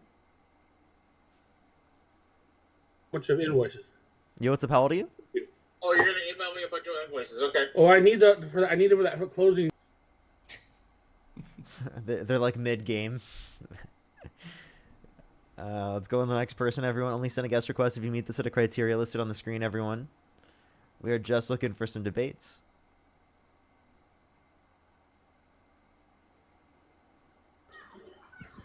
Yo, what's up? How old are you? 33. Do you support Donald Trump? I do. Okay. What's your birth year? 92. For sure. And why do you support Trump? Man, there's I used to be Democrat, but I mean, I got kids and stuff, and I work. I like my money, The gender thing's an issue for me, for sure. Okay, so you He's like going your to money. I mean, do you make under $400,000 a year? Oh, absolutely. Okay, well then obviously your tax would be different. If anything, you're taxed more under Trump's policy because of tariffs increasing your taxes. Under Kamala Harris's plan, this Tax Cuts and Jobs Act for all income under $400,000 a year would have been kept the same. So you would have got the same tax cuts you get under Trump. Okay. Definitely got some bad news for you, bud. Donald Trump not only is going to impact your money negatively when it comes to taxes, but literally he's making you pay more. I mean, tariffs, the tariffs, inflation rate, like Donald Trump is literally messing with your money in multiple ways. But what about the tax free on tips and stuff? My wife works, minimum wage job and really relies on that. Yeah, so I mean that also was supported by Democrats, and they wanted it to be even higher than the $25,000 deduction. I kind of felt like they tried to take that once Trump had that in mind first. Actually, you could say the same thing about Trump doing that with Bernie. Bernie said it first. Also, if it's a good idea, who cares, whose idea it was? Like, if it's a good idea, do it and do it better. Yeah. I can agree. My thing is though, like, how do you stand on him, like, going into these cities and trying to clear things out and, trying to call and Yeah, so the troops and idea stuff. of the National Guard going to DC, I heavily disagree with because, one, I mean, violent crime and crime in general had gone down. It was at a 30-year low when Trump was first getting in office. So if he thinks it was justified to drop the National Guard, then he should have done it his first term. And him not doing it his first term, does that mean he didn't care about crime? I mean, these cities are getting out of control. The crime rate's crazy. They weren't out of control when they had higher crime rates under his first term? I mean, I think he's still trying. He's trying to do something about it. You know, he's trying to. Why didn't he try to do something about it in his first term? Did he not care? I think he cared. He just, he's cleaning up the mess of, the guy behind him, Obama. He screwed everything up. He messed everything up. What did Obama do? Of course, that's blame what- the black man. Nah, not No, even. it's like Joe that. Biden. Joe Biden was the last president. No, not before Trump. Not What? the first term. Yes. The first term. Okay, before the first term, yes, it was Obama. But what did Obama do to cause the crime rate to Man, go up? come on. This world was starting to go down bad. That's when I And started. wait, why are we talking about his first term? If he's trying to fix it, then why didn't he do that in his first term? Yeah, if Obama screwed it up, why didn't he try to fix it in his first term, given that you're saying he Exactly. could? That makes even more sense now. Obama must have just worn too many tan suits. Yeah. Yeah. Had No, he- Dijon mustard, and they're like, Exactly. Hey, come back. I got a quick question for you. You got to come back into the screen. I think he's going to run. oh no, I hope not. Drew, thank you so much for the $20. Thank you so much, Drew. I really appreciate it. Thank you so much. I absolutely am. Thank you. Can we get some W's for Drew in the comment section? Daryl with the $50 on Venmo. Can we get some W's for Drew and Daryl in the comment section right now? Thank you so much. Mary with the $10. I really appreciate it. Thank you. Can we get some W's for all of them in the comment section right now? Megan, thank you for the 2, and Anthony, thank you for the 5. Hey, I actually just had something come up, so I gotta hop off. But can I show your chat something really quick before Absolutely. I do? All right, give me 1 second. Hold on. Well, while he does, everyone, Herb, thank you so much. I appreciate the $5. I hope I'm saying your name correctly. Thank you so much. Michael, thank you for the $5 as well. Thank you. And Carolyn, thank you so much for the $25. Thank you. Let me see if I can set it up so the chat can see. Officially the coolest hat ever. It is. Officially the coolest hat ever. I wish it wasn't so pixely on YouTube, but I'm showing the YouTube chat. Yeah. Yeah, I got it to go with my my straw hat, right? To go with Luffy's. So Ace, Luffy. We love it. We love it. Can we get some If you know, W's in you the know, chat and they're for that? still We waiting for love you to it. watch One Piece, Parker. Yes, I will. I got you. All right, I'm gonna get out of here. I'll see you later. Good seeing you. W's for Santana in the chat right now, everyone. Seriously, W's for Santana in the chat. I should be live here for another 20 minutes. I want to say 20 minutes, maybe a bit longer if I feel up to it. Dean said he's going to go live here pretty soon, so people will have a live to go to. If you like my content, make sure to subscribe if you haven't already. You probably aren't following me right now on TikTok. If you're on YouTube, make sure you're subscribed. I would really appreciate that. Also, if you're on YouTube, hit that thumbs up, everyone. Let's try to get to 3,000 likes. I would really, really, really appreciate it. Also, everyone, if you miss any of my live streams and you want to check them out, I post all of these on YouTube. So, like, the full VOD is on YouTube, so you can go back and watch any of the points you missed. Plus, you can go and watch the certain videos that I cut up to post on my YouTube as well. So there's plenty of content you can check out on YouTube as well. Yeah, what's up? How old are you? 25. Do you support Donald Trump? I do. What's your birth year? 2000. What month? September 7th. And if you could go back in time and you could either vote for Kamala Harris or Donald Trump, who would you vote for? Looking back on it now, I would probably vote for Kamala Harris. Oh, nice. That's based. We appreciate you very much. Christian, thank you for the $4. Thank you. Drew with the $20. Thank you so much again, Drew. I really appreciate it. Thank you. Rachel, thank you so much for the $5. Thank you so much, Rachel. Thank you so much. Can we do W's for everyone in the comment section? Everyone's so kind. Literally so kind. Aw, thank you so much, Rachel. That is so kind of you. Let's go on the next person here, everyone. Only send a guest request if you meet that set of criteria listed on the screen, everyone. We are just looking for some debates Only send a guest request if you meet that set of criteria listed on the screen. Yo, what's up? How old are you? I'm 21. Do you support Donald Trump? Hell yeah, I do. What state do you live in? Texas. What time is it? 1:14. It's 1:14 in Texas? Really? I live in Los Angeles and it's currently 1:14. Can you please explain to me how Texas and Los Angeles have the same time zone? Time warping.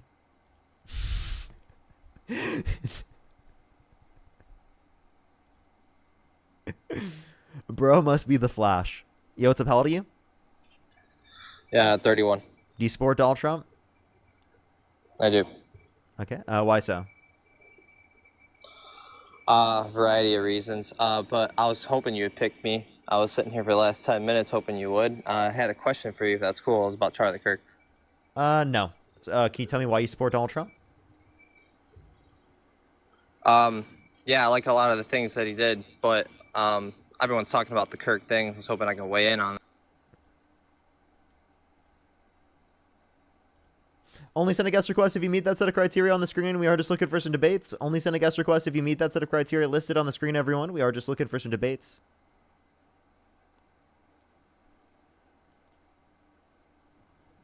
Yo, what's up? How old are you? I didn't mean to do this. You're good. You're good.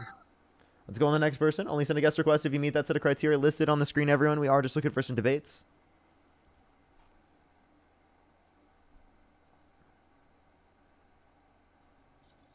Yo, what's up? How old are you? How old are you? Let's go on the next person. Only send a guest request if you meet that set of criteria listed on the screen, everyone. We are just looking for some debates. Let's go on to the next person. Only send a guest request again if you meet that set of criteria on the screen.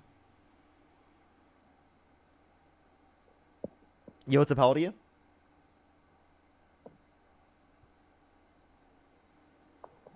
Alrighty, let's get the next person up here. For some reason, it's taking a second to get people up here. If you're on YouTube, hit that thumbs up. If you're on TikTok, tap that screen. It helps get it out to more people. Thank you, everyone, so much for coming through today. I really appreciate everyone, all the support today. It's been, really helpful. Seriously, like I can't explain it enough. So I just want to say I really appreciate everyone. I miss y'all so much. Yo, what's up? How old are you? 25. Do you support Donald Trump? I do. For sure. So what's your birth year? 2000. And if you could go back in time and you could either vote for Kamala Harris or Donald Trump, who would you vote for? I would definitely vote for Donald Trump. And why is that? Just because my values align way more with him than Kamala. Why so? She never had a good achievement whenever she was vice president. So.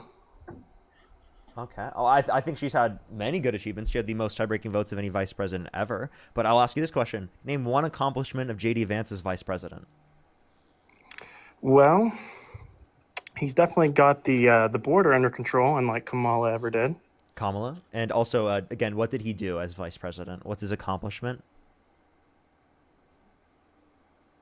Like I said, we don't have to talk about the border like we do whenever Kamala was vice president and Joe Biden's president. Appreciate you're amazing. Thank you. Again, so that is not due to any of the policies of either vice president. So could you mention to me something maybe Vance did to help with the border? He worked closely with ICE.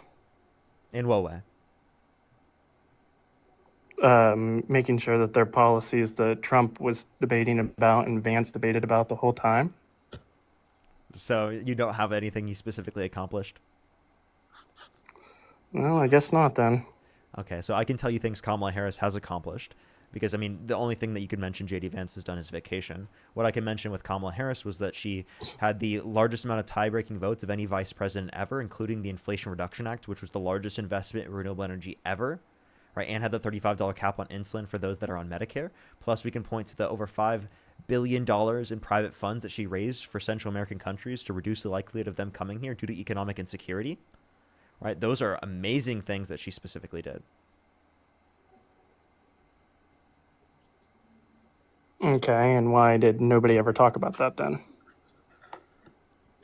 We did.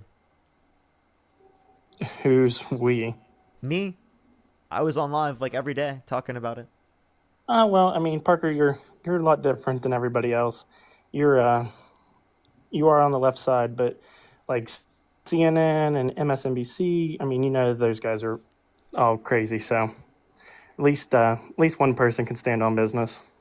Push standards. I mean, and say CNN and MSNBC didn't report on this, right? There were places that did report on this. There were places that did talk about this, and I think they should have if they didn't, right?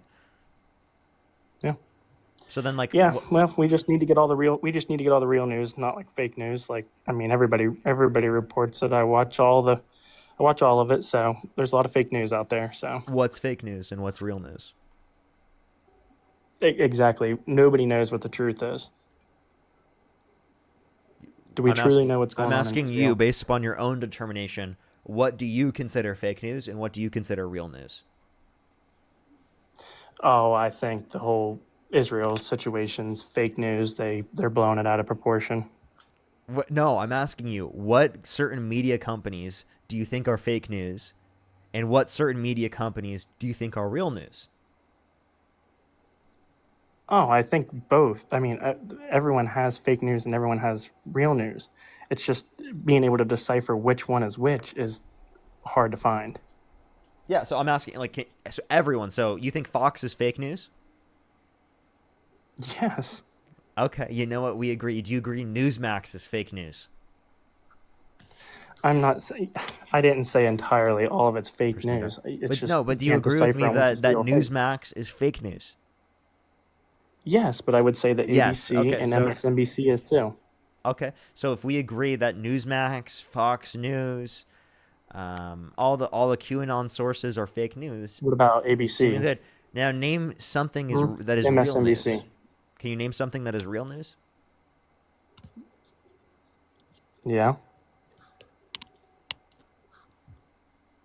He left. What? What? Come on, bro. No. I just wanted to know what real news is. Fuck, dude. Let me catch up. Say thank you to people, and then we're going to go on to the next person here real quick. Jennifer, thank you so much for the $10. Thank you so much, Jennifer. Ann with the $1.50. Thank you so much. Feisty with the $20. Thank you so much. Much hugs. Much hugs. Katie, thank you so much. Really appreciate the $5. Bob, thank you so much for the £5. Thank you. Barbara, thank you so much for the $50 on YouTube Super Chat. Thank you so much, Barbara. I really appreciate it. Put some W's for Barbara in the comment section right now as well. Nina, thank you for the $5. Ellen, thank you for the $2. Moby, thank you so much. Really appreciate the $5. Thank you. Hawaiian, thank you so much for the $10. Thank you. BSB, thank you for the $5. Simon, thank you so much for the $10. Thank you. Joshua, thank you for the $2. Ponch, thank you so much. Really appreciate the $10. Skeeter, thank you for the $10. Ron, thank you for the $2. Laura, thank you for the $10. Marilyn, thank you for the $5. Agora, thank you for the $5. Allie, thank you so much for the 10. I really appreciate it. Libby with the $5. Thank you. Ellen, thank you for the 5. Lee with the $10. Thank you. I really appreciate it. I think I'm fully caught up there. If I missed anyone, I'm really sorry. I really appreciate everyone. Everyone's been so kind today. Cal, thank you for the $5. Thank you so much. Absolutely. R, thank you for the $1. Allison with the $100 on Venmo. Thank you so much, Allison. Can we get some W's for Allison in the comment section right now? Thank you so much, Allison. W's for Allison in the comment section right now. Thank you so much. It's good to see you. Lillian, thank you for the $3. Thank you. Anna, thank you for the $1. Happy birthday. Oh my gosh, I'm so sorry. Happy birthday. If we missed that, I'm so sorry, Anna. Happy birthday. Can we do happy birthdays for Anna in the comment section? And Sophia, thank you for the $5. Thank you so much. Fob, thank you so much. Really appreciate the Galaxy. Thank you. Thank you. Dwayne, thank you for the Galaxy. Stacy, thank you so much for the $10. Thank you. Oh, I really appreciate it. Betsy, thank you for the $2 as well. Thank you. Everyone's been so kind. Yo, what's up? How old are you? Hi, I'm 20. Do you support Donald Trump? Yes, I do. Okay, for sure. What's your birth year? 2005. What month? April. For sure. And why do you support Trump? Well, I am pro-life, and before this, whole thing, by any means, I never do this, but I don't know, I just felt the need to, but Yeah, I'm pretty pro-choice, basically, on every stance. You're pro-choice? I mean, pro-life. I'm so sorry. I'm You're nervous. good. You're good. Don't worry. But I am pro-life due to, like, my faith, and I love that Donald Trump supports that, and yes, that's why. Okay. So do you believe in separation of church and state?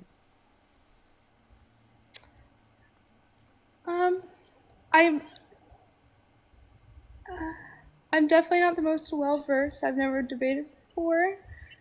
Could you explain it to me by any chance? Yeah, I totally got you. Like, typically people will say that they believe in a separation of church and state, and what they mean by that is they don't think religious reasons are good reasons to make something illegal.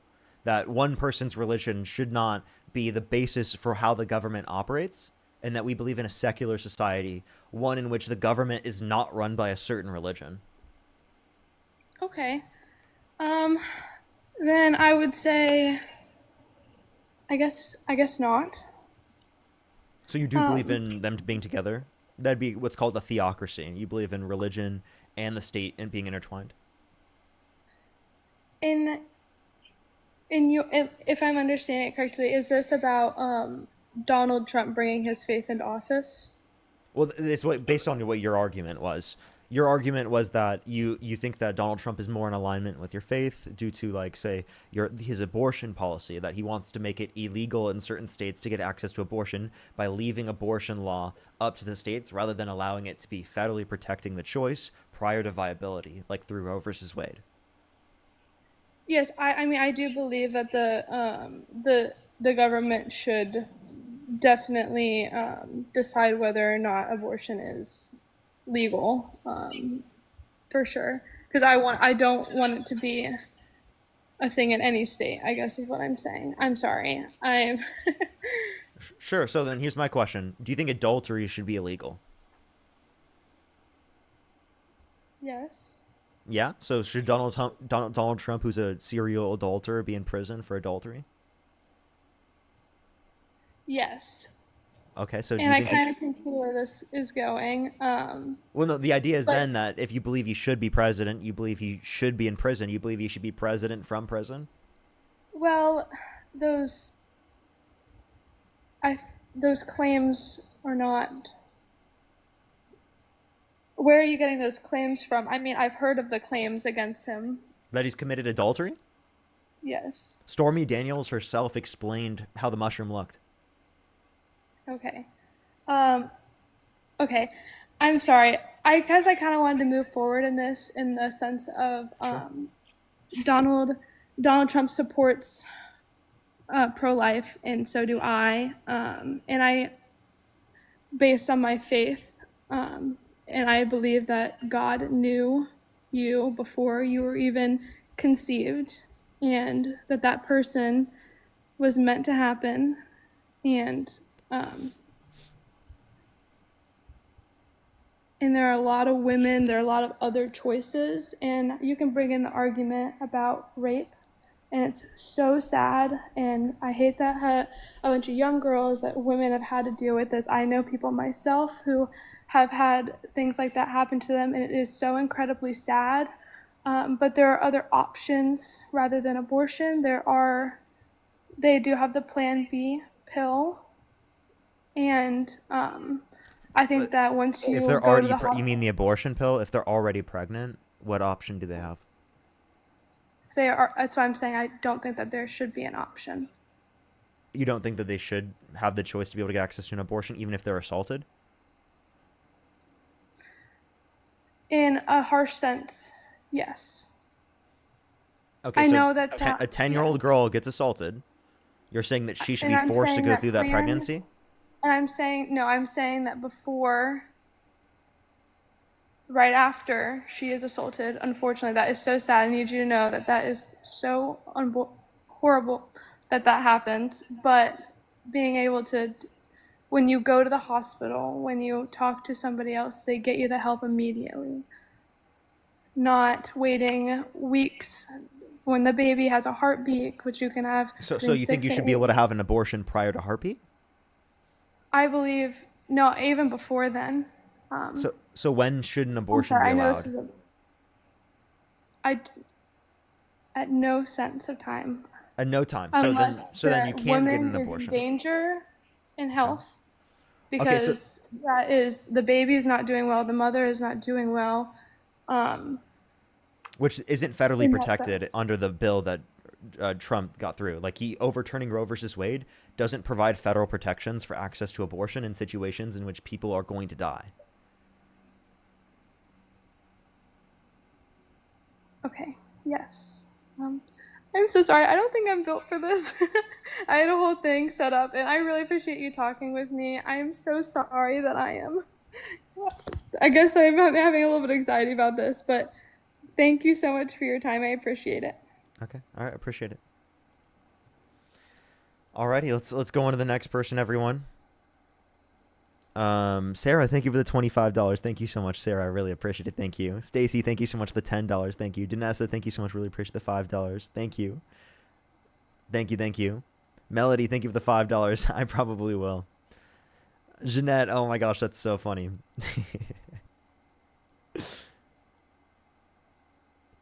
Anthony, thank you for the $3. Thank you. Christina, thank you so much for the $10. Thank you so much. Oh, that's so nice. That's so nice. Thank you so much. Ken with the $24. Thank you so much, Ken. I really appreciate it. Thank you. Groups of W's for Ken in the comment section. Mackenzie with the $25 on Venmo. Thank you so much, Mackenzie. W's for Mackenzie in the comment section as well. Thank you, thank you, thank you. Jessica, thank you for the $5. I really appreciate it. Damien, thank you. I really appreciate the 5. Betsy with the 2. Thank you. Romy, thank you so much. I really appreciate the $10. Thank you. I know, right? I was going to ask about vaccines and Push the Galaxy. Thank you so much. Other situations. Osiris, thank you so much for the $20. Thank you so much. I really appreciate it. Thank you. Thank you so much, Osiris. You know, if people are pro-life, I think they probably shouldn't be advocating for, you know, like a guy that, you know, wants to strip 420,000 children off of their free school lunch and breakfast per month on average. You know, they probably shouldn't, you know, be advocating for 2.5 million people on, you know, average per month that should be kicked off their food stamps. And over 10 million people off their health insurance, knowing that without access to health insurance, that more people will die because people don't get access to preventative health care, among other reasons as well, which leads to them dying. Around 45 to 68,000 American lives lost every single year due to lack of health insurance.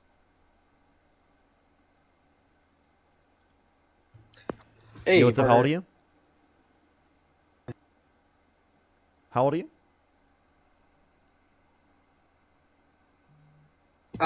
I am 2000. I can't hear you at all. It sounds like you're plugged into Oh, your phone. can you hear me now? Or yeah, it sounds like you're plugged into your car. Are you driving? But I'm not driving. I don't know why it keeps connecting. I just turned off my Bluetooth. But my birthday is August 10th, 2006. I'm 19 years old. For sure. And do you support Donald Trump? I do, but it depends on what you mean by support. I don't support his personal life, but I believe Could to I be clear real support- quick? I'll clarify the Yeah. question. If you could go back in time and you Yeah. could either vote for Kamala Harris or Donald Trump, who would you vote for? I would still vote for Donald Trump at this point of time. So that's what I mean. So why would you do that? Yeah. Well, I was just listening in the conversation that you were just having. Is it okay if I can continue where she was at on regards to abortion? Yeah, as long as it's relevant to why you support Donald Trump.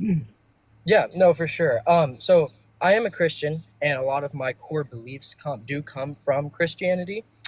So I was wanting to talk about, because I know you said that you believe in separation of church and state.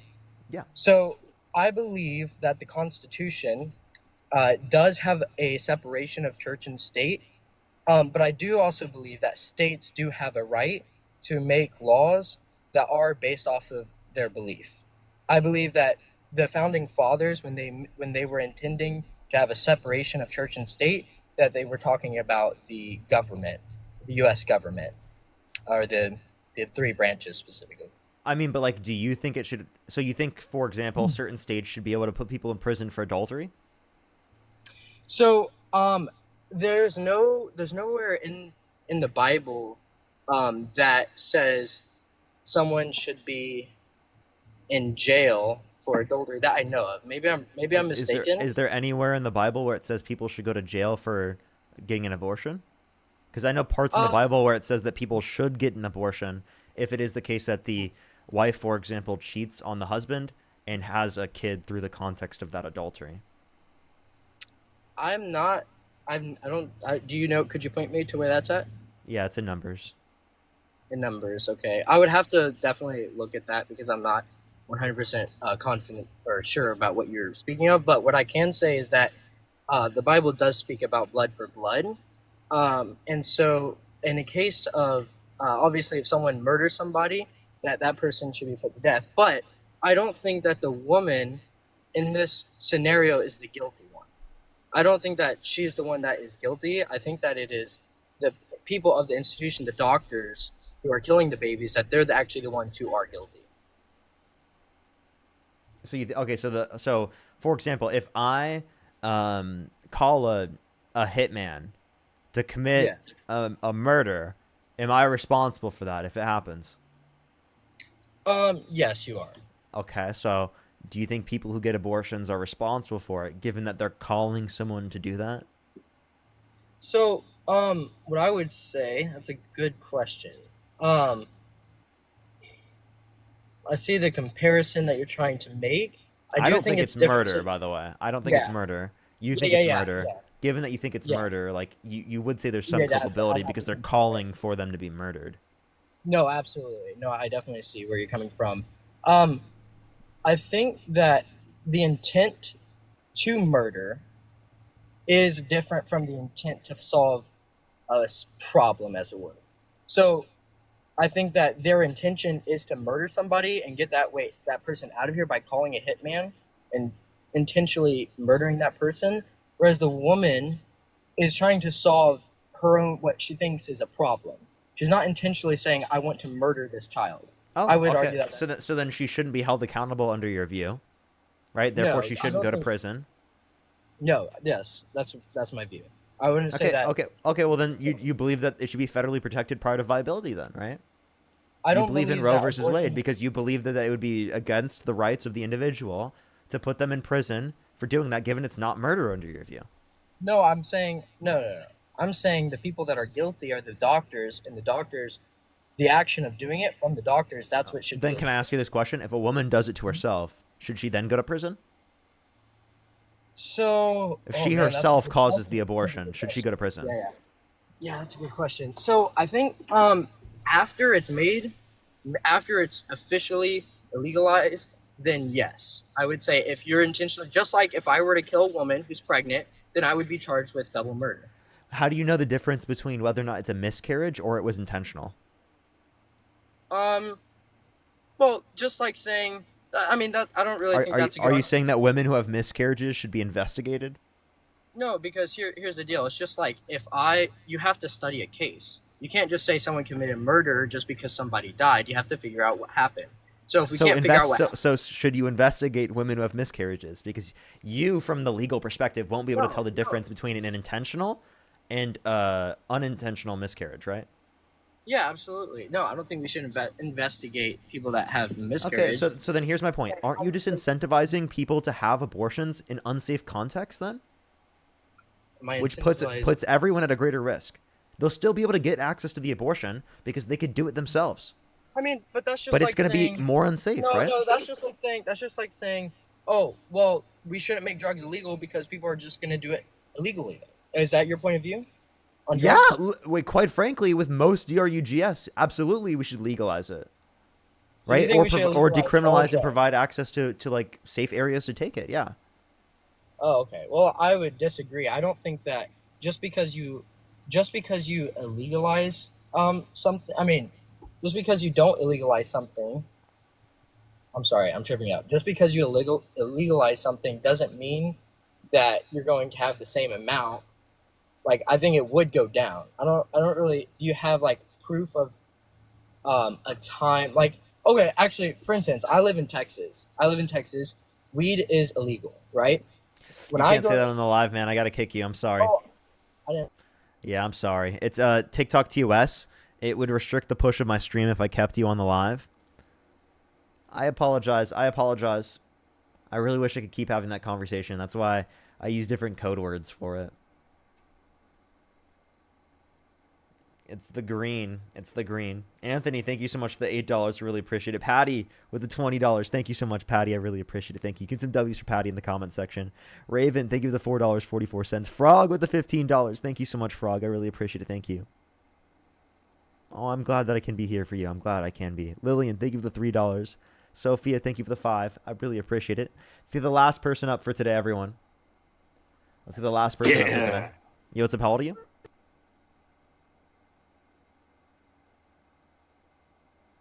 Yo, what's up? How old are you?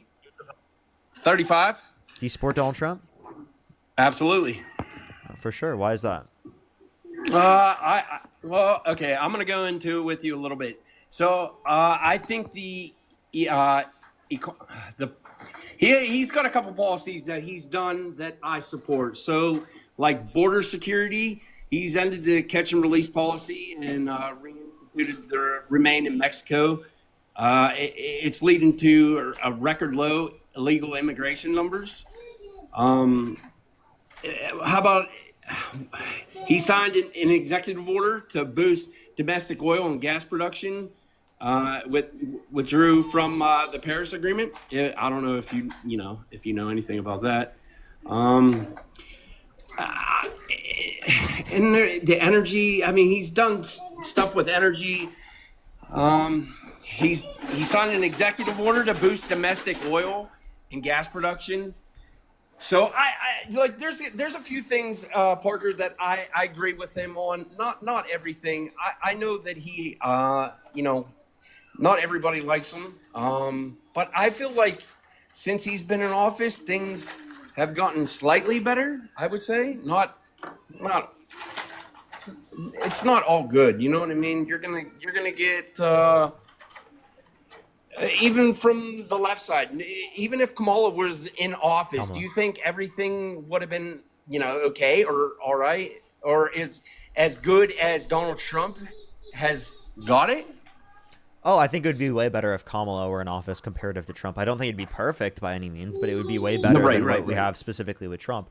And I'll go over the specific examples you brought up. Like, he got the Inflation Reduction Act, which was the largest investment in renewable energy ever. So the stuff that he did with energy is actually leading to, by the way, I'm going to mute you while I speak real quick, just because it will be easier because there's a little bit of background noise. So the stuff that he did with energy is actually going to lead to higher prices with energy. It's going to make us less energy independent because it is the case that we won't be able to produce as much renewable energy in the United States. Leaving the Paris Climate Accords is actually bad as well, because these particular types of conditions that we were putting us to, the reason why they say it costs us money but it doesn't save us any money is because they're not taking into account any of the context in which what we will save from engaging in more renewable energy policy and less pollution, right? Because it is the case that pollution harms our society as a whole. So there are costs, social costs, to not imposing regulations, where imposing the regulation reduces this level of social costs on society, but imposes a greater cost on the company that is engaging in that polluting activity to reduce people from engaging in that polluting activity. That's the point of these particular types of regulations. And then the increase in domestic oil and gas production, that was already happening to the greatest extent under the Biden-Harris administration. There was the highest level of domestic oil production of any point in U.S. history ever. So that's something that we were doing, plus also investing in renewable energy. So if we're making investments in both oil and we're making investments in renewable energy, that technically leads to the highest level of production. I would advocate for less investment in oil and gas. I think that we don't really need that. I think we should get rid of the subsidies for that and put it into renewable energy. But the idea that we are more energy independent because of Trump is definitely false. And then for the Remain in Mexico policy, Trump imposed the Remain in Mexico policy in 2019. It's applicable to asylum, and the Remain in Mexico border policy didn't necessarily cause the reduction of the amount of people coming to the country. That was already happening. There was lower levels of border crossings at the end of the Biden-Harris administration comparative to the end of Trump's first administration. Appreciate the Galaxy. Thank you so much. Parker, I appreciate everything that you said, man. Like I said, not everything's going to be, perfect. I just think that he's doing a little bit better of a job than Kamala would have done.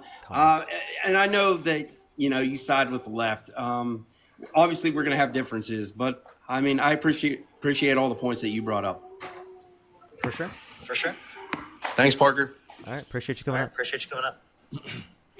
All right, I'm gonna finish on one more conversation for today. I'll do one more.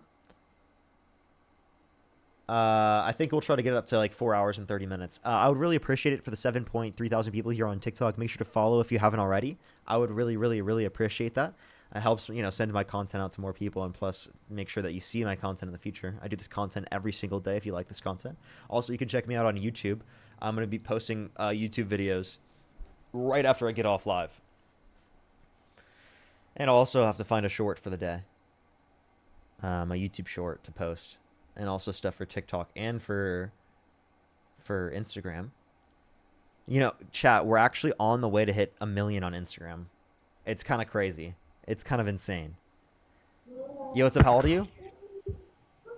Hi, I'm 23. My name's Will. And do you support Donald Trump? I do, tentatively. And I guess I kind of want to explore that with you because I really enjoy your style of debate, and I fall probably somewhere weird on the political spectrum. Sure. So why do you support Trump? So, well, I believe that his administration touts a focus on economic domestic growth that I feel the current Democratic Party doesn't represent effectively. And it's less an issue of me loving how Trump is implementing that, because I think the Big Beautiful Bill has a lot of failings. As much of it is his flagship legislation. I think that, it should not be cutting so much from Medicaid and from SNAP, because those are things that we need. FDR back in the 30s, that's a left-leaning president I can respect. He instituted those things largely as a form of a social safety net, because every developed country needs one. But what I do think was beneficial was his emphasis on financially supporting new and growing families with the Trump accounts, which I don't like how egotistical it comes across as, but the idea of a tax advantage savings account is really great, especially considering that the growth on the loan is tax advantaged or tax deferred as well. I feel like that kind of program and the rhetoric surrounding that kind of program is really positive, because we do have an issue with financial education in this country, with financial stability, especially with young people. For sure. So there's a few things I could address here. In terms of economic domestic growth, we've actually seen less economic domestic growth under the Trump administration than we would have saw under the Biden-Harris administration. And we can also see under the first administration, there was actually a decline in domestic manufacturing investment under Trump's term. For Biden's term, there was a massive increase in domestic manufacturing investment, accounting for inflation on both of those. And then since Trump's got in office, there's been a decline. And that's mainly due to the fact that there's increase in cost of production for domestic manufacturers in the United States, but not much of an incentive for them to bring back manufacturing to the United States, because there's not certain and focus on employees. The tariffs aren't certain because of the next president can just come in and overdo them because it's executive based. It's not legislative based. So it doesn't really provide much of an incentive there. Plus, it is the case that in terms of it, it's become more expensive because of bringing in goods from all across the country. Like we might assemble things in the United States, but the aspects of the process in assembling them, right, become more expensive because they have to bring those materials to the United States to manufacture them in the United States, therefore making it less incentivized to manufacture those goods in the United States because it costs more to manufacture those goods. So oftentimes it's just that the consumers end up eating the costs on that, which is what we're seeing in the long run. We're seeing inflation trend With up tariffs. since April. Yeah. No, so I absolutely agree with you in that regard. I think when I say I'm in a weird political position, I am very much, I guess, ideologically, a lot of my ideals are left-leaning. But the manner in which I saw the Democrat Party approaching this election, I felt like there was too much of a focus on, what I've heard called the great injustice paradox, the idea that, we need to focus our politics on human compassion, things like that. And those are very important things. I'm deeply religious, and, I believe that human compassion is core to my belief system. It's the second commandment is loving your neighbor as you love yourself. And I do think that needs to be emphasized, and the Republican Party is doing a terrible job of that. There's a lot of hateful rhetoric, but what I do support is the fact that it is being communicated in such a way that people are rallying around it and understand it. And when they see negative impacts from, the implementation of these policies that don't effectively use the actual powers of the executive branch and instead rely on, pretty much baseless claims about what the legislative branch can or will do, even though Donald Trump is not every member of the House of Representatives and the Senate. I feel like, one, we'll see a greater swing towards more social safety net focused and, generally speaking, center-left policy building. And in the long run, I feel like Trump's impacts on the economy will have a positive benefit, specifically with regards, like I said, Trump accounts and what I suspect is going to be some employer-related incentives, for production, because they can't keep up the whole concept they've got going on right now without pushing themselves towards that. I feel like, Trump is not the smartest guy alive, but I do believe that he does have a reasonable number of people around him that they'll say, hey, if you want to talk about this working class first logic that won you votes back in West Virginia and won you Pennsylvania, the whole rounds of this campaign, right, that did win him the election over Harris, that kind of former blue wall. In the next year, I'm hoping, and from what he said, I'm optimistic that we'll see some heading in that direction, right?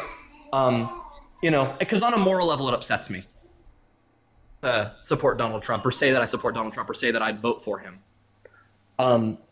But on an ethical or at least political level, I feel like his rhetoric surrounding the economy is something people need to hear. Because maybe, 4 years from now or 2 years from now or 3 years from now, we see the Democrats kind of flip how they discuss these things. I feel like they're losing those middle country voters because they don't emphasize the working class, at least not verbally enough. And I do care about social issues related to gender inequality and things like that. But I feel like there's such a pop media emphasis on those things that it kind of disengages the party and their whole logic from being dictated towards that. I feel like the Republican Party does a better job of communicating their goal of supporting the working class. And I hope to see that policy benefits the working class. Although I know the big beautiful bill did include, a large number of tax breaks for large corporations, and that was a bit disheartening. Although I assume, I can't, prove this, and I understand that's a failing point in debate. But, more than anything, I just wanted to kind of express my opinion with you and hear how you felt about it. And, we could discuss points of contention like we have. Sorry if you hear my daughter in the background. Sure. I think there was more of an an emphasis on people saying that the Democrats should have engaged with pop media, because a lot of people were saying that she should have gone on Joe Rogan, which she didn't. That's an example of I pop did media. hear that. I think that you've got that that young male voter base, and I'm in Texas as well. I'm surrounded by the MAGA, and I'm MAGA in the sense that I support Trump, but I'm not MAGA in the sense that I think that we need to be hyper nationalistic. So that's why I'm so divided, right? Because the other thing is, and this is going to make me sound like a total nerd. But before we do, can I address some of the points you brought up real quick before we move into Yeah, that? absolutely. Please do. Yeah. And maybe you could bookmark that real quick. I do want to get to that. I just want to address some of the points you've already said. 100%, Parker. Absolutely. So yeah, I do think that there was a little bit of a point where we might have this might just be more of a miscommunication here, but it was saying you think Democrats focus too much on human compassion, but then don't emphasize their policies on benefiting the working class. So then I guess what human compassion do you think that they were focusing on too much? So, like I said, I'm a full 100% supporter of gay rights, trans rights, things like that. Again, I think that's central to Christ's message, and therefore it's central to my worldview. Jesus said to love everybody. But I think when you're in a country as deeply, deeply religious and conservatively religious as America is, we are one of the only developed countries in the world, especially the Western world, that has a 70% adherence to a single religion, in the form of Christianity. And because so much of that is concentrated in the Deep South, in the Midwest, in portions of the West Coast even, I think that because there's such an emphasis on marginalized groups, even though they do need emphasis, like I said, campaigning on a focus towards marginalized groups as a party that has already shown that they have the power to win those votes. I don't think Kamala was going to struggle with the people of color in America to grab that vote. I think that that's something that not that she was guaranteed, and I'm glad that she did talk about issues that people of color, especially in America, are facing. People of different gender identities, people of different sexualities, etc., and especially women. I think her most popular position was that on abortion. I mean, most Americans agree with her on that, and I'm personally opposed to abortion. I am politically in support of it, up to fetal viability. I feel like, God has no place in a doctor's office. Yeah, so I mean, you sound like you sound like you're left wing, like on practically everything we've talked about. But other than the fact that you said that you don't want there to be an emphasis on marginalized groups, which to me that seems absurd. Obviously, we should put emphasis on marginalized groups, particularly that we want to help out marginalized groups. One of the marginalized groups being the working class in this country. Right, there's class division in our society, and there's marginalization on the basis of people's class in our society as well. So if we want to put an emphasis on the working class and people who are in need in terms of the lack of class privilege, that is putting emphasis on a marginalized group. And I think that this is kind of core to my issue when I say I'm like in a weird position, because you're right. Again, I am basically left wing, but it's like a big but. You mentioned, yes, the working class are a marginalized group, and they're the largest marginalized group in the country, arguably, right? Because they make up the majority of the population. But in spite of that, they are not benefited by tax policies from any administration, it feels, for really the last, long while. The working class has kind of been on a downturn in terms of financial mobility and things like that. What I saw in Trump is that was the group for which he focused most of his compassion. And as I detest this argument, as a lesser of two evils from a political standpoint argument, at the time, I guess, I felt as if his focus on that would directly positively impact more people than his lack of focus on other marginalized groups, and sometimes adherence to or espousing of arguably really negative rhetoric. Can you name a policy of Trump's that was beneficial to the low and middle class? And that's my point. So that's kind of what I needed to hear. I'm at this point, I'm wondering if I was just gaslit into voting for him last election. Maybe that's kind of just because here's my point. There wasn't an emphasis. Like he said, drill baby drill. He said he wanted to make prices lower, make groceries cheaper. Things that definitely did not happen, weren't going to happen, and were actually going to be worse off because of his policy due to the fact that it's tariff policy, putting upward pressure on those prices. So he might have tried to get to the average person in terms of what they are going to. The average person feels like that because they attributed inflation to the incumbent president. They attributed it to the Democrats because inflation went up under the administration. But that wasn't caused by the administration. That wasn't caused by the Biden-Harris administration. It was due to COVID and supply chain issues, and then people attributed that to the incumbent president. So that's the only reason people had this idea that, for some reason, Republicans were more likely to address the needs of people who were in the working class, because actually, if you look at the policy, Trump is increasing taxes on the working class and the low class due to the context of tariffs being regressive, and he's decreasing taxes on rich people disproportionately by, again, replacing income tax with tariffs. Income tax being progressive, tariffs being regressive, meaning if you shift the burden from a progressive tax system to a regressive tax system, it shifts the burden of taxation from those who are disproportionately rich to those who are disproportionately lower income. Those who are not. Yeah. Yeah, because it's based on the actual value of the dollar as opposed to the per capita value is the idea, since it's a commodity-based tax. The idea is that people who are lower income spend a greater proportion of their income on consumer goods. Yeah. People who are higher income spend a lower that's what I proportion mean. of It's a commodity-based tax, therefore, since it directly impacts the price of common purchases as opposed to large business scale purchases, that burden is borne by the working class. No, absolutely. And that's something I've been disappointed with. Again, like I said, I think I just got gaslit into voting for Trump. I'm in Texas, and I've been surrounded by people telling me that I hate America especially that I hate God if I vote for Harris. And maybe that was just kind of repressed, and maybe I just kind of needed this. No, I think that's ridiculous. I think that's incredibly divisive terminology that they're using, saying that you hate God because you voted for someone who's a Democrat, which I think you have a really good argument for saying that it upholds Christ-like values, like caring for other people, having human compassion, worrying about others, right? If Jesus were to vote in the election, I think you'd have a really good argument. I don't think he'd vote for Trump if he had anymore. You would say that he wouldn't vote for someone like Trump. And although Trump might uphold policies that are more quote unquote Christian like in terms of abortion for some people, I do think that there's a separation of church and state, and I think that it's completely in alignment with the Christian worldview to say that you're pro-choice, which is exactly what Harris does. Harris is Christian herself. And I think actually Mhm. Donald Trump himself is the one who's using Christianity in order to be able to get people's votes without actually upholding the ideology. I mean, he couldn't name his Mhm. favorite Bible verse. He couldn't name like anything about the Bible specifically in terms of like whether or not he liked the Old Testament or the New Testament more. It was clear he hasn't read it. He also dropped a Trump Bible, putting his name on top of the Bible, which is not biblical at all. That was sacrilegious, yeah. Yeah, like all of these things like are really Yeah. weird. He also said that he's never asked God for forgiveness. That's antithetical to the idea of repentance.